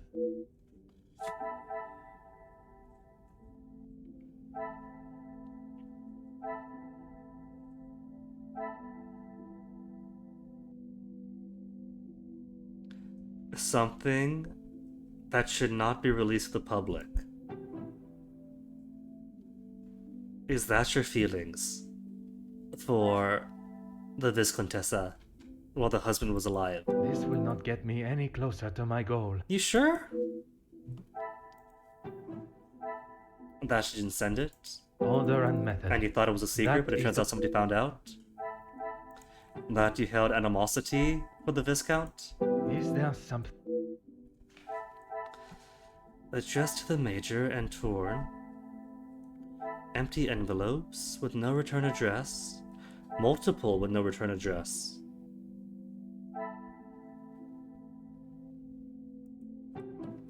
And torn, so perhaps scorn, an unpleasant thing? Is there something? Scorn and torn? A large sum with a high interest rate. Those connect? Come, my little grey cells. It doesn't match the ransom value though. The blackmail asks for 5,000.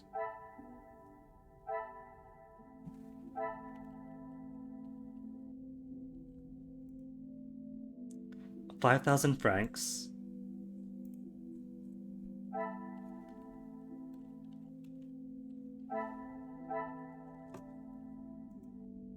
$5,000.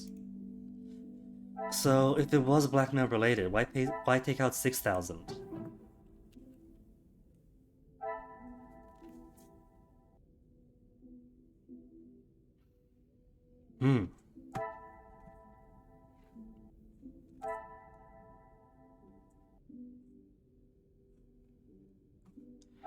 Sealed letter, seen already. It wouldn't connect to Gideon, would it? Maybe Gideon's made his money by blackmailing? And has targeted the family of his in-laws? Because they're strikebreakers? By trade? Archibald has access to the safe.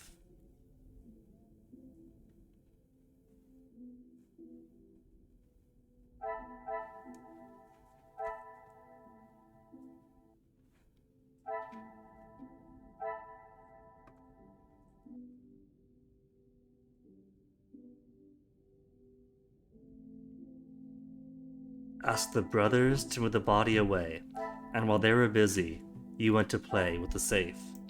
This will not get me any closer. Okay, gotta try to think of the game's logic. This new info here was giving us new connections, so it's gotta be something that relates to something. Major had a temper, and so tore his letters. Order and method. Believes the Major was a blackmailer, conflicting opinions. But we know now that he took out a loan.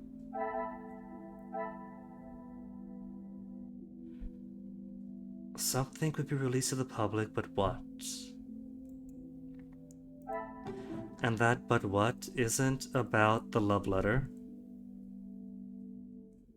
Or the Viscount? Why would the Major keep this hidden? And keep what hidden from the public? That connection? I must act on thought and fact, not on impulse.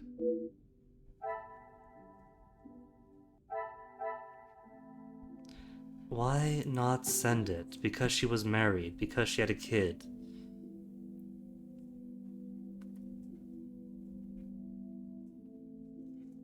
Relationship issues? Would the Major do something drastic to salvage a relationship?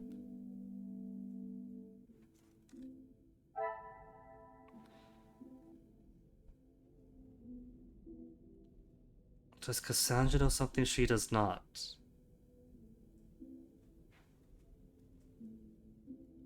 I cannot see the logic in this. She doesn't know that the Major paid a blackmail ransom. I must take a different approach if I am... Doesn't know that he took out a loan of a large sum with a high interest rate. Order and method. I cannot see the logic.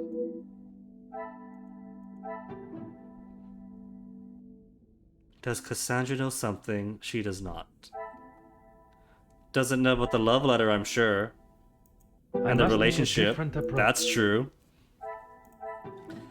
Doesn't know about this picture of you two with your dear papa torn out. Come, my little great. Cassandra and the Major's relationship issues? Would the Major do something drastic? Like take out a loan for a large sum and a high interest rate? This will not get me. To pay off a ransom? Come, my little great. To keep your relationship secret? Order and method. A relationship that should have been secret? I cannot see the logic. Because it would harm yourself and your daughter? I must take a different... And is damaging to your husband? I must act on... This is all very logical, but all wrong. A relationship ruined by blackmail? And that's what ruined your relationship too? Is there something... One like that, right? So that's already done. Unsent. Paid a large sum. This will not get me any... I mean, I'm assuming this is done with, because that and that answers together. Why he borrowed such a large sum of money to pay off the ransom, but for what?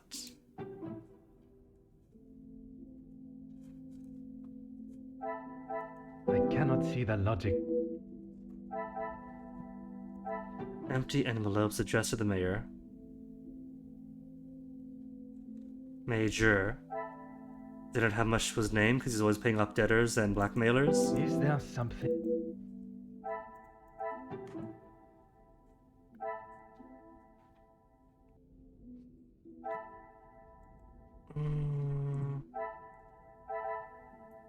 Addressed to the Major.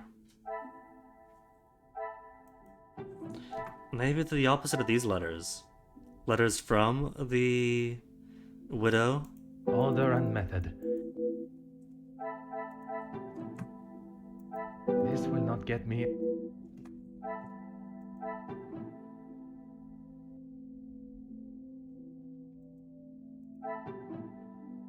I've already used the logical neighbors of the sealed letter.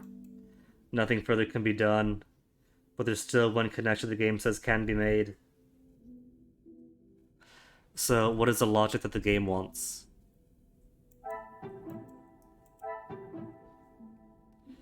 Viscount image torn out. Angeline knew the Major well, but did she know about this? I must take a different approach. Cassandra and the Major's relationship issues? I've touched everything. Angelina questions the reason for the Major's blackmail. Does Cassandra know something?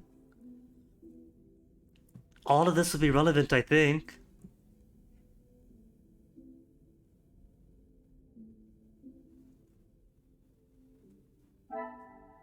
I must act on thought and fact.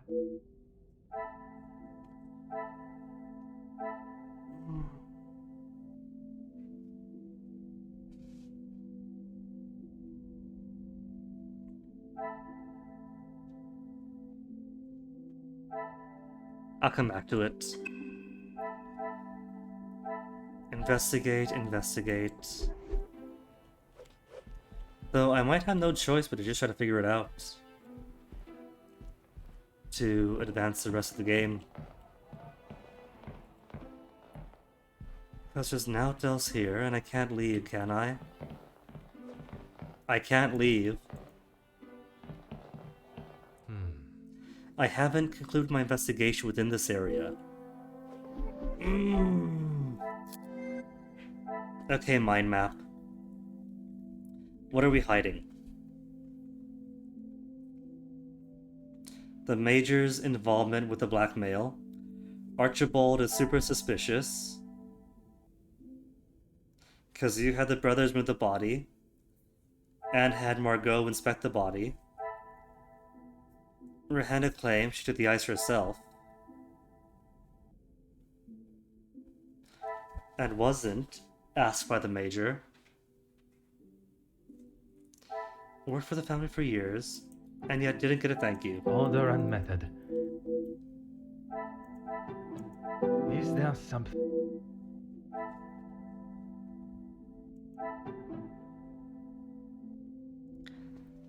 Took the ice to him, but he did not say thank you. I must act on... You knew the Major well. You're attached to the Major. But did you know the Major doesn't say thank you to the staff? I must take a different...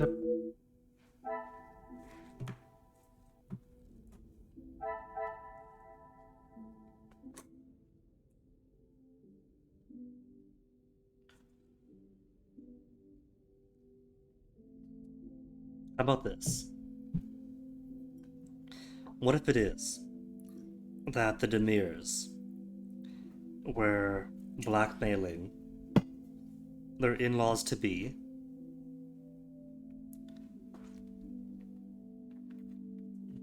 partially because they have dirt on the Major that at least one of them fought against in the war, but also to afford Zachariah's doctors? I cannot see the logic in this. That's a stretch. That's more of a stretch than anything I've tried. Envelopes addressed to the Mayor and torn. Let's see. Received some correspondence. Was it of the same nature? So, could I connect these envelopes to other things to see if they're the same? It doesn't go to the sealed letter.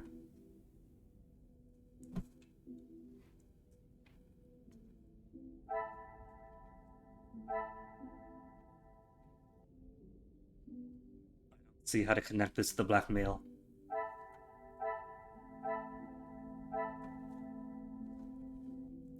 Like maybe, I don't know, because the blackmail is in letters.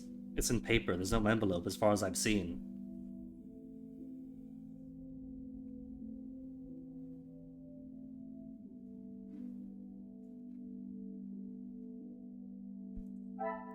This will not get me...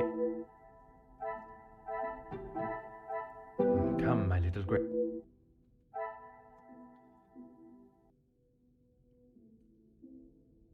I've reached a point where I'm more trying to interpret the predetermined intent of the game than using any logic.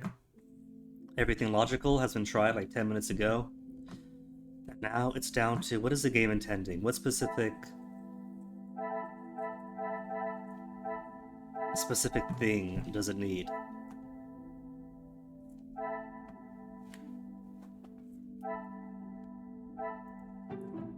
Because everything logical's all done. Logic has left the building now.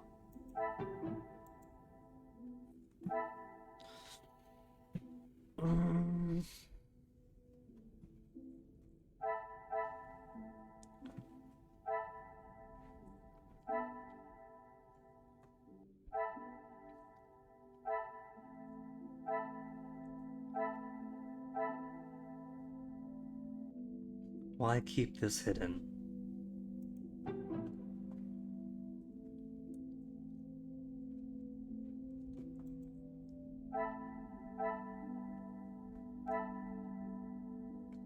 Why not send it?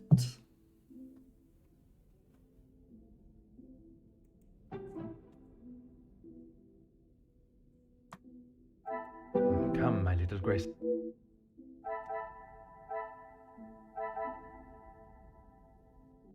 Worried about something released to the public, but what? Was a major in such a financial state that he would be offered such a high rate and accept it?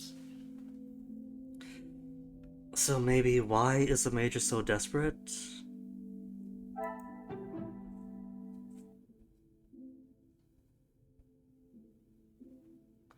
Was he in such a financial state? So was he desperate monetarily? Don't tell me it connects, having paid the ransom. I cannot see the Good. logic in this. Good.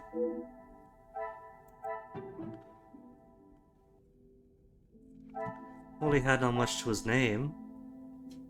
Was he in such a financial state that he'd be desperate to accept such a high rate?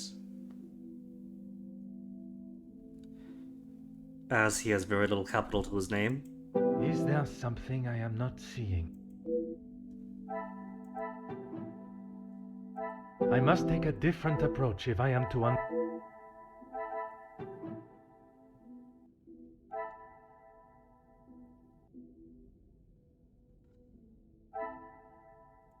This will not get me. I must act.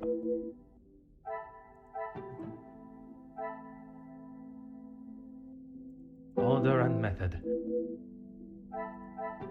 The order and This will method not is get pick me a any- question and see what all you can click on. Come, my little Grace.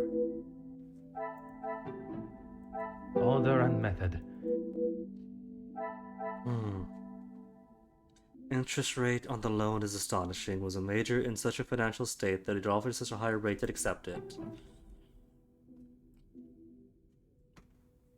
Yes, we have that fact right here, but does not connect. I must take a different approach.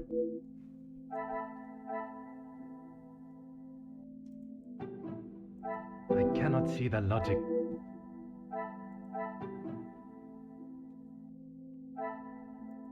Is there something? I must act on.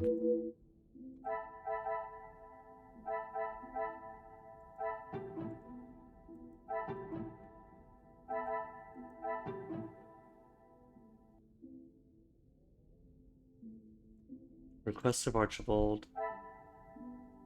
Request of Archibald. Done on our own accord.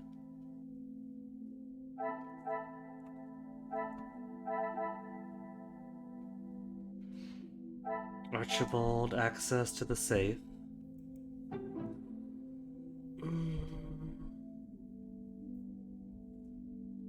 What if the game wants me to have the revelation that Archibald opened the safe for us to find? And it wants me to take the leap of this? I don't know. I cannot see the logic.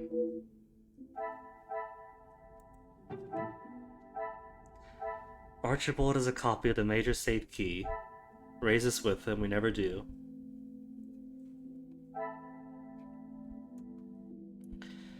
Why keep this hidden? Why not send it?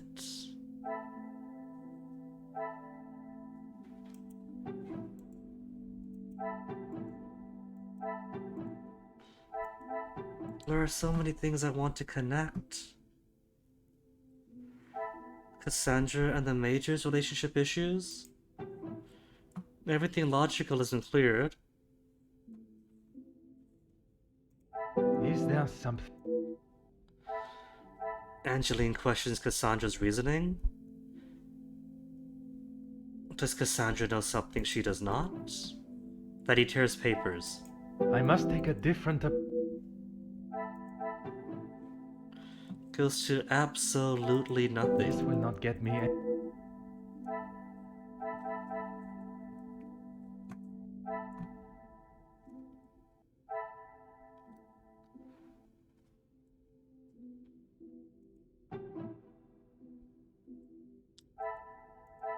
Come, my little great.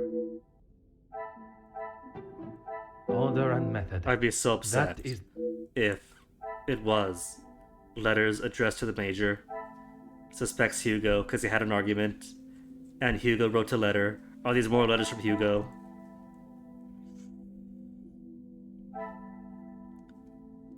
Was it of the same nature?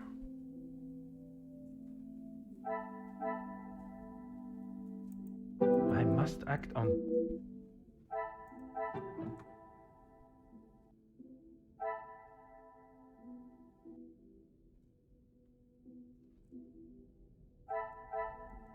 I must act on. Order and method.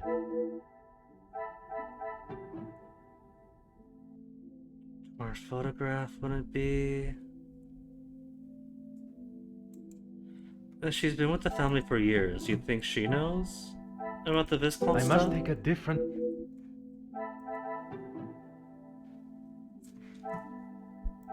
This will not get me.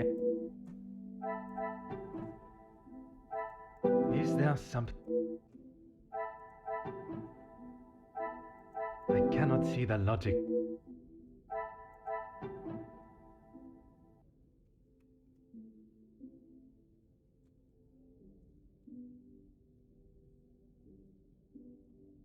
Come, my little Grace.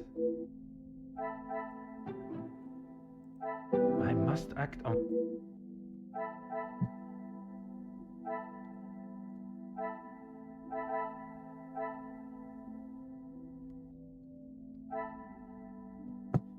I don't even know what it's asking for anymore. Because at this point, what it wants me to do is unlock steps 2, 3, and 4 before I can get to the conclusion at answer 9.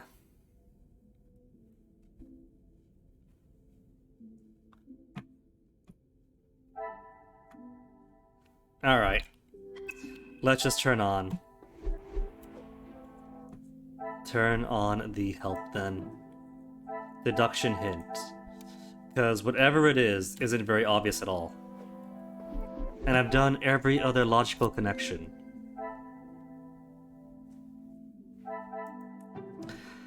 Everything that could logically connect has been tried and has been found wanting. So the only thing left to do is to click random things. All those reds mean that all of the logical tries have been taken. Angeline attached to the Major is what it's telling me to do. Okay. Let's turn it off then.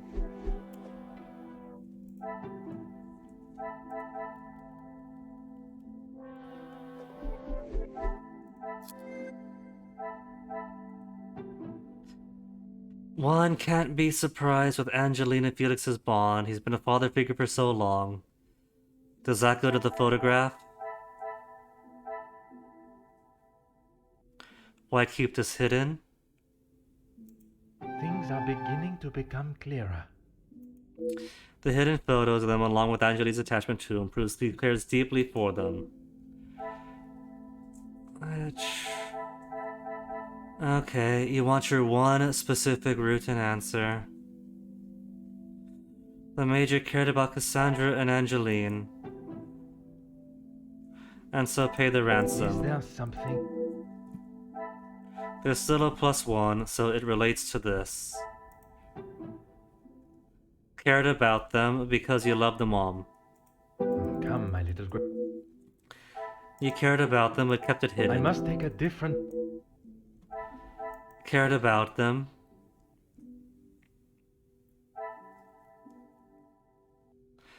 Will the Major do something drastic to salvage it? Because he cared about them. Magnifique. You believe the Major did everything to remain in the comfortable life he's accustomed to? Well, that's a different question entirely.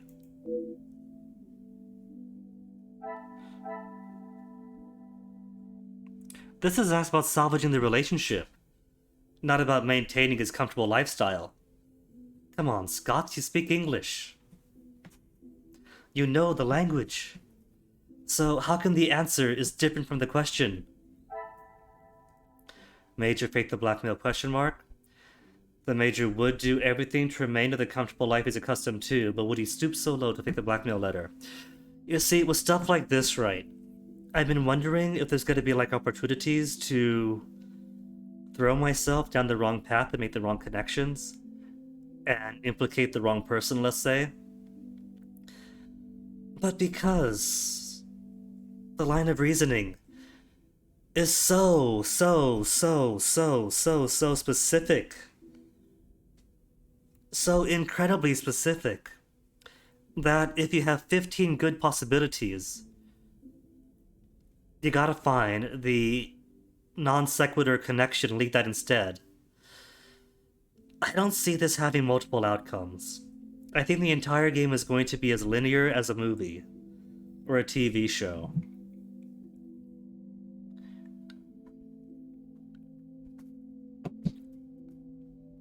Which, what is it, Blazing Bull or something? Does sample work on?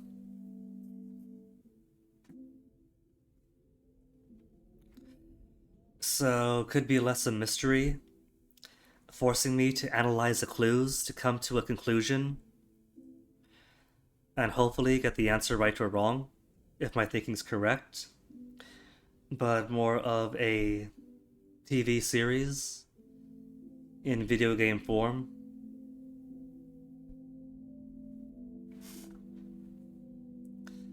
Would he stoop so low as to fake a blackmail letter? No, because he's paid an exorbitant ransom. I should not be surprised by my own skills of deduction. The evidence shows the Major was not the author of the blackmail letter, but was also himself blackmailed. He was a victim just like Mademoiselle Angeline. Whoever was that penning these letters was a great deal about many people. So it could be Jacqueline. Jacqueline could be the blackmailer. Or it could be a Spanish princess or Nigerian prince scenario. And it's someone who knows nothing, because all the letters have been very vague so far. We know something. Give us money by this time or we tell. So it could be someone who doesn't know anything about anyone and simply sends the same letters to everyone, hoping that a few whales actually pay up. But now we get to leave. We are done. The uncertain connection between the Major and the ransom has been resolved. The Major was being blackmailed. The letter was not written by his hand. What remains unresolved is why the Major was being blackmailed. 2 cases of extortion under one roof. The question of the relationship must be asked. Angeline and the Major were blackmailed. Angeline is incredibly attached to the Major. If the Major was simply being blackmailed for his relation with the widow, who cares? They're the aristocrats. Everyone's having an affair with everyone. But to have an affair with the widow, and maybe a successful prolonged affair with Angeline, and she's only just become a woman, that could be something that the both of them would prefer to keep under wraps, and would definitely harm the Van den Bosch name, and threaten Angeline's upcoming wedding. if Gideon knew that she was sleeping with her mom's boyfriend for who knows how long. If that's correct, if that scenario that satisfies both ransoms are correct, the major secret is anything but obvious from this letter. I now have a blackmailer and a murderer and their weapon to find. If the correct process is followed, they shall all be found swiftly. And of course, the correct process has to be incredibly, incredibly specific. Take my leave. Yes, it's finally this room. And never come back again. Detective Poirot, I have been asked to inform you that Lady Van den Bosch has returned to her room, and she wishes not to be disturbed. Which one? Archibald, specify. Merci. Madame? Madame Okay. certainly has mastered the art of subtlety. They may not be the exact words she used, but I'm sure you can imagine. Excuse me, I have some further duties to attend to in the pantry.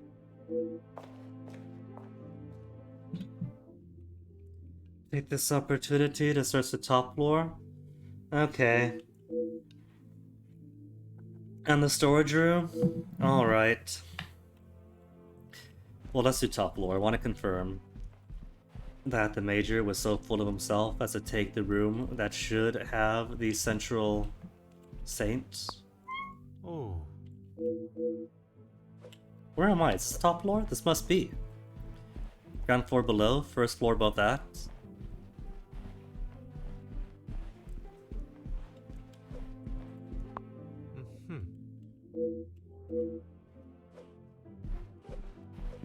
Oh. Majestic mountains. Ah. Atmospheric forest scene. And whose room? I can't go to Angeline Gideon's bedroom. But there could be clues. Does not pertain to your current investigations. Then what was the point of inspecting the upstairs? Oh. Ah. Achievement, exquisite art. Is that all the art pieces then?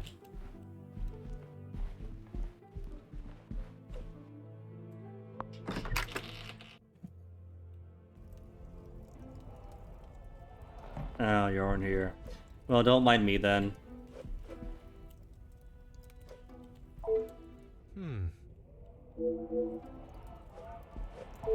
Detective I said Poirot, don't mind me. What do you think you are I was trying to talk to the doing in fire, not you. I have something I wish to discuss with you. No, I don't. I want the fire. here? Well, I hope it is important enough to justify barging into one's bedroom.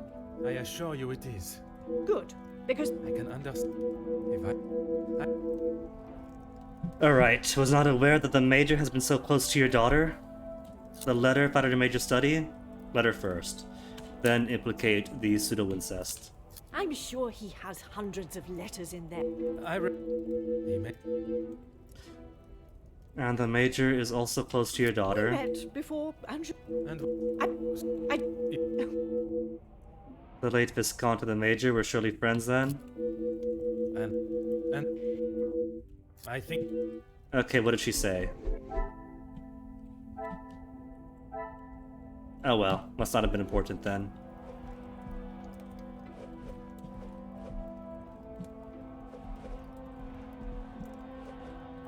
Huh. There. Finally got the fire. Huh. Method of interest. Perfume bottle's expensive.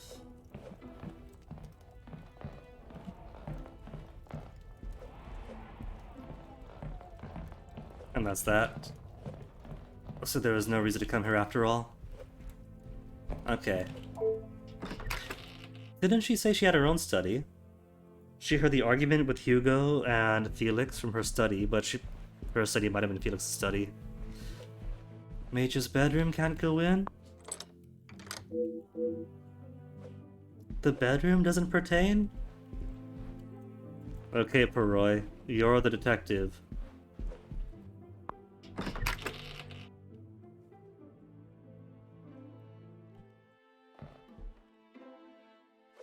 What's this? Children's toys? Huh.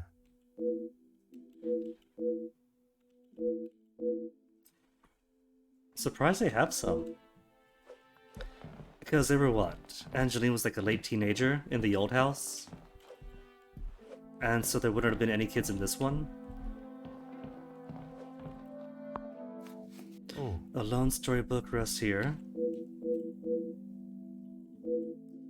To the real lady of the house, happy birthday. Watching you grow into a proper young lady has been more than words can describe. All my love, Felix. Yep, confirms it. He was seducing both madams and mademoiselles. Would not have expected to find such a heartfelt message written by Monsieur Hagen. And to Mademoiselle Angeline. Is this the usual inscription you would find from a family friend? The mage's relationship with the family?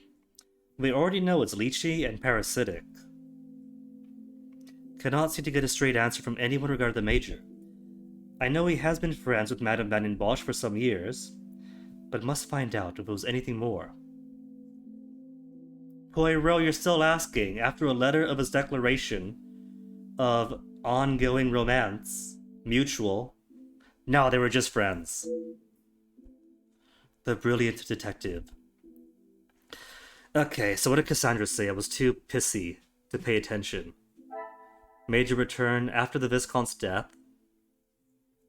Why would he do this? Who knows? Cassandra claims the Major didn't love her. Okay, where's the letter? Because that's a lie. I cannot see the logic in this. No, Perot's just that dense. It's not that the game expects super, impossibly super specific orders of operations. It's that Perot himself simply doesn't have any gray cells to spare. And Cassandra met the Major before Angeline's birth. So maybe it's not that he's seducing Cassandra's daughter, but the possibility that Angeline is actually his daughter. Let's be extra twisted. Let's go full aristocrats. Angeline is secretly his daughter, and he doesn't know, and he is seducing his daughter successfully. The aristocrats.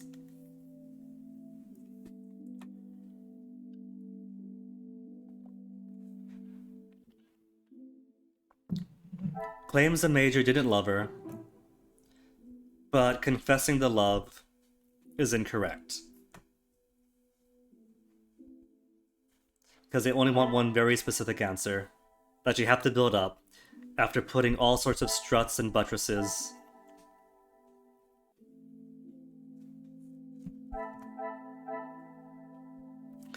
Kept a photo of the Van den Bosch ladies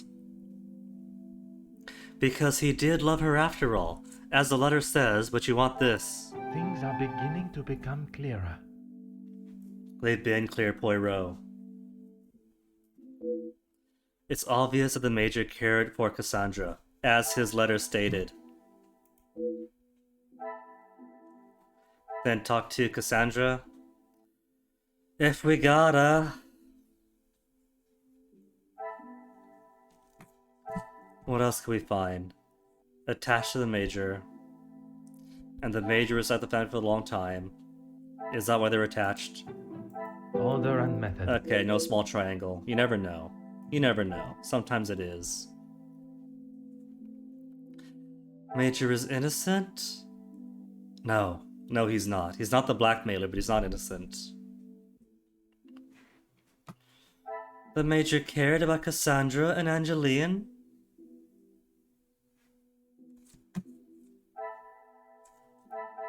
No questions, no questions.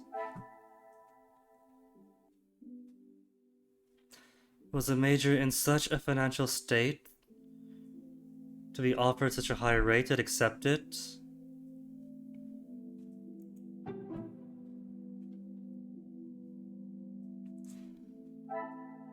Okay, next, because cares about the family, so maybe? This will not get me in.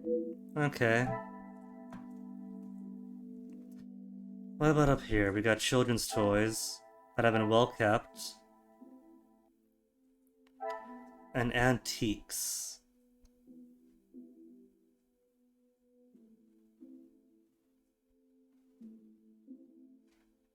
Antiques. Would it be Cassandra's, would it? Angeline, surely, like the storybook is Angeline's. Appropriate gift, but inappropriate comment. Only Angeline benefited from his caring side. I could suggest maybe that's because he's really hurt her father. But no, I gotta build up like a whole genealogy before I can make that assumption. Order and method. And by order and method, you mean the dev-specific order and method.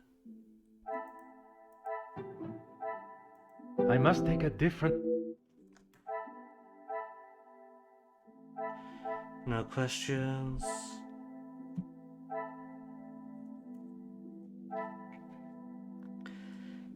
Was he in such a financial state? Why borrow such a large amount? Oh, see, now these three are close enough together, right? That they have proximity. So maybe corresponds to the same nature? Now will it go to the sealed letter? It's the same type of envelope? This will not get me any closer to my...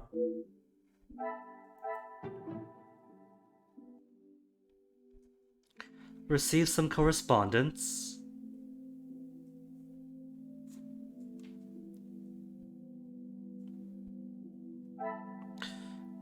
Love letters, perhaps? No? Okay. Loan sharks? I cannot see the logic. Come, my little grace. But it's been torn. So, could it be love letters unanswered? I must act... This will not get me any... Is there something... I gotta check to see. You never know. Could be small triangles. Order and method. Well-kept antiques. I must act on... Okay. Storybooks and toys for a young lady. I cannot see the logic.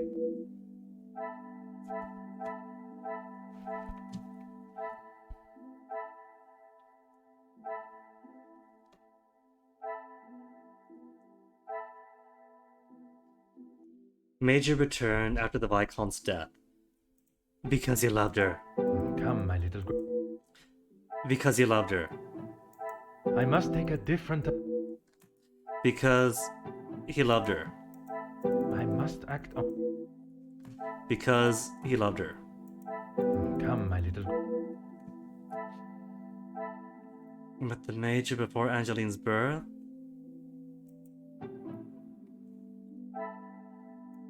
This will not get me any... I must take a different... Order and method.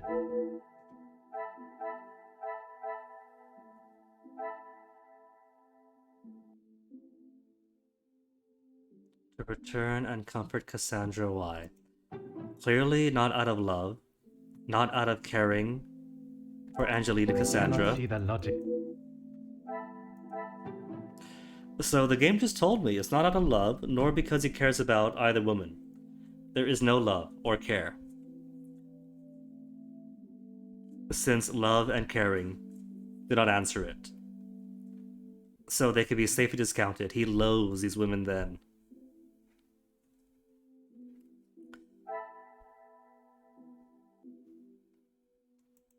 Is there something...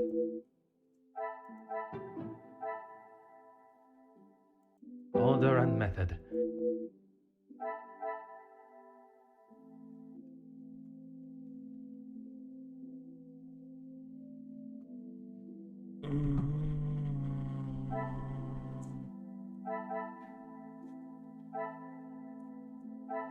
There are no question marks on anything up here.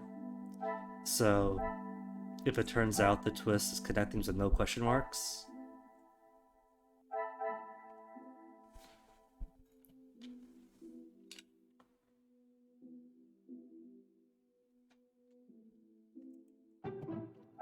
I must act on...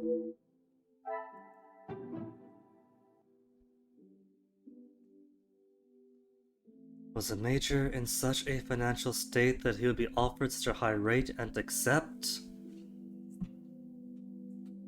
Yes, toys are expensive. Is there something?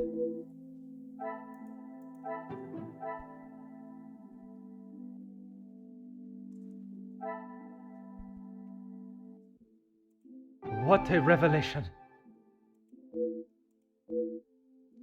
That's all news, though. How the fuck is that a revelation? That's like a basic fact of the case. It's right there. That's literally what it's saying.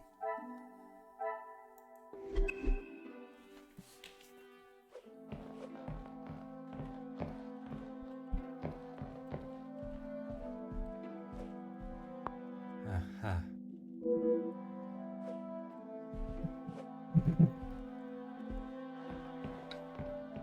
Who's the audience for this BAFTA studio? ITV viewers?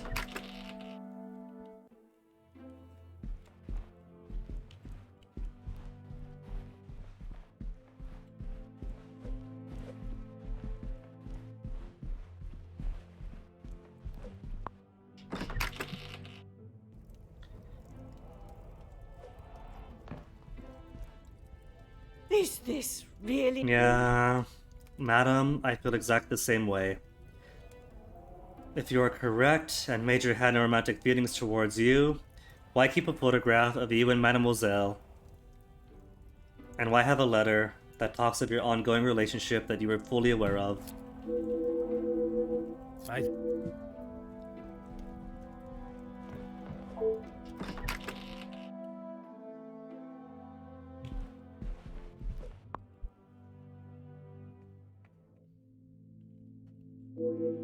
Yes, of course it's time to speak with the Mademoiselle. That's why we're here, to talk to her. Detective Poirot. Comment about the current guest stayed with me last night. But Searched the storage room, found a book that I assume was a gift from the Major to you. The toys with the book, were they also from the Major? And spoke with the Major's support of Maman? Just fill everything out. And we'll sort through it all to the mind I thing. shall not keep you any. Okay, what'd we find? 2 connections to make? What'd she say? It's a previous birthday gift. Major was very generous. Madame kept the Major around?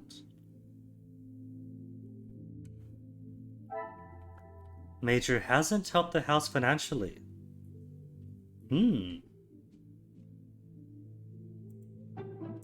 So he's only here because he's fucking the mom? I cannot see the logic.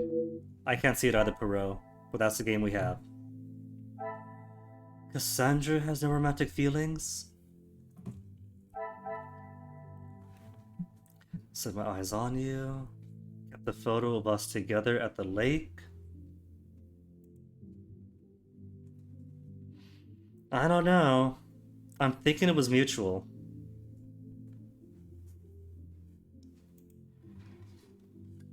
Worries about raising suspicions. They see each other in the Viscount's out. She's lying. She's just lying.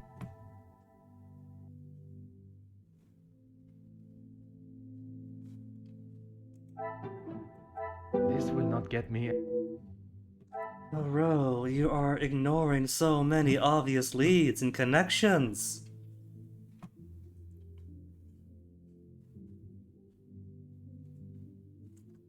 I'm so tempted just to turn the deduction help on and just autopilot through it. Storybook is a 10th birthday gift.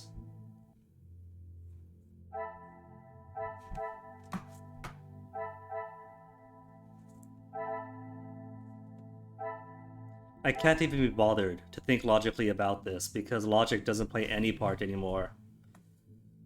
You try to think logically, and you just get read over and over again.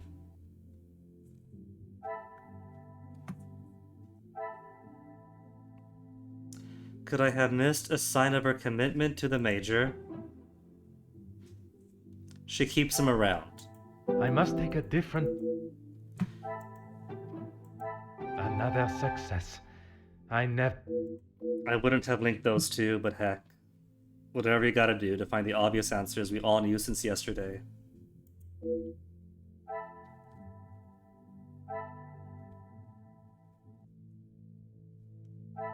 Then talk to Cassandra.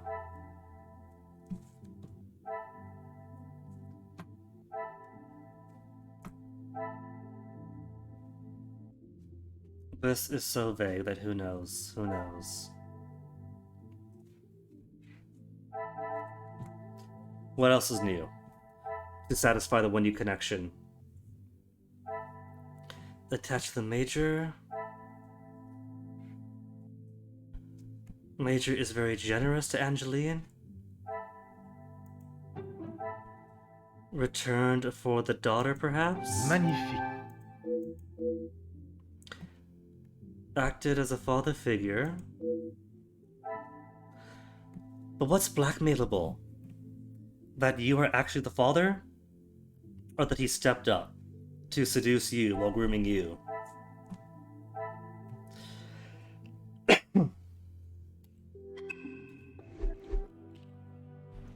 Then back upstairs, because Perrault's got nothing better to do.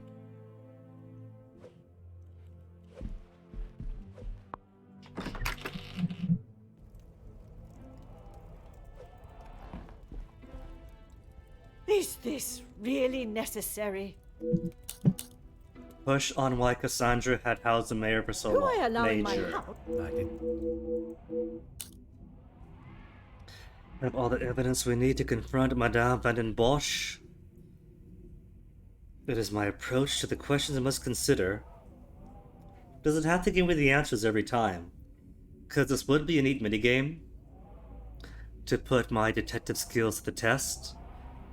But it's constantly reminding me, you must consider how you ask the questions. Here is how you must ask the questions. She will no doubt be defensive when pushed, but maybe the only way, as she will not give up any information she doesn't want too easily.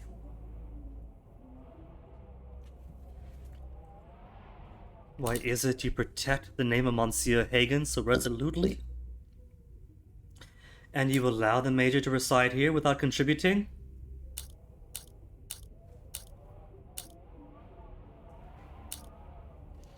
If I say why, he's a guest and friend. And you allow him to reside without contributing. Need I repeat myself, failed. detective? Men and women can His declaration of love meant nothing to you, no subjectiveness, to the point. You're continued.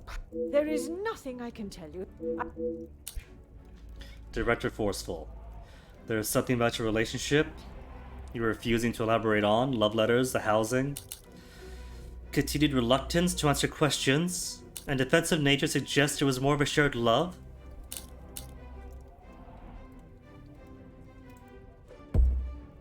Madame, you continue. And you can But when it. believe what you will. My What happens if you fail? You just go back to the beginning, so it doesn't Do I matter.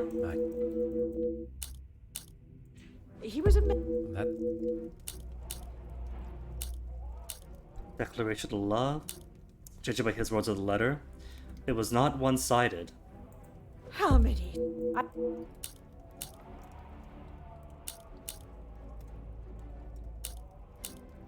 I have Madame. and you But. believe what? Who I? He was. How many?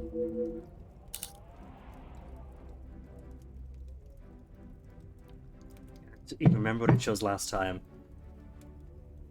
Love letters housing suggests a shared love. Madame. And you. But. If it. Madame. I.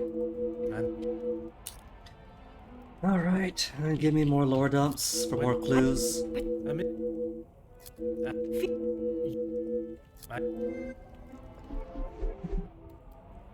Had your suspicions about abandoned Bosch and the Major's romantic relationship? Okay. So what am I doing? That's complete? Is that it? It's done? Cool.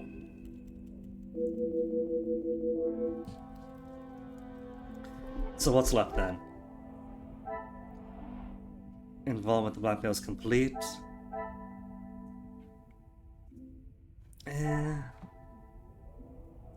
Relationship with the family complete. Alright, so what next then? Cassandra is all done. All we confirmed is things we already knew since yesterday, so Archie. Detective Poirot, how is your investigation coming? Archibald, don't ask. Monsieur Starling.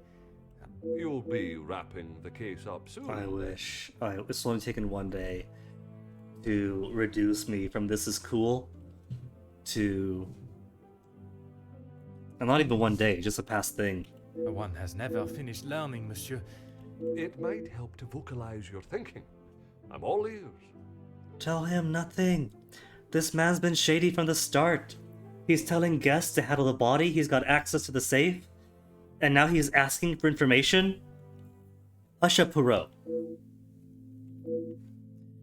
If I was to state the current position of my investigation, while holding back certain truths, the guilty parties may realize I am hot at their heels and reveal their hand. Monsieur, would you gather the... Right. I shall reveal...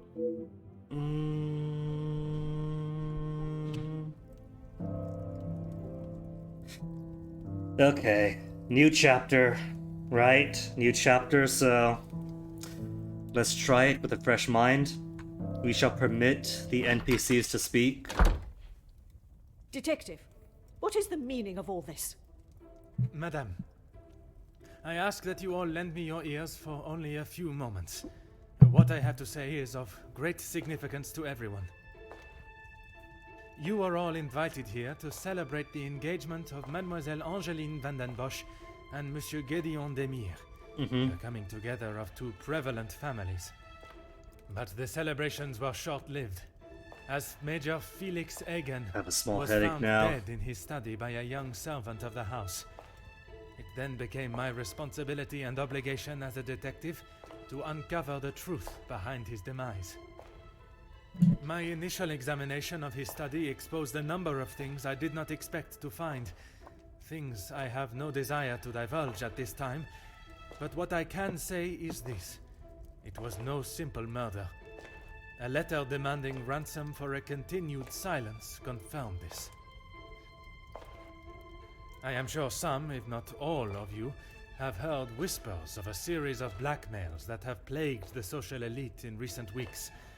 After hearing of the letters in the Major study, you may ask if it was him behind the letters. You may further ask if he was preparing his next threat to another unsuspecting victim. It is a question that crossed even my mind. That was until I sought the truth. That in fact it was the Major that had fallen victim to our blackmailer Mystérieux. Last night I spoke with you all, confirmed your whereabouts in the house over the course of the evening, and while I would have expected such questioning to reveal a potential suspect, he's a ventriloquist. What I learned was that it could not have been one of you. What do you mean, not one of us? They're all The man was ventriloquists. stabbed. He hardly did that to himself. Oh, there he goes. There is still a killer in the house. Pardon, monsieur, if you would allow me to finish. It could not have been only one of you. Rather a partneria, a partnership, in cahoots, if you will. Conversations today have revealed facts that I was not expecting to discover. And although they may have muddied and complicated my investigation, what I must do to bring the guilty parties to justice has become clearer. Those of you that spun stories in an attempt to confuse and derail my investigation have made a grave mistake in underestimating my intelligence. Other detectives may fall for such deception, but I can assure Everyone's you, making eyes, so Detective no eyes Poirot matter. is no such fool. My investigation is far from over, and swift justice shall be dealt to those that have committed such appalling acts and have continued to mislead and lie to protect themselves. Now, I must continue mon enquête, and I shall leave you to consider that you may be beside a cold-hearted killer. Bonsoir. Monsieur Sterling, un moment. Quite the speech, Detective. I don't know. Archibald keeps gussying up. I think it's him. Merci. But it was not made to entertain. Nor was this game. Well, if there is anything I can do. Can I search the guest bedroom? Is that really Yes. The murderer. Of course. Okay, good. When you returned to the study last night, you didn't notice anything different from the previous visit. Nothing. But I was so preoccupied with the So you major. didn't notice the safe wide open? Perhaps it was just my mind playing games again. Maybe one of the guests got lost, and... If a guest had taken a wrong turn, finding themselves in the Major's bedroom first, they would not have proceeded to the next door. Not to mention, no other guest has a room on the second floor. Master Hagen had a key, obviously, and Lady Vandenbosch. Always avoiding ownership of the key. When requested, aye. If something is required from there when Master Hagen is not around. Confirmation. Forgive me. If he is not around, how is it you access the safe? It's not what you think, Detective. What I think is that you have been trusted with a copy of the key, and you have lied to me about it. I only lied because of the... At this moment... Monsignor's stunning stories of his lost key strikes me as rather coincidental.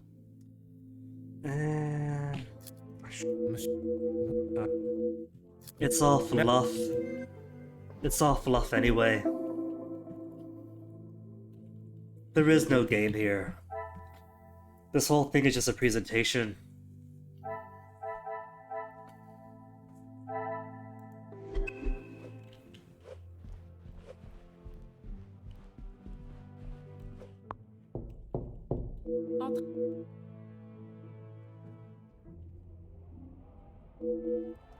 Okay, so I think what I'll do is just more of the same then. Just neum through everything. Then build it up in the mind map. Which I think loses the only real...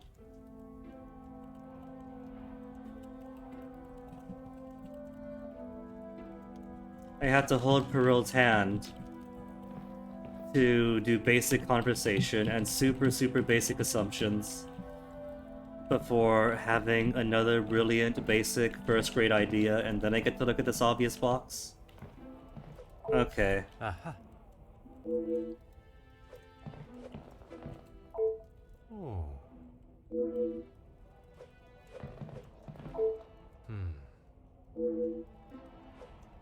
But yeah. Linear detective game, whatever. Right, it's a mystery. How open-ended could you be? But in this case, I think it's just a very bare skeleton that has had its bones rearranged a few times with different species.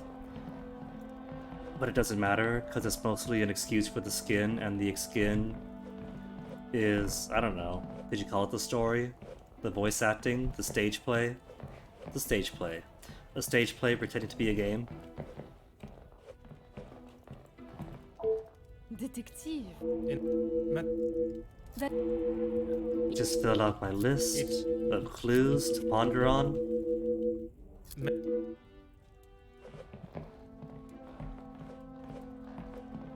And I get the box. Oh. And I like the Comtesse, and still skipping through her. Go ahead.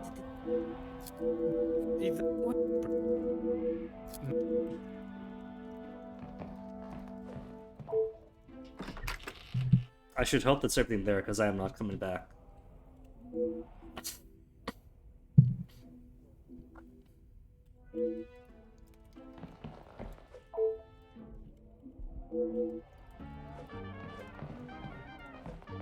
So that already, back when this used to be my room. Is that newspapers or letters? Either way, not allowed to see it. Her coat. No snow. No itchy.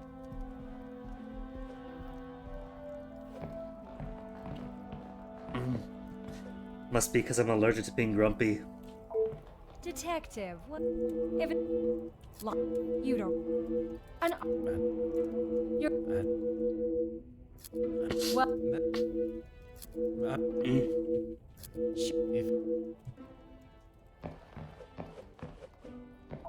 Newspapers? Recent article about what? About worker riots? Cool. Other newspapers he also reported? Huh. What about those papers? Oh well, I got plenty then.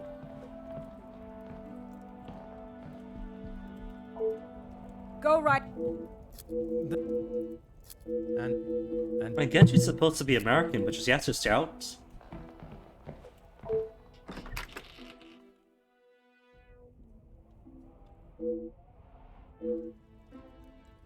I do appreciate how it's just warping me room to room, instead of making me traverse the entire mansion. Maybe they anticipated that by this point of the game their players might be rather irate at the very strict lines of reasoning it demands.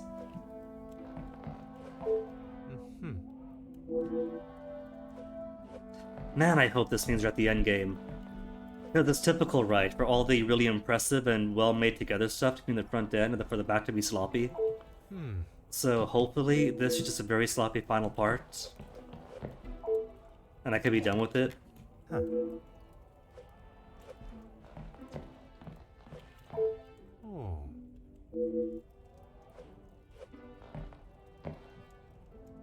Hero, come on, put your legs together.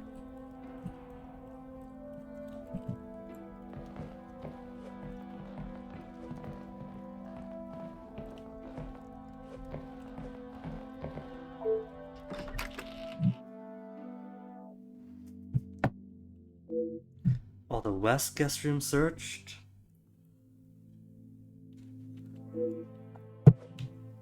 Oh, no warping. Maybe once you start looking. Then a warp room to room.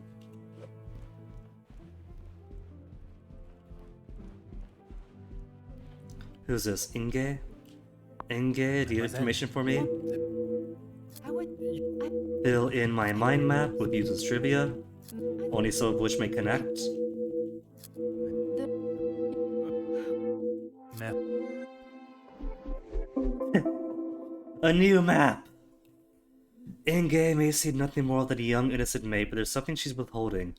You are family of Florette, and it was you who killed the Major in vengeance for her and Luke. No connection so far, though.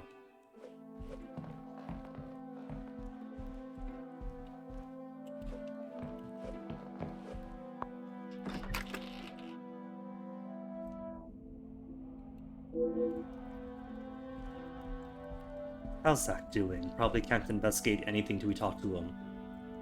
He's got the giant blue cheese! Ah, so lucky! Why is he getting drunk when there's giant blue cheese right here? With crust. Monsieur Demir. Fill in my bubbles, we'll figure it out later.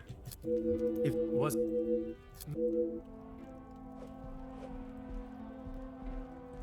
And now to snoop your room. Cigarette butts? Cigarette butts, possibly to implicate him as scorching the Major's carpet. A ceremonial dagger? Aha. A possible murder weapon? Beautiful blanket of snow. Another first aid kit. Are we trying to be like... who fought the Major in self-defense?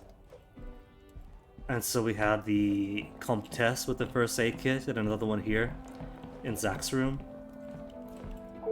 Always got the... up.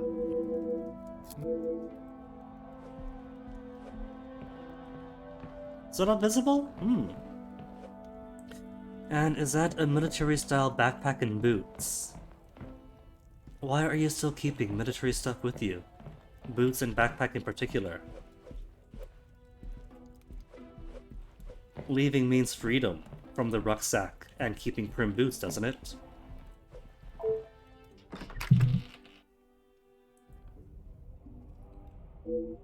Beck's room is a mess. At least this part is. Also has a green box. Ledger. A notebook. Okay. And a grandfather clock, all with the exact same description. Huh.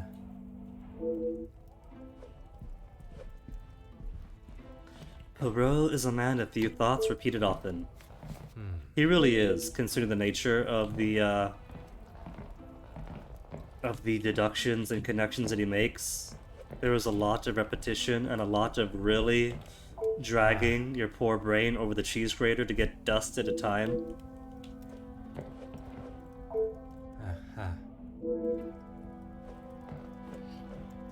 It was cute at first, though. Enjoyed yesterday and half of today.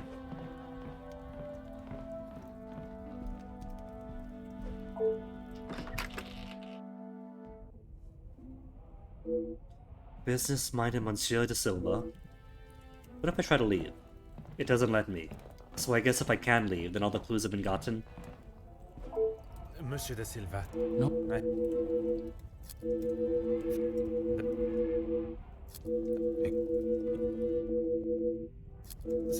You. There's. He's. That. Oh. What's the floor? Floor? Floor? A letter opener? A razor-sharp letter opener. More suspects. You know who else has knives? The kitchen staff. Any servants with access to the kitchen? Which, given the short-staffedness, is everybody? Huh. Or maybe Angeline or Cassandra?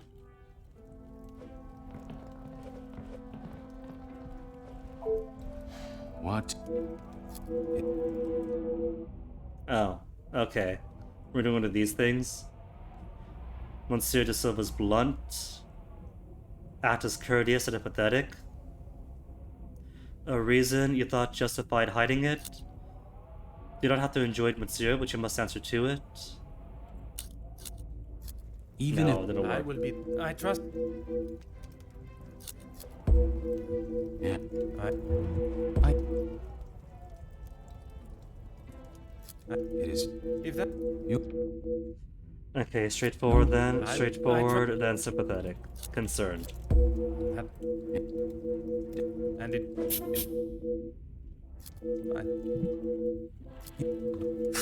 Monsieur. That. I have no clue what anyone is saying or hiding. That is, What anybody's let her say. But that isn't important, because all this is just... Oh, there's more? There's more here? It's just window dressing. Oh, he's also got a blackmail letter. Huh. Is everybody in the house being blackmailed? Is this a Clue situation? Clue the movie situation.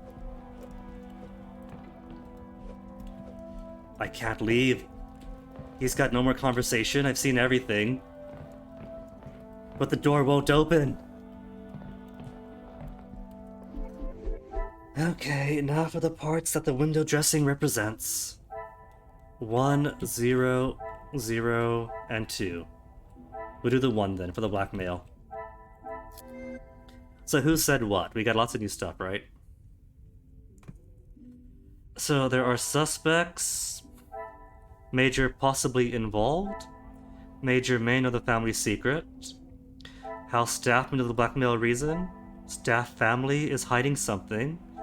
Jackie somewhat knows the family and knows a lot about the guest, and it makes an arrow! The Major is Angeline's father. Hey, confirmed it. We called that a while ago.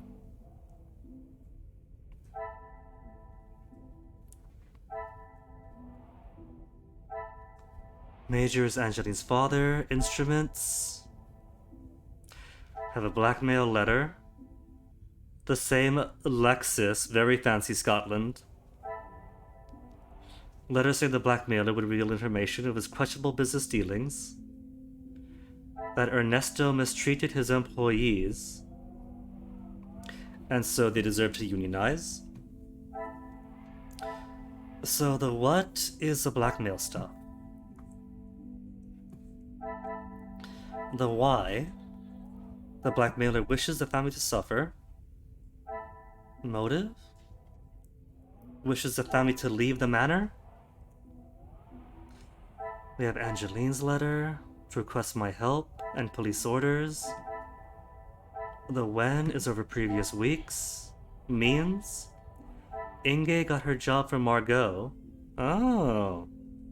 So the Comtesse hooked her friend up with Inge from the women's shelter and is loyal to Margot. Loyal enough to be an agent. Ernesto employed a servant for the women's shelter. Ernesto's newest maid.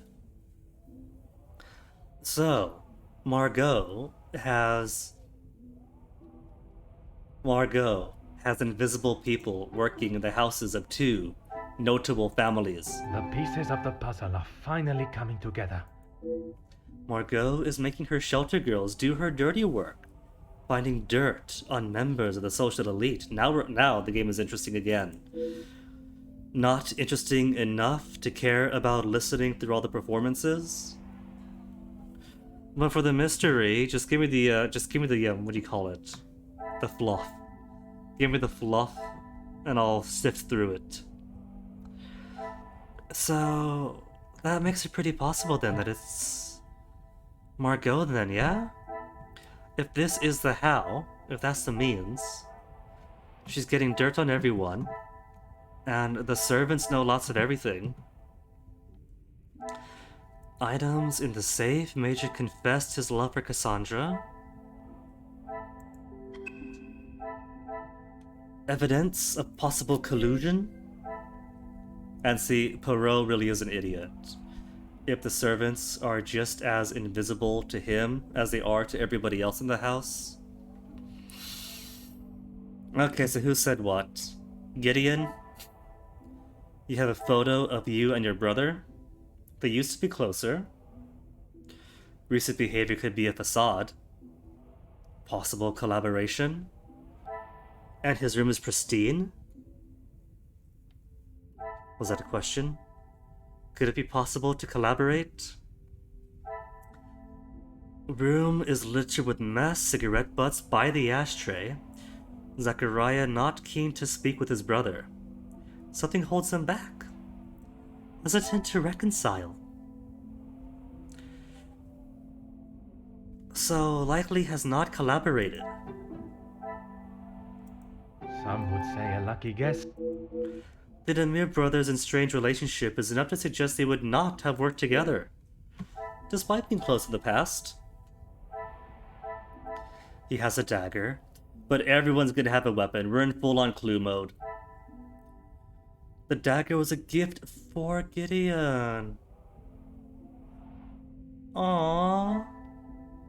Then there's no way he would sully it with the blood of his foe. Come, my little girl.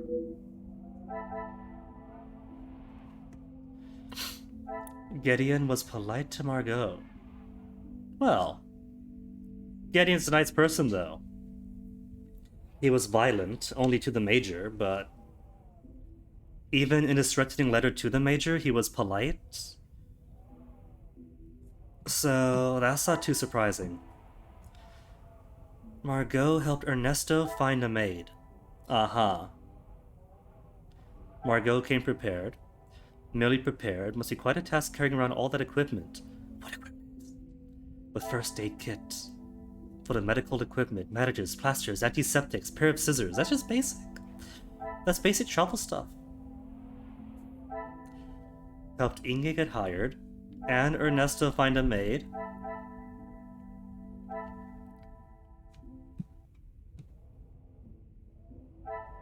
Ernesto also has a blackmail letter.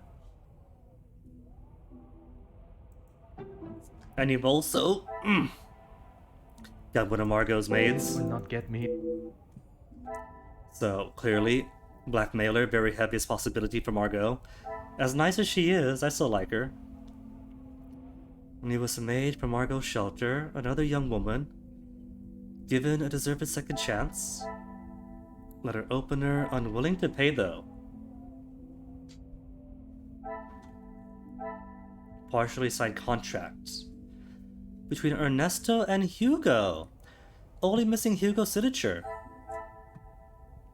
Did the union actually win out? Are the workers going to get a preferential deal? Or is it missing Hugo's signature because it is garbage? Hugo's family photo, so many siblings. Aww. Let's see it. Sweet, adorable. And notebook. Hasty scribbling regarding a meeting with who I assume is Ernesto. Curious. So have they not met yet? I cannot see the logic. They were going to meet. You had a contract that needed your signature, and you pretended with animosity not to see Ernesto. Is that because things were called off? Writing some kind of speech, unsuccessfully.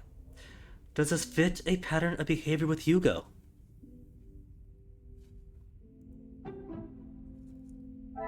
Notebook? I must take a different Okay.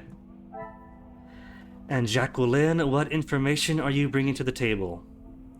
Do you think Hugo was slow to react? Doesn't rate Hugo much. He could have acted sooner regarding the riots. Maybe that confirms it. He spent too much time trying to make speeches, not enough time trying to control the strikes. Some would say a lucky guess.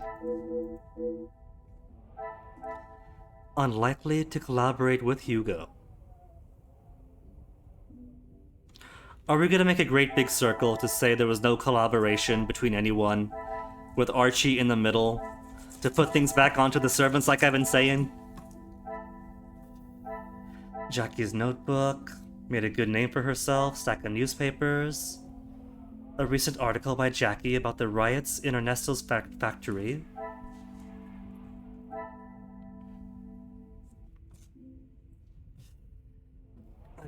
So, are there any questions here that might prevent Ernesto and Hugo from collabing? Were these questions? This was question. Does it fit a pattern?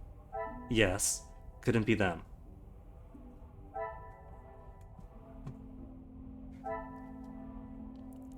Missing signature. Deserving chance. Letter opener. Unwilling to pay blackmail. I don't see a connection there. Proud of her role, no questions though.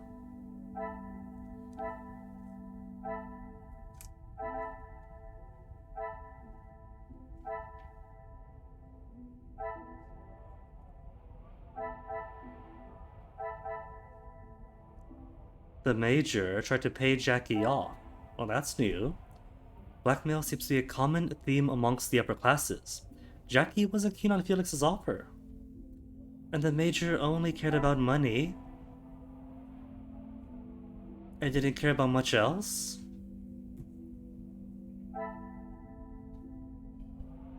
I should return this to Archibald. Allowed Margot to check the body. Is Archibald also from Margot? Well, no. Her style is desperate women.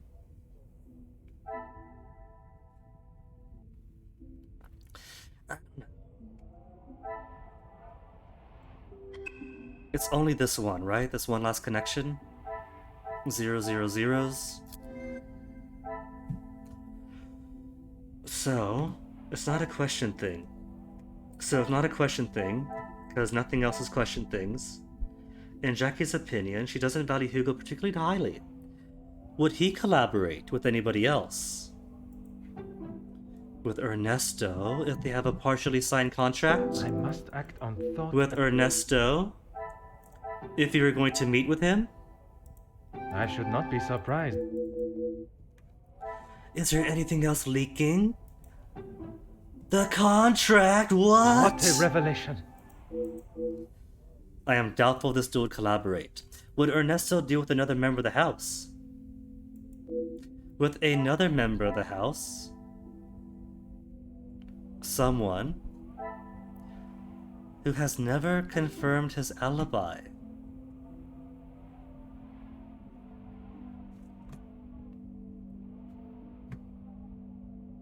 Ernesto's alibi was confirmed by Hugo and Jackie. So everyone else didn't.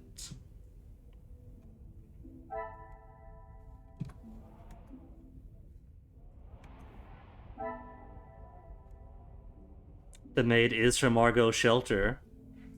Is that a connection between the two, besides the obvious? Things are beginning to become clearer. Then talk to Ernesto. Did he collide with Margot? And by lock him in his room still.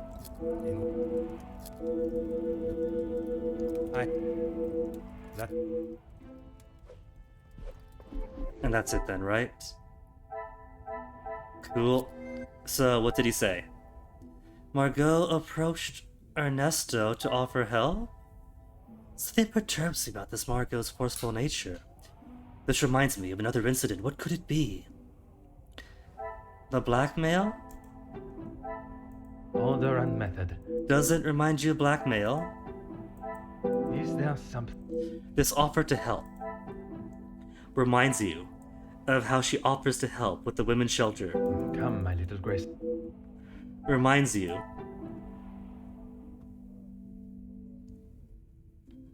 helped Inge get hired? Order and method. Helped you. Margot's forceful nature reminds you of another incident. If not blackmail, then what? Come, my little Grace. What I'm thinking, is this going to be a proximity thing? Like to put a bubble close to something else? I must act on...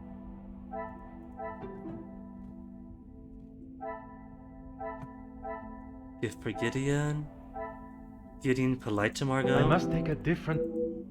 Does it remind you of allowing Margot to check the body? Another success. Okay. Oh, now you figured out that Margot has a link inside the staff of the house. Talk to Inge.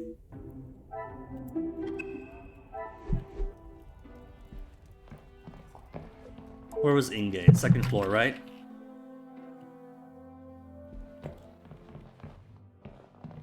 No, here you are. So nice of them. Minimizing the walk I have to do? Okay, what'd you say? 100. Uncover Inge's involvement in the recent affairs. So Inge was previously prosecuted, in trouble with the law in their younger years for theft specifically, and is following Margot's orders, a sense of gratitude towards Margot, and follows her orders almost blindly. Possibly to do something she might regret. Feels disconnected from her peers. Speaks of her family, like the dynamic they share, but also of the bond between certain staff members.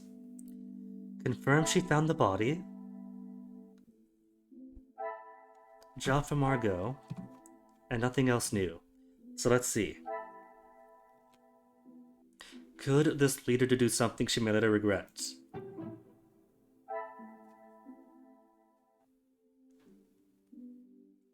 Family-like dynamic they share, but also bond between certain staff members. Previously prosecuted, so maybe she is grateful enough to move stuff with the study.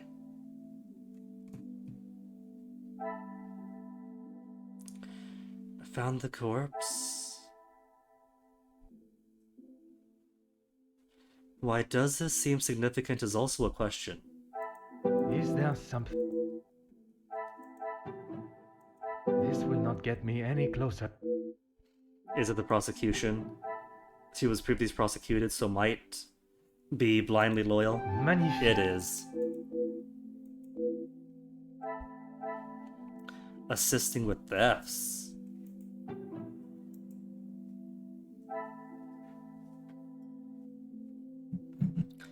Now why does the Comtesse need thefts though? She's got blackmail going.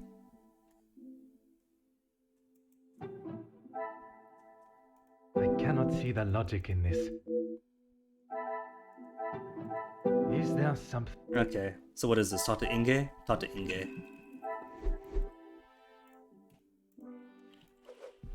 Is there something you need? What was it that the Comtesse asked to steal from the house? Nothing? Okay, cool. Easily solved then. The key? Did I see the word key? What's the update? Inge knows of the hidden room. The room you keep hearing about. And you know about it. And she accessed the safe. And scratched the safe. Oh. Spotting the key in the dark. Okay. So the scratches was a red herring. Gain access to Felix's safe. How did she achieve this? Or you had stolen it. Come, my little great. Stealing keys. The pieces of the pot. And so you gained access with a stolen key. Magnifique. Trying to uncover secrets. Oh. By which fact then, Margot's use of the destitute women is to uncover secrets, to blackmail people for. And so if there is a secret room, best place to look. How many secrets in the house holds for Inge to find? The house holds? Well, she knows of the hidden room. Another success.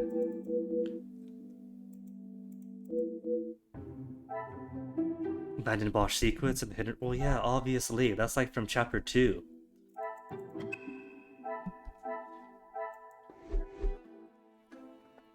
This counts as blackmail solved, right? Or does he want everything down to the shoe size too? Is there something you need? That's it? Cool. Then solved. 1 and 0. Inge's involvement is done. Investigate the blackmail. Margot has links to several staff members. Van Bosch. Secrets in the hidden room. Where do you go to? Inge access the safe.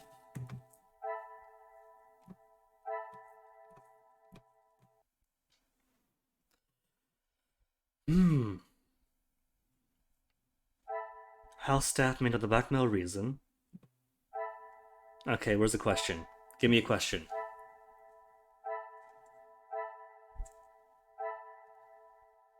Is there a chance the mayor is involved? The major's involved? No.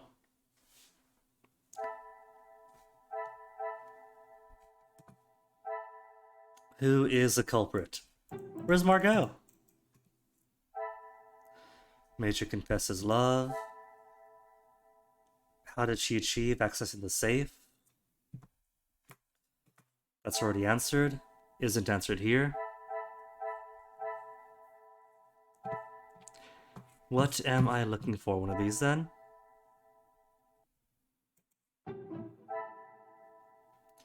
Margot may know more and has an inside link. The pieces of the puzzle are finally No coming together. question marks on either then. So it doesn't have to be questions. Alright, and that gives us Margot as a blackmailer, and so the case is solved, yeah? Hooray, that's one mystery solved. Gives us the who, the what, the why, the everything. In a less than satisfying system. See, if we get to fulfill this web ourselves, that'd be really, really cool.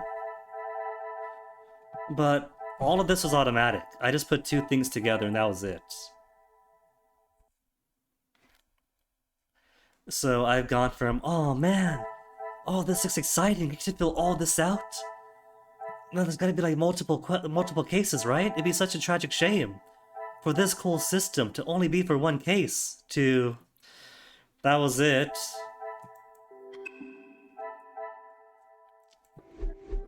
And that just leaves a murder.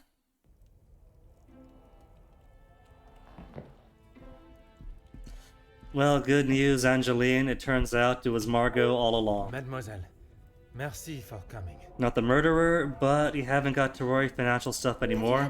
I have. The leech is gone and the blackmailer's been found.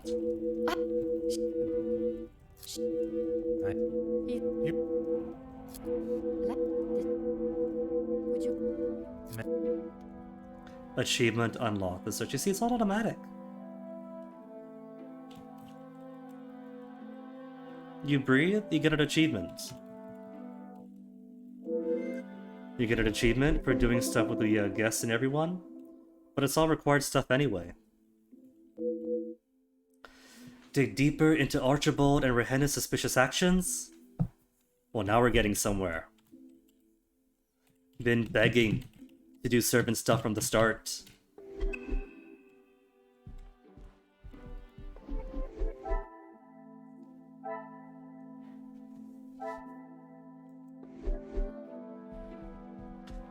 But first... Oh, I can't investigate the fireplace. Oh well. Pretend he's gazing at the fire. Will I BRB for one last time for the night? I'm out.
Alright, so I want to finish this game by today. This is what, chapter 8 or something? The blackmail's been solved. And all that's left is figuring out the murder. And so we're going to question the servants for their involvement because they're tied to Margot. Is Margot involved? Probably not.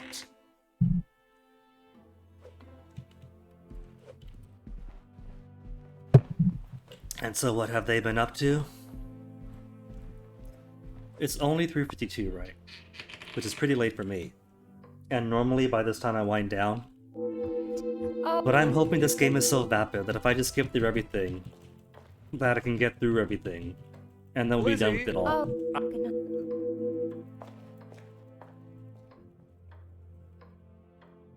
I'm sorry about... So let me see. Let me try to put the case together. My suspicions?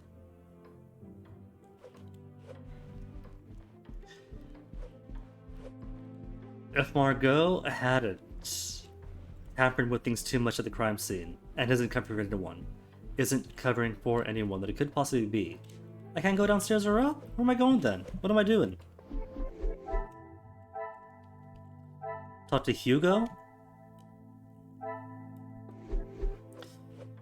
Then it could be that maybe the Major did attack somebody.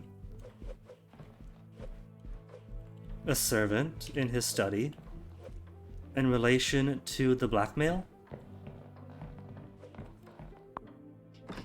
And was stabbed in self-defense. Or it could be the Florette stuff from the prologue coming back up. Hugo. Monsieur Beckhouse, that...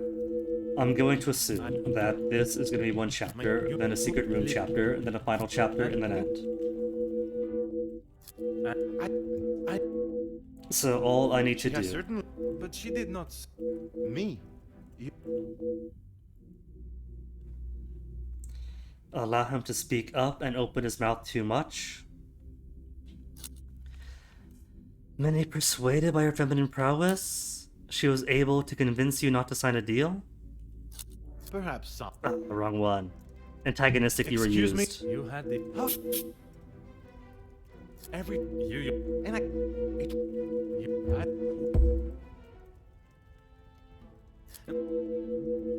Okay, so... No. Convince you not to sign a deal. You claim you refused Monsieur de Silva's deal. And I stand by... rather bold. Prepare to take responsibility for your actions or lack thereof? Your job is to support the workers, but nothing you have done has got them any closer to the results you have promised. I mean, both of these are going to get him talking, right? I may not be... You're right. It's not as... You... And I... It... You... It might... There's an achievement each time you play that minigame with somebody, so... Hopefully, running short on people to minigame with. What's next? Hugo's spoken to. Then connect stuff. No connections.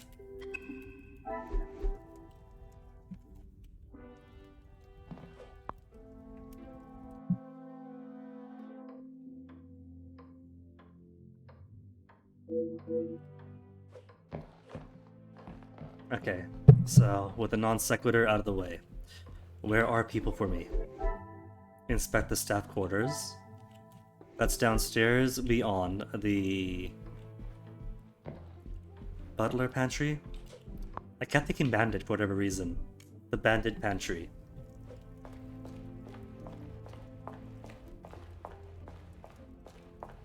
Is anybody in? Can't go in. There might be somebody in, you never know.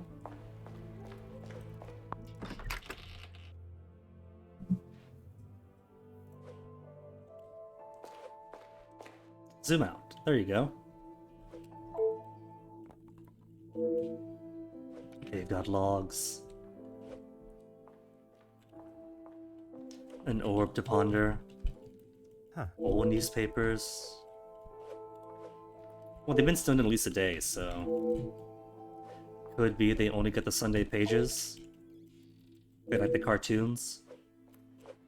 Which can't blame them. Huh. A medal of the War Major, or the Major, is here. Why though? Why would a Major's medal be in here? Oh. And Felix's jacket? Detective. What can... New conversations with everybody? Inga, are you fully Mademoiselle, done? I shall keep... I don't...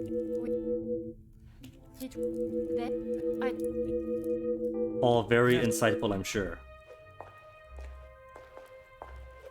And Rehenna? Mademoiselle, I saw riots. Did she have family who was attacked by the colonel's men, the major's men, in the worker riots? I'll never know. Monsieur Sterling.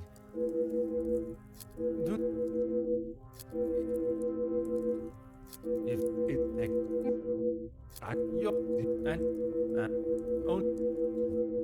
Was it his family's house? I have no clue. I just saw the word house. It's done.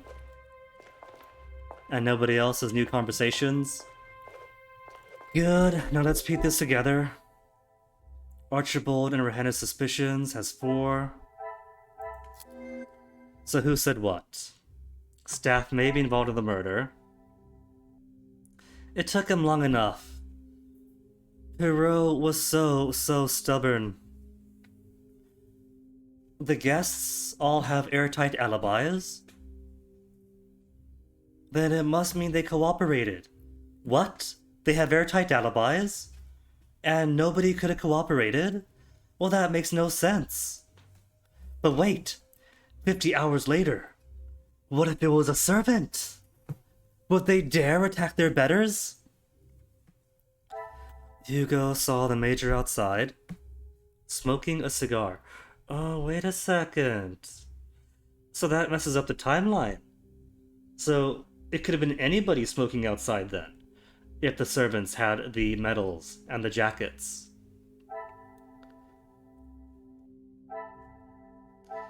The major's coat, the worn out boots. So who does it belong to? Elizabeth is quite upset. Elizabeth is under the weather, according to Rehenna. Elizabeth, who has been endeared to us because we know her from the prologue. Meet her once here, and then she goes missing.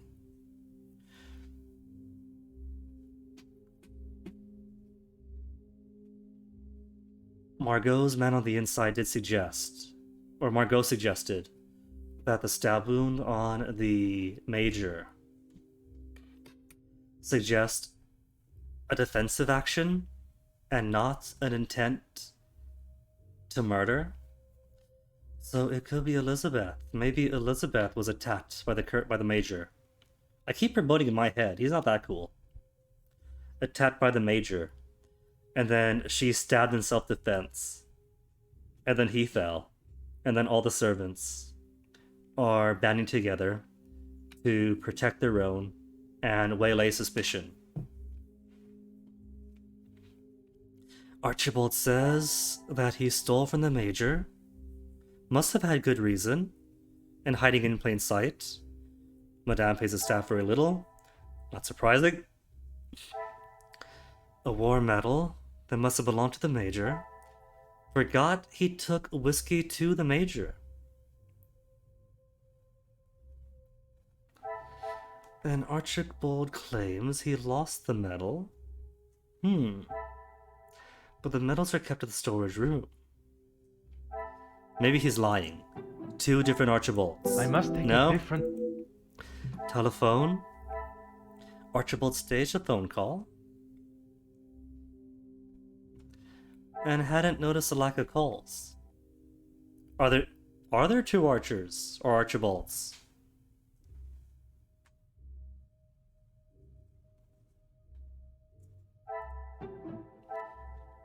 Almost. Like 2 different people? This will not get me a... Okay, Rehenna, what have you got? Took ice to the major. Distraught that Luke passed away. Unsure about the timings.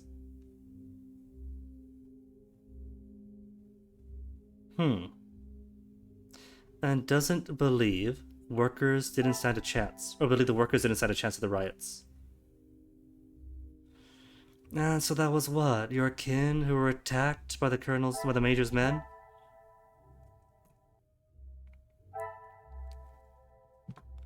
Saw the major outside. Or his coat. Some would say a lucky guess.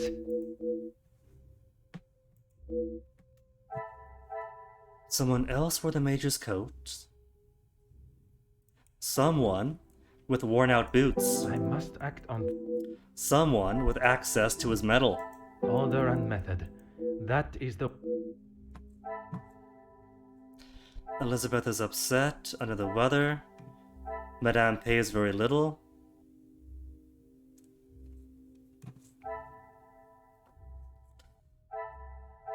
Involved in the murder. I cannot see the Not logic. yet. Hasn't noticed the lack of calls.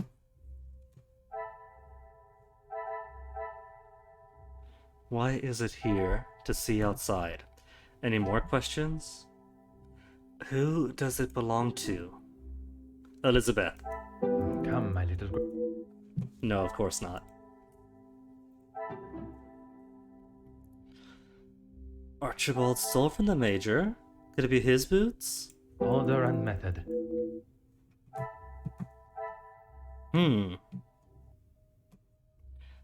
3 connections to make.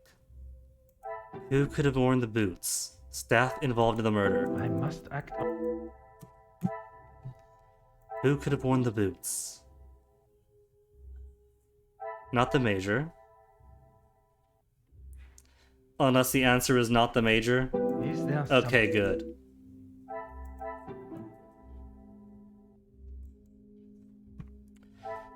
Forgot he took whiskey to the Major, but also could tell the exact year it was bottled. Claims he lost the medals, forgetful and clumsy, and doesn't notice when the phone stops This ringing. will not get me No? I must take a different...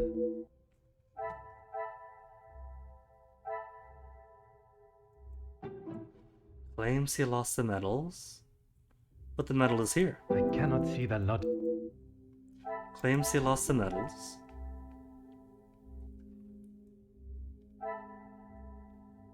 Come, my little... I must take a different...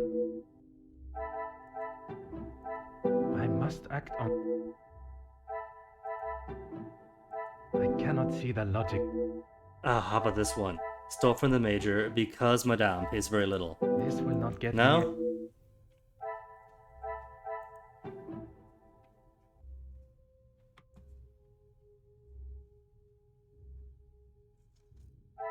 Order and method. Of course it wouldn't be That it. is...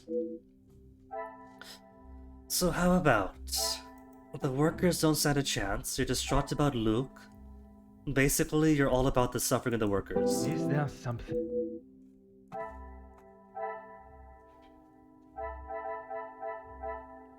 There are 3 fresh connections to be made here.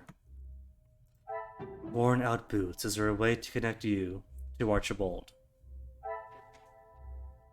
Madame pays very little, and thus the boots are worn out. Things are beginning to become clearer. That is so dumb. Staff member boots. The person who wore the coat. I should not be surprised by my own skills of... A staff member impersonated the Major and took his position in the snow for the guests to see. Why do this? To hide the timing, and you don't know about the timing of the murders. Come, my little Grace. Unsure about the timings? I cannot see the logic in... Why is it significant that she has forgotten a detail that proves her innocence?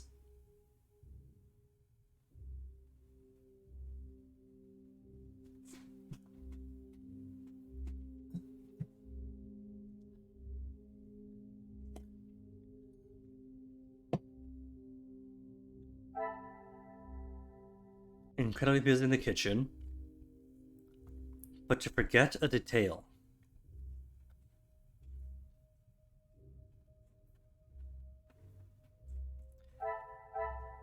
Because you're paid so little? Order and method. Elizabeth upset. What would you connect to?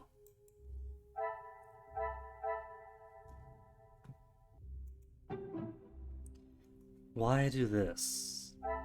I To must be take a involved. different. Metal? For the impersonation? This will not get me in. Nah, can't be this. It's gotta be fresh ones because the number's gone down to 2.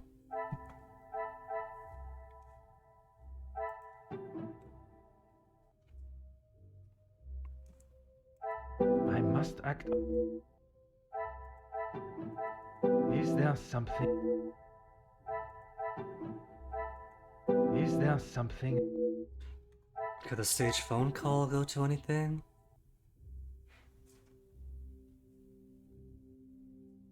Why stage the phone call?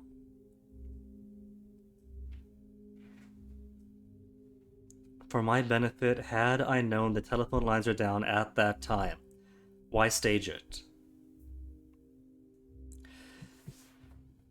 Could it be that Archibald is suffering some kind of guilt thing and secretly wants me to know who did it, but is duty bound to give the best performance he can?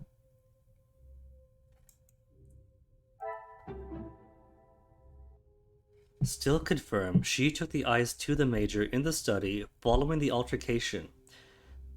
Why is this significant? And these are both, why is this significant? I must take a different. Okay, so why would this be significant? Because Archibald claimed the phone call? Claimed? Staged? That's not when the ice is brought up, right? What a revelation! The theory that the Major had been killed during the dinner was nothing but a ruse. So they wanted me to hear, to put the idea in my mind of the timing?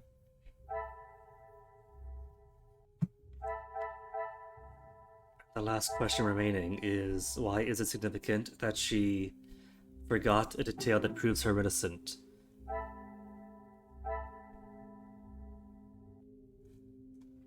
Stretch across. I should not be surprised by my own.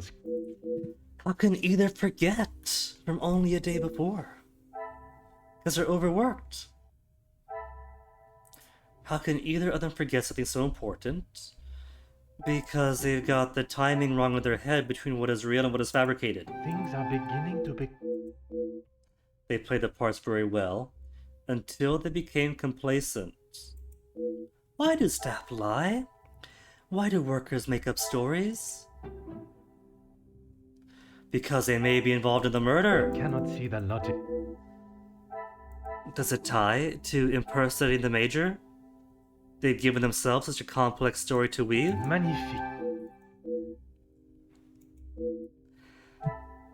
And why do all this? Because they are involved. The pieces of the puzzle are. A revelation I had not expected. The staff were involved in the murder. Poirot! What have I been saying since 6 hours ago?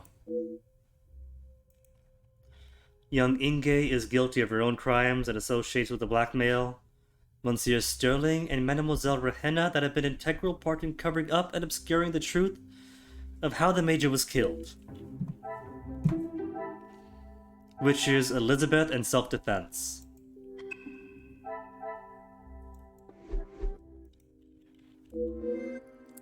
Elizabeth, who has not been seen. Oh, there's another mind map. Close to revealing the truth, and let's do this today. Elizabeth mourns Luke. Elizabeth looks white coming downstairs because Rehenna, they are both distraught about Luke. They're both distraught about Luke. Another success.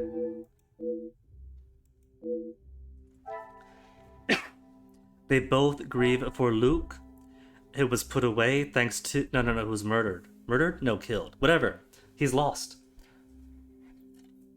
Major put Florette away, and she's got missing, and then Luke is gone. So the Major has certainly exacerbated their pain. Helped Elizabeth after coming downstairs. Inge claims Elizabeth came looking for Rehenna's help. What reason could she have to lie? Elizabeth looked white as a sheet. Elizabeth did the murder and then Rihanna helped cover it up. I must act on... Have to try to find the right connections for it. Stage a phone call. Impersonate the Major. Come, my little Grace. Stage a phone call because you're involved in the murder. This will not get me... Inge is disconnected from her peers.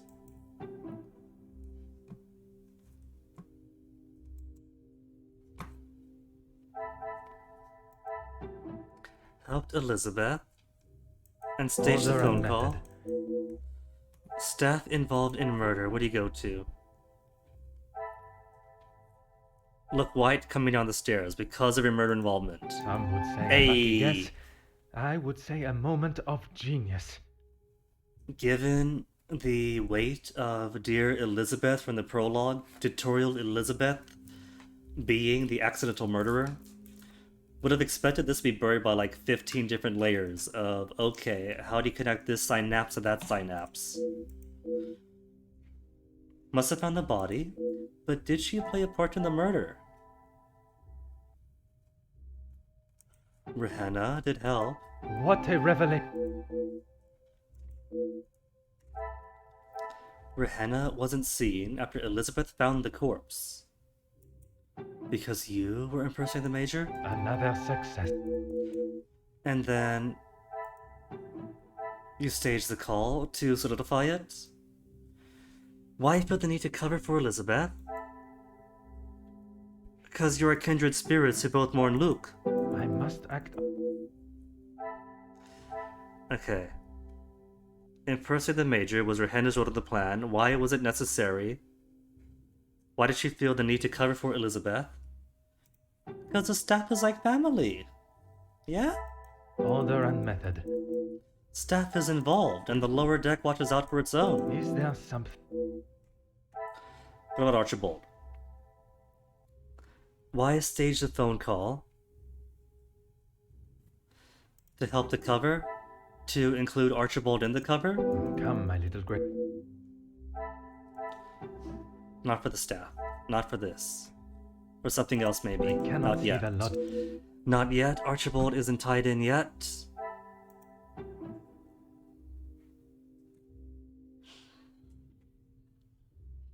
Why feel the need to cover for Elizabeth? Not simply because of staff, not because the staff feels like family. Because she found the body and might have been implicated? Or because she produced the body? I must take a different... No? Why cover for Elizabeth? This will not get me... No small triangle. Is it because you or her felt for Luke? That'd be this, though, what you both did. Order and method.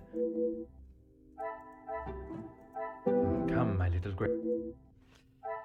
Alright, staff member impersonate the Major. Doesn't help out there. Because of the murder? No? What about from down here? Is Inge part of the family? Is she involved in this plot? This will not get me... Inge, are you? Some would say a lucky guess. Inge isn't part of the cover-up. Because you're not house staff. No, you're not Vanderbosch. You're Margot's kid. Inge not involved in the murder. Which is fine.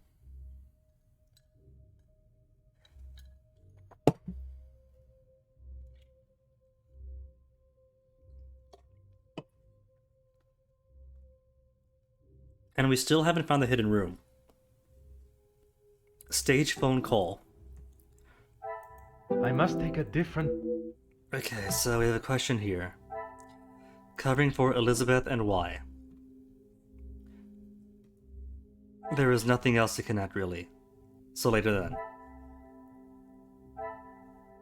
Did she play a part in the murder? Inge didn't. Two negatives together? No?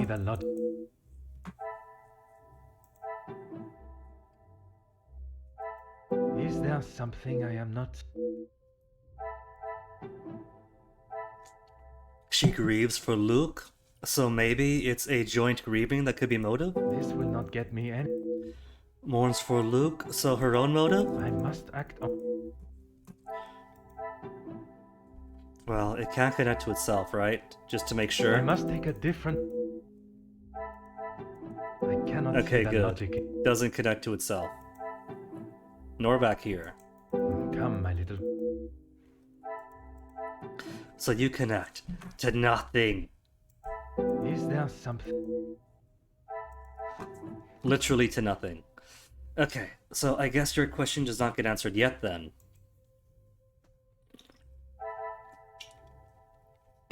Why stage a phone call? Also is missing its answer, I feel. Maybe to cover for Rehenna? The pieces of the puzzle off. To cover for a staff member, but who? For Order Rehenna? and method. For Elizabeth who found the body? What a revelation!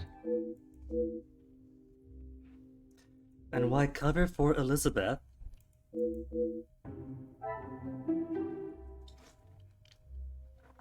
Because she did it right. Have all the pieces of the puzzle, return to my room and place it together. Which means more of the same. Time for my little gray cells to go to work, so close to uncovering the truth. If we gotta. This makes it the last one, right? The blackmail solved. Staff members' association to the murder is solved. Archibald or Rehenna's suspicious actions is solved. So just solve the murder. What new stuff do we have? Staff are involved. Guests may be involved. Nah. Archibald staged a phone call to cover for Elizabeth. Rehenna covering for Elizabeth. It could have been a defensive strike. Retribution? Protection? Jealousy? The wound is not common with an aggressive attack. More like a defensive strike. If Margot is to be believed.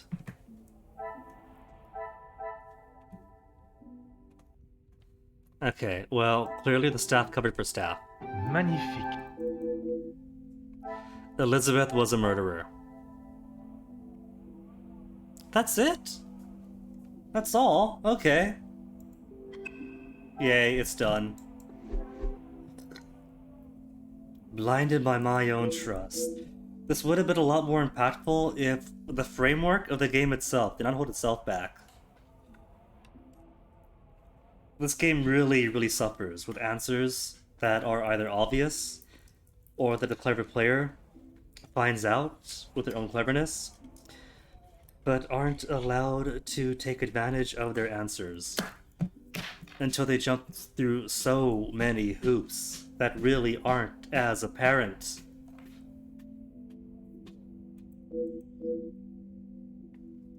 Wasted his time chasing connections between the guests, their motives and agendas,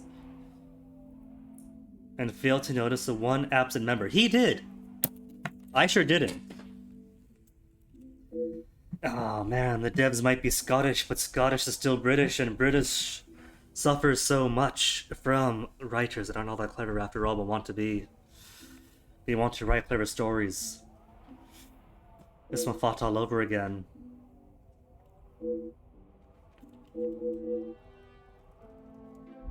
Is this final chapter?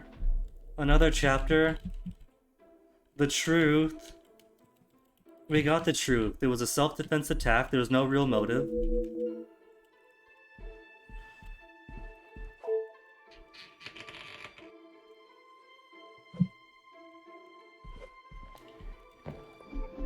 Where's the sound? Upstairs or down?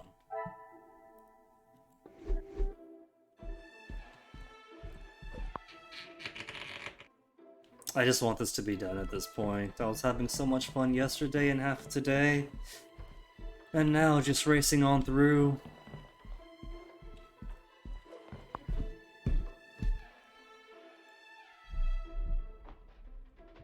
Whose room is this?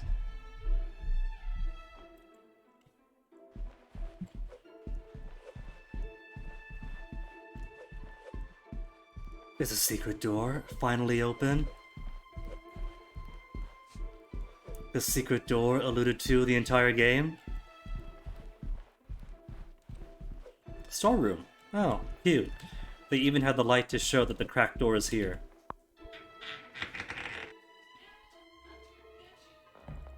Archie? Are you tampering with evidence? He's up in the middle of the night making some amount of noise. Find out the extent of his behavior? Monsieur Sterling. Just give us the facts. Please.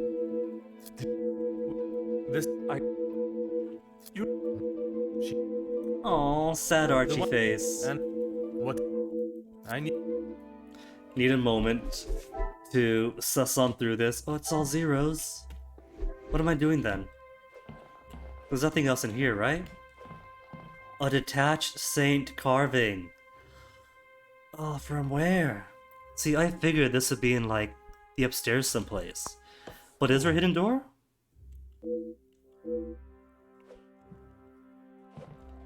That is why then, yeah? Hid items related to the murder. Claims there is more to the story. Reluctant to tell me, though.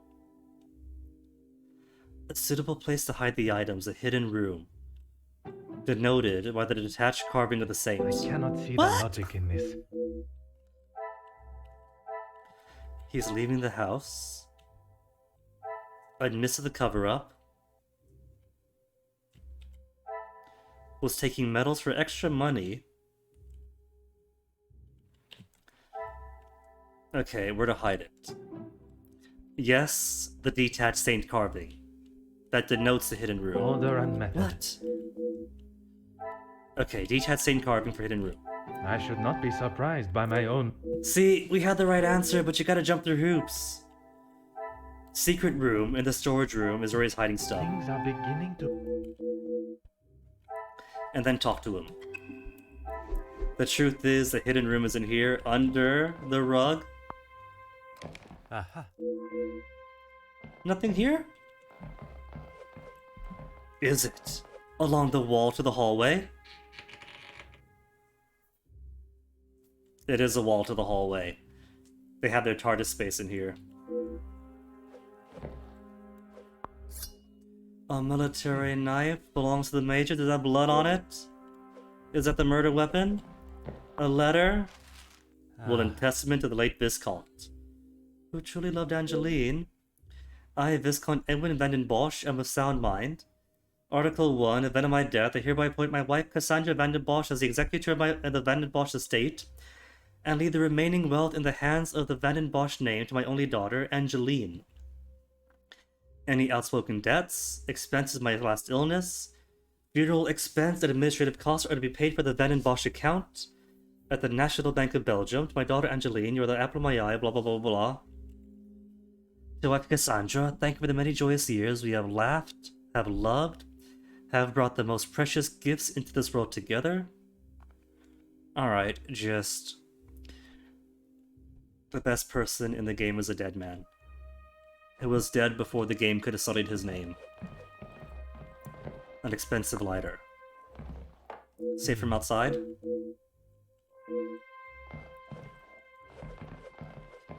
Military service box.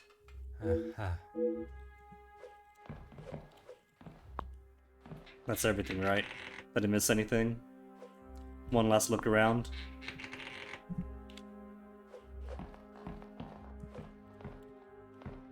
The safe clearly isn't important. Okay, there's nothing else then. And Archie's got nothing new in his name, right? Two connections that can be made, what is new? The bloodied military knife. Bloodstains. What can I now confirm? Rose engraving. Informal letter. Major contacted old friends. Major was building his militia. Really? That's sus. He was a son of a discharge. That's not surprising. I've been saying since who knows how long that he's ex-military, wears his uniform proudly, and his rank, but was only ever major. Questionable actions during the war. Not receiving a pension. Yeah. Didn't even notice that. I was too distracted by how on earth do you get out, wear your uniform proudly, and not get anything higher than major on the officer track. Killed prisoners of war, hence Zachariah. Being so freaked out by the brutality of the major that he alluded to. Everything belongs to Angeline, under guardianship of Madame. And Madame has squandered it. Major's lighter. Indecipherable map from the war. Useless.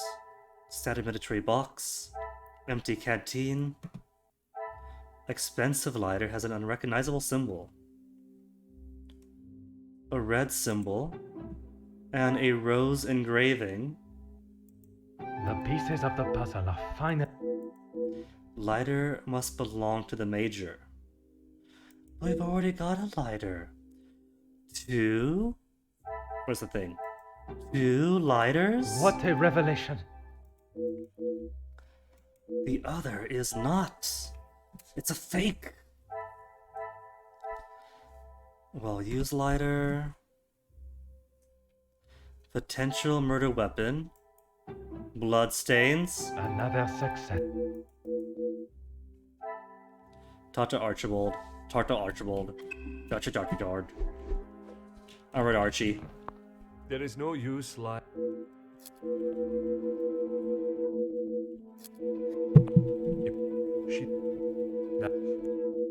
I need a... Need a moment. Stand right there while I suss all this out. Archibald, suspicious behavior. What more do we have? The major attacked Elizabeth, as we guessed, and then she self-defensed. Lighter from Gardener's Archies. Archibald was in the garden. Okay, so if it was self-defense, Elizabeth fell victim to the major's temper.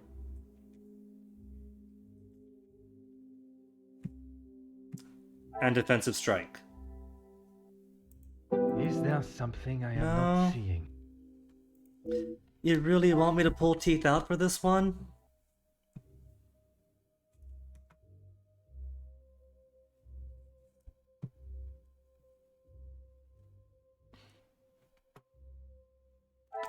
A cover-up because it was only a defensive strike? This will not get me. I don't gotta connect all this, do I? Because that's just lore. It says why the major's so horrible, why so many different parties from different parts of the continent are displeased with him, why he would pay so much for the blackmail. No pensions, and the wealth is under the guardianship of the Madame. I must act on... No pension, and everything belongs to Angeline, so you want to control that wealth? I must take a different... Dishonorable discharge and no pension, thus destitute, and thus you want...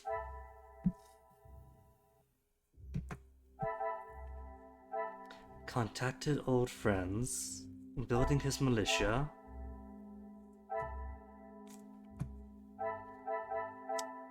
I don't really care about these bits, not at all.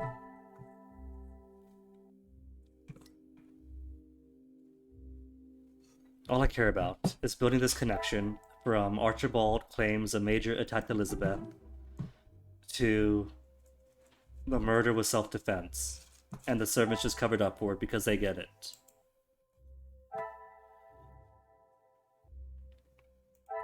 And it's not cover up for self-defense. Cover up because Elizabeth was attacked. Order and method.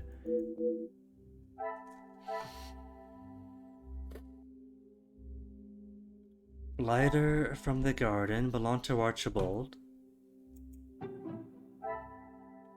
Stole medals? No. Doesn't matter.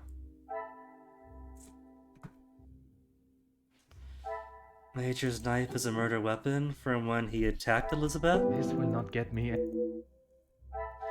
Murder weapon, but in self-defense? Is there something?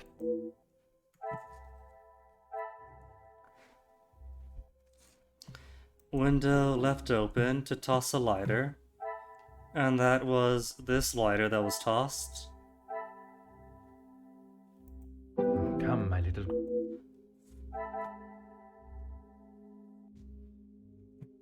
I shouldn't have to connect this because he's already admitted that the lighter is his own.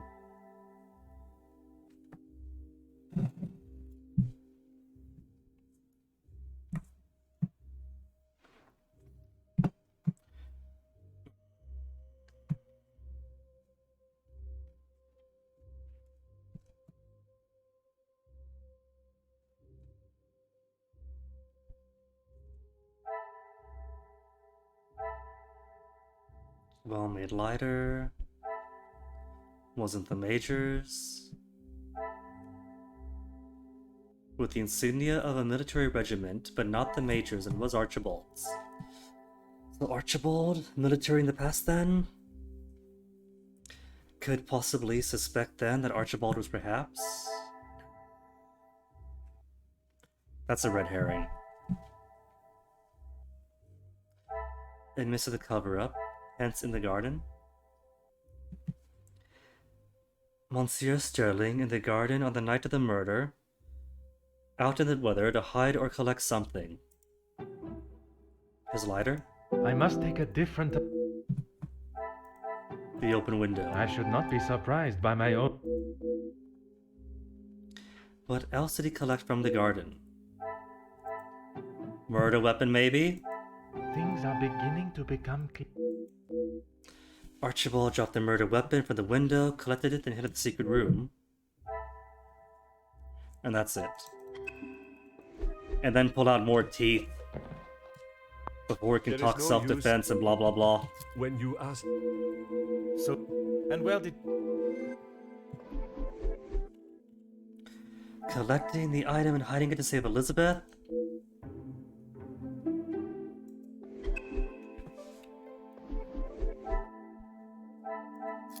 And this still can't be done. What's missing here? We got the what, the who, the items, the where. Not the how or the why. Just connected. It was a defensive strike, self-defense. He was angry. Case closed.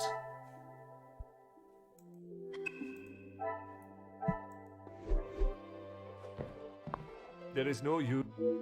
Why what? If... And it's done now. We got everything solved. Deduce why Elizabeth killed the Major. Unless it turns out that it's revenge for Luke and Florette after all. Everything's pointing to self-defense. What more do you want? Why Elizabeth killed the Major? Where's his temper? Security attacked first. That's for the strikes and the security forces that the Major was providing to Ernesto. Luke died at the factory. Oh. See, if the game did not absolutely kill my interest in the story. I thought that was a recent strike, so that's when Luke died. I must act. So just gotta connect everything one by one by one. So could be a confrontation about your security forces, about to strike break again, and then you get mad, and then attack, and you're like, no please, and then stab in self-defense, and then wah. Disarmed discharged, no pension, killed prisoners of war. Is that why you paid your ransom? Some would say a lucky guess. Blackmailed over war crimes, hence the discharge. I cannot see the logic. And the lack of a pension for you. Come, my little Graysette.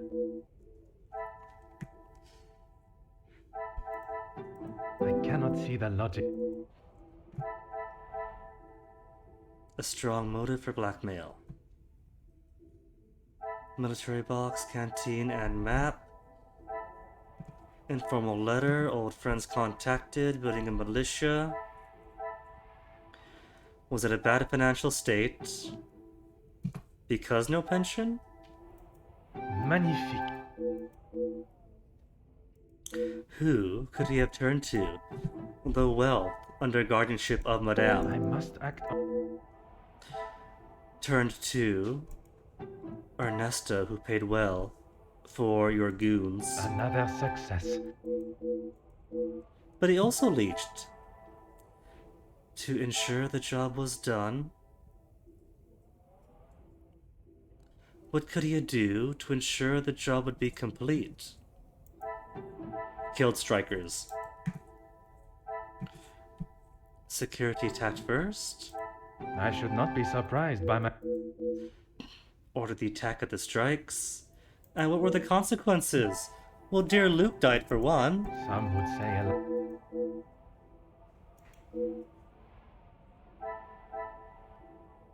Who would have been most affected by this? The beloved of Luke.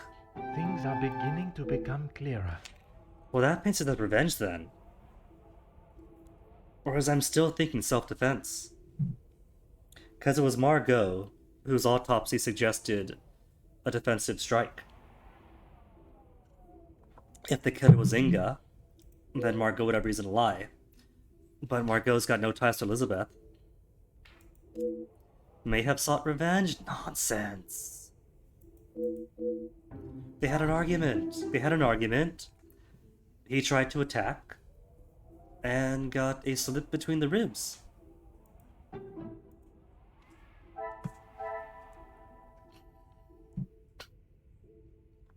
What if this is the one opportunity to get it wrong?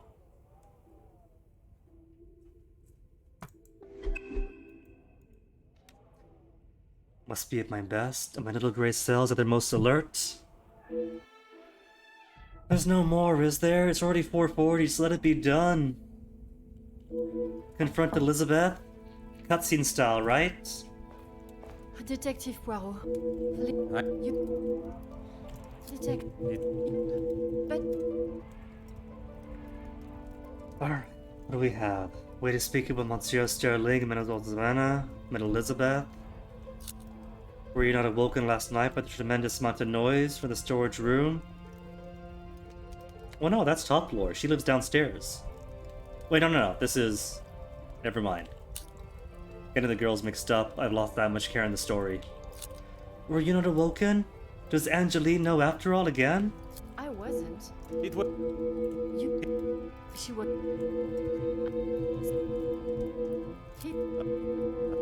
Doesn't know the hidden area?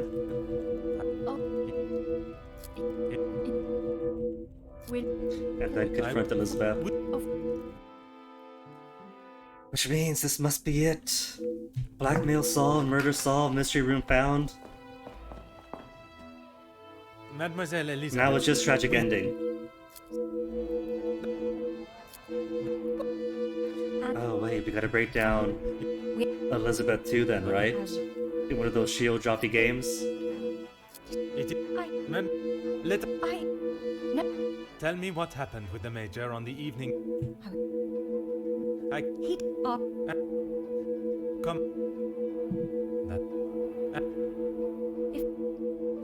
So self-defense then, yeah? They had an argument, he tried to attack her, and his knife was right there.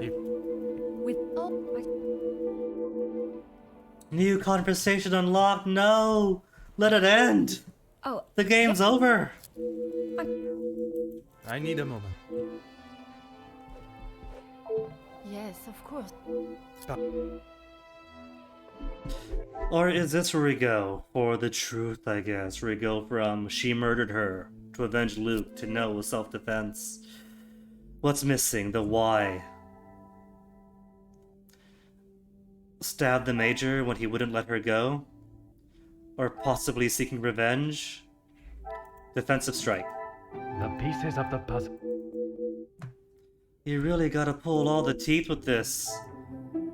It's done!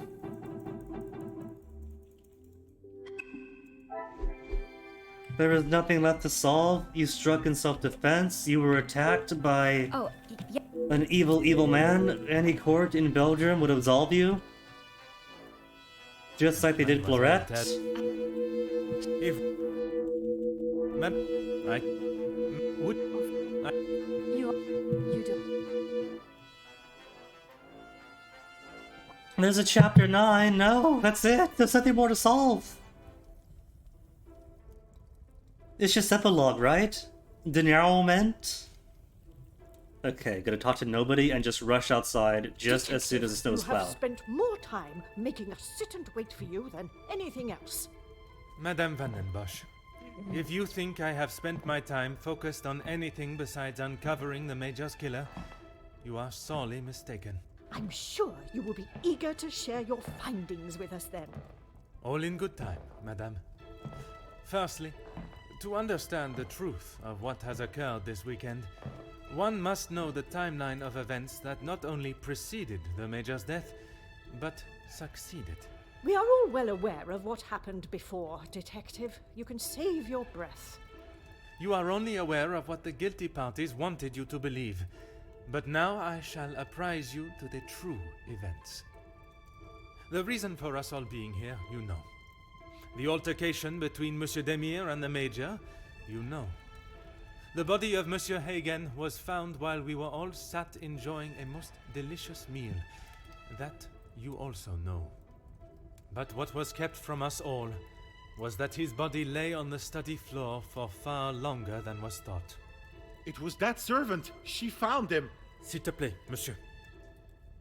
It was indeed young Inga that found the Major's body lying lifeless in the study. So it was her.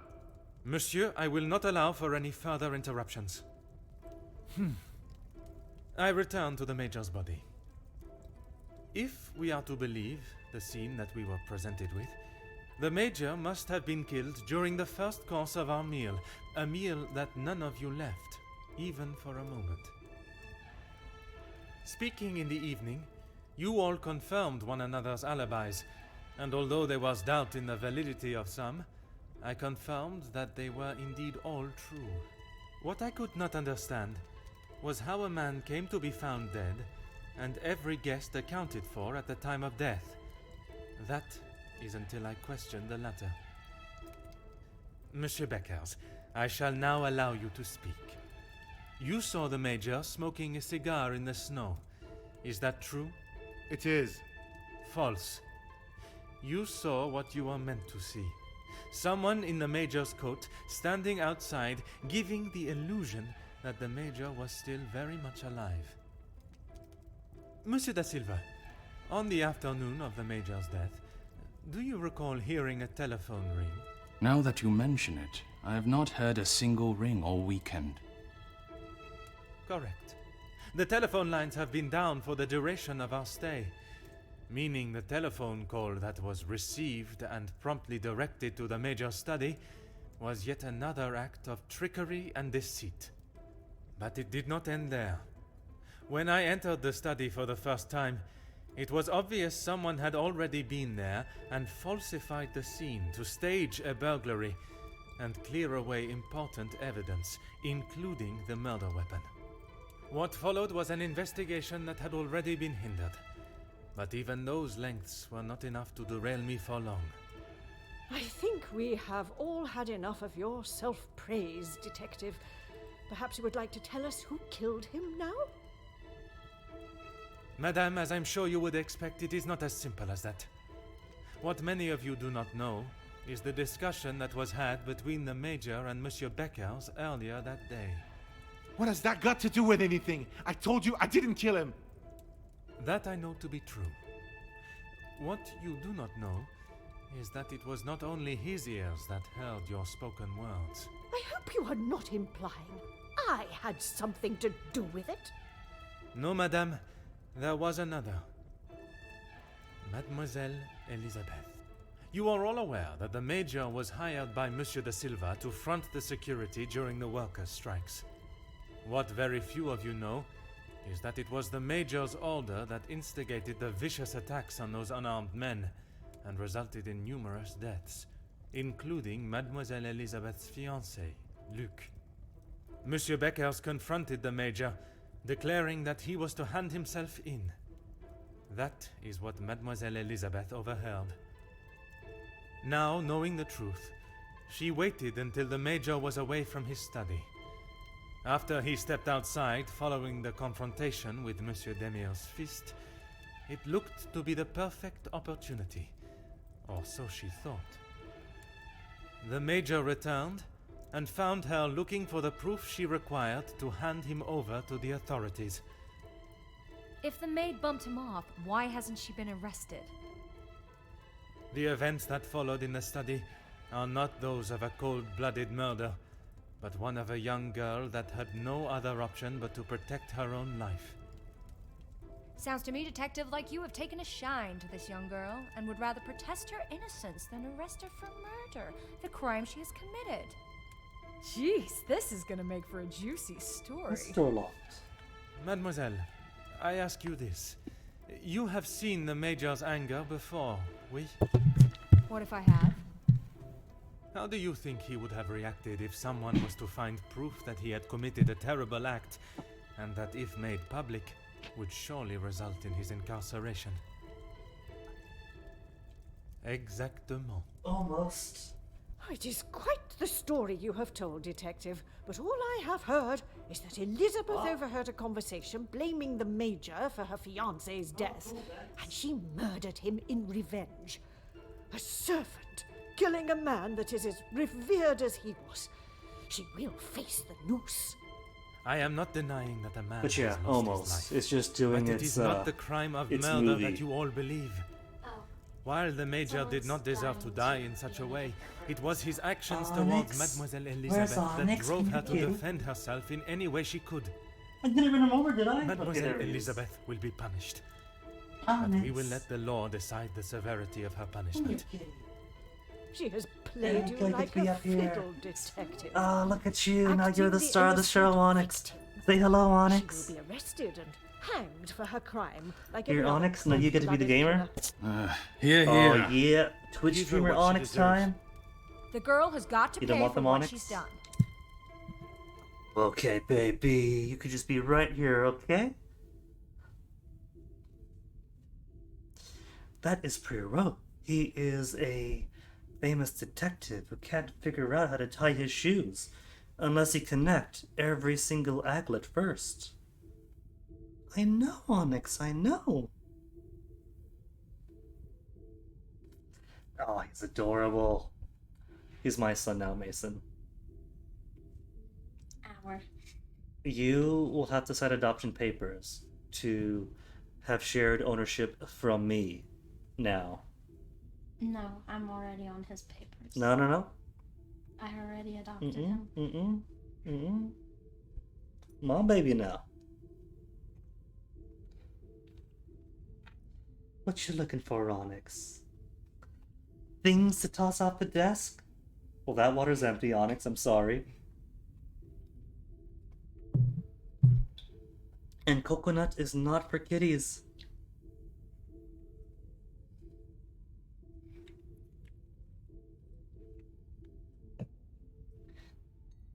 And that water is too deep for you. Your nose can't reach that far the glass. Far down the glass.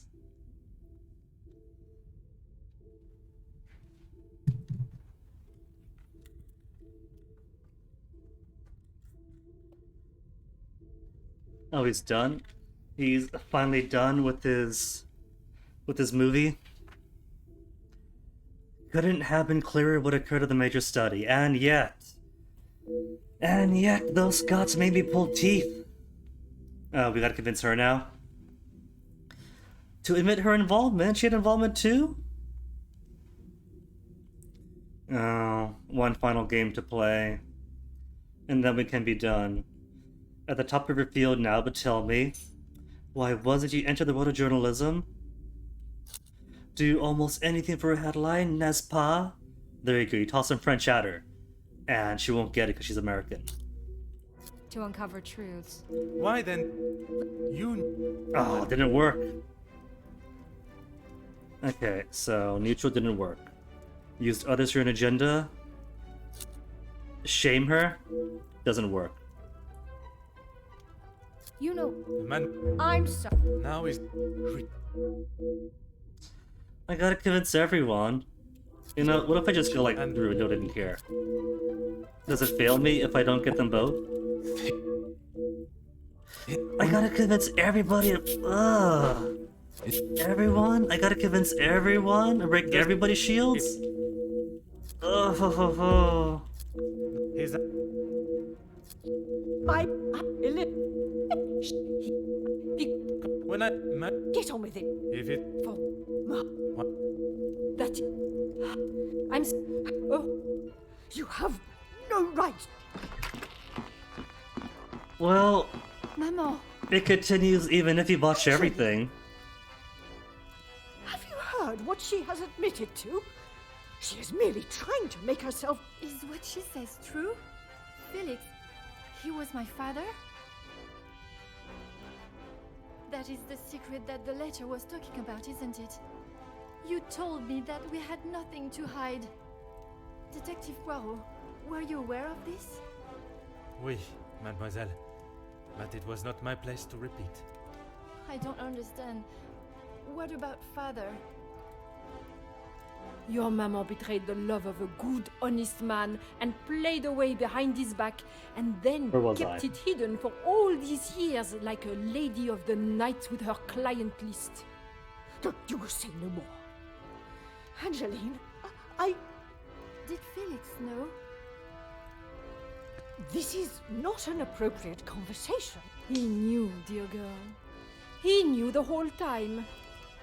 It is only dear Edwin that was blind to their deceit. You will not talk of him like that. You will not talk of him at all. If I don't, who will? You never deserved him. You don't even deserve the memory of him. Countess, there is something that you still have not explained. What more is there for her to say? How long were you in love with the Viscount for? Margot? Is that true? We were destined to be together. And then you turned up. And I was all but forgotten about. But you were nothing more than friends. And you made sure of that, didn't you? From the day you arrived, it was all about what you wanted and what you had to do to get it. You didn't consider Edwin at all. He was just a purse to you. I loved my husband. Oh, Nix, you want outside? Every day. Loved him enough to stray? Both of you, no more! Please, Angeline, let me explain. Maman, I do not wish to hear anything else from you. Not even your own daughter wants to hear your lies anymore. Cassandra Van den Bosch, all alone. How dare you!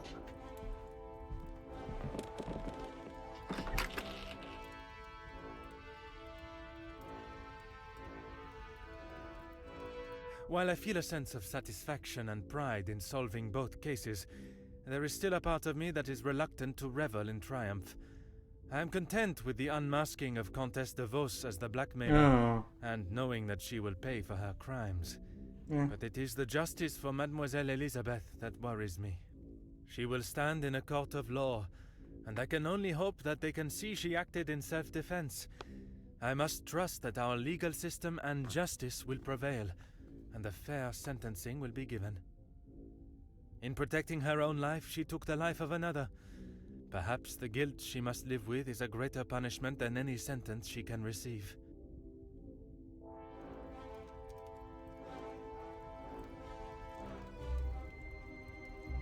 Is that it? Comtesse de Vos Is it was over? taken from Nemozinet House in cuffs and This placed feels like under final arrest. cutscene. Although she Is it initially done? tried to plead her innocence, Inga, along with a number of other girls that the Comtesse had found employment for, came forward and made full statements.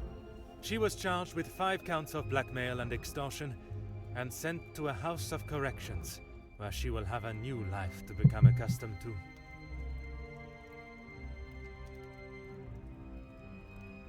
Monsieur Sterling and Mademoiselle Rihanna were also reprimanded for their participation. Just reprimanded, they're fine. While they may not be facing time in prison, tampering with a crime scene and obstruction of a police investigation are certainly not something that houses and new employers will look positively on. Mademoiselle Angeline finally became Madame Demire, and together they took up residence in England, where Monsieur Demire continues to support and fight for fairness and equality in London. An I am uphill happy battle to say to this that we day. have remained in contact, and Madame Demire has become a regular correspondent of mine. And the latest joyous news is that they are expecting a child of their own. After Madame Vandenbosch's secret was revealed to the world, her position in the social hierarchy was no more. I'm surprised she still had Disappearing position. in a moment. While she still resides in Belgium, I believe she has had to adapt to a far more modest way of life. A humbling experience for her, I am sure. Madame Demire has not mentioned her maman in a single letter.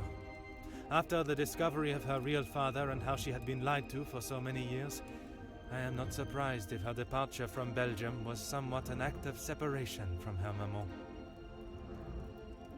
Mademoiselle Conrad left Nemoziné House the same way she entered, confident in herself and audacious in her opinions.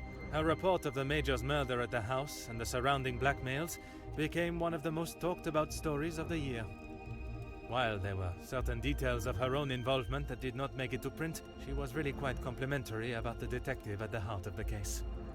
We got that going Monsieur for de us at Silva least. tried to continue in his position as factory owner and business entrepreneur, but after his accounts and business dealings were investigated following the details of his blackmail being made public in Mademoiselle Conrad's article, his illustrious business empire began to crumble and is now facing an international corporate investigation. That's so you know this is a fantasy. Monsieur Becker stepped down from his position as union leader, accepting that he was no longer fit to represent the workforce that, in his words, he had let down on a scale of unmeasurable proportion. Although he is no longer the voice of the workers, he continues to support them from behind the scenes. Good on him. Monsieur Zachariah and his brother made amends, and returning to his family home, and after sobering up, he was able to find the help that he required. Good on them. I understand that he is now helping fellow soldiers with similar conditions. And Mademoiselle Elizabeth. She stood before a court and was found guilty of second-degree murder. She was sentenced to time in a female correctional house on the outskirts of the city. Alone in a foreign country with no friends or family for support, it will certainly be a hard life for her there. Her mental and physical strength will surely be tested to their limits. Wow. But she could not Really go rubbing it unpunished. in. Without repercussions, we would become a society of animals.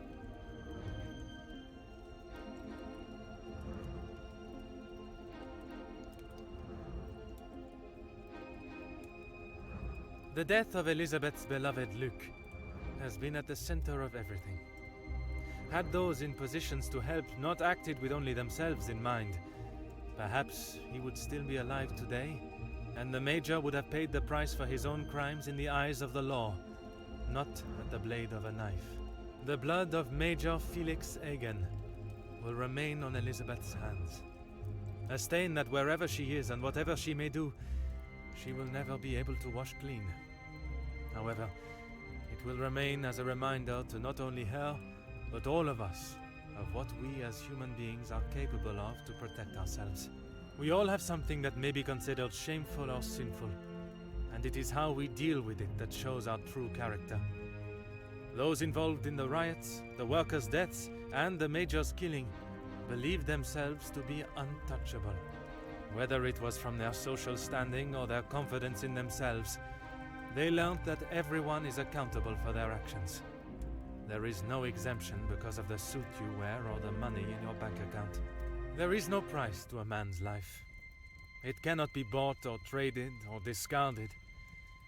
No man is better than another, including Detective Hercule Poirot. And then credits.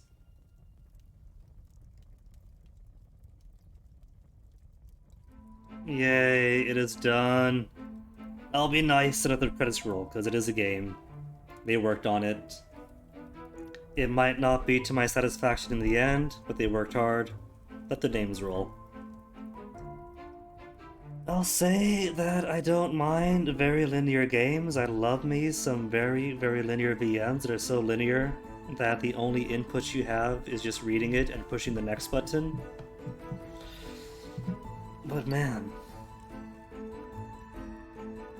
that was... ugh. It's definitely a game that is carried entirely upon the performances. It is a Poirot story, nothing more and nothing less. And the game framework, I think, gets its feet tangled up way too easily. I see how they wanted to like make it where you are Poirot, and this is you making his detective work, his deductions. But it's not really. It so quickly becomes you making some very valid guesses that 9 times out of 10 are correct, but because the script is all the way out here, and you're with the conclusion over here, you get lost, they get lost, and there's a huge disconnect where everything becomes a chore.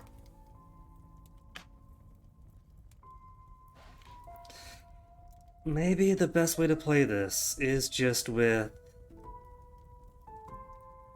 deduction help on, because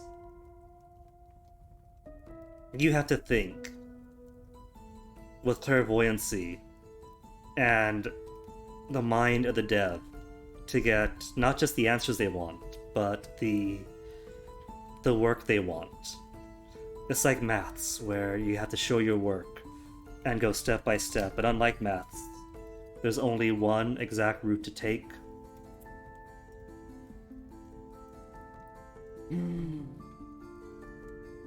So I'm thinking, right, if I didn't try to play this as like a thinky game where you try to solve solutions yourself, but enjoyed it as a VN where you just sit back, you relax, you have your tea,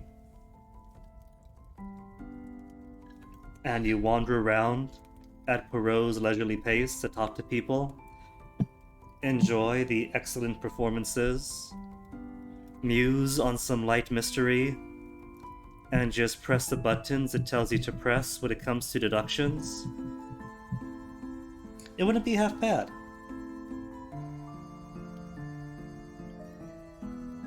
The mistake is trying to like do anything with the deduction, for reasons I've already exhaustively talked about. I was kind of hopeful at first, right? Is this going to be any better than how deduction systems are used in the Sherlock games we played?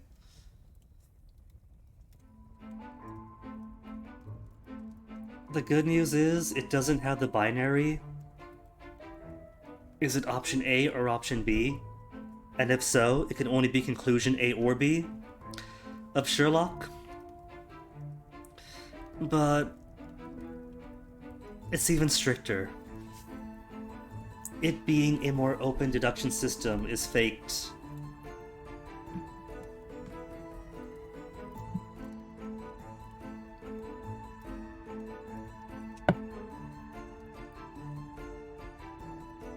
I think the best and most accurate review I can give this is how quickly my motivation just melted today.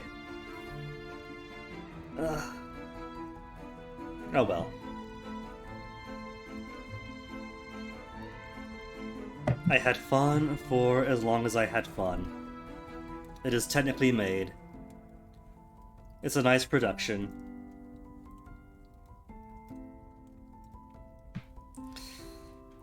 But it really is more of an interactive TV episode. I don't know too much about the studio, other than what I looked up at the start of stream yesterday. But maybe it is their TV, movies, post-production, lineage and history. This is what they do, perhaps?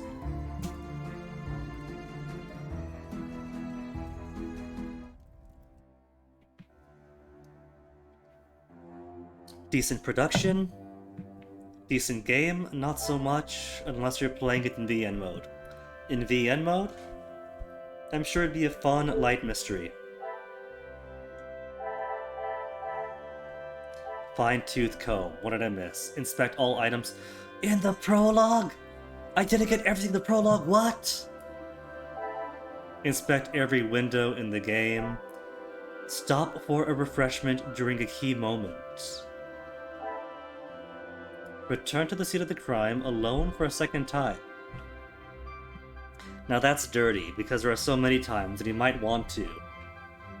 But he's all like, oh, this does not pertain to my case at the moment. That is dirty. Blaze Bull, whatever you guys are. There's gotta be like one window where you're allowed to. Since every other time is extraordinarily on the rails. Pass the denouement flawlessly. Does it matter? Is there actually a split right at the very end for if you get everything perfectly correct at the end? I don't know. And I don't feel compelled to replay the ending to find out. Oh, and to replay the ending, you have to replay everything too. Youch. Well, it's after 5. We made a push, and Hercule Poirot is done. And so I'm done.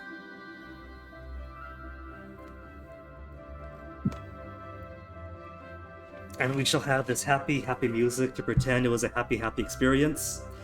We won't dwell on losing patience by the end. We shall have happy memories of the first part of the game, when it was all stuff we were enjoying and having a good time. Remember that? Good, happy times with Perot and Guinea?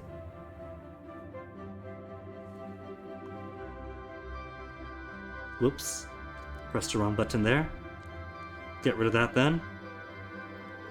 So who is online right now?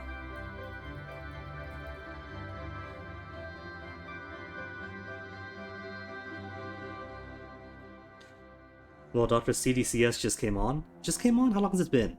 For him? 14 minutes? That's just came on. He's playing Alley Cat. Let's catch him on Alley Cat.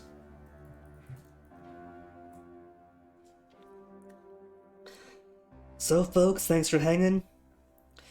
This was certainly an experience, and one I'm glad is behind me. But oh well. Video games are so difficult to make, so I can't be too cruel. A good VN. So, see you folks around. Thanks for being here. And luckily, we didn't rage too bad this time, right? We just lost patience and skipped on through, only one flip bird. So compared to Sherlock, it's got that going for it. It took a whole day to get to that point, a day and a half. Not right away like Devil's Daughter, so hey, that's something. They could put that on the back of the box. But yeah, take care of yourselves, have a good night. See you folks around. Bye.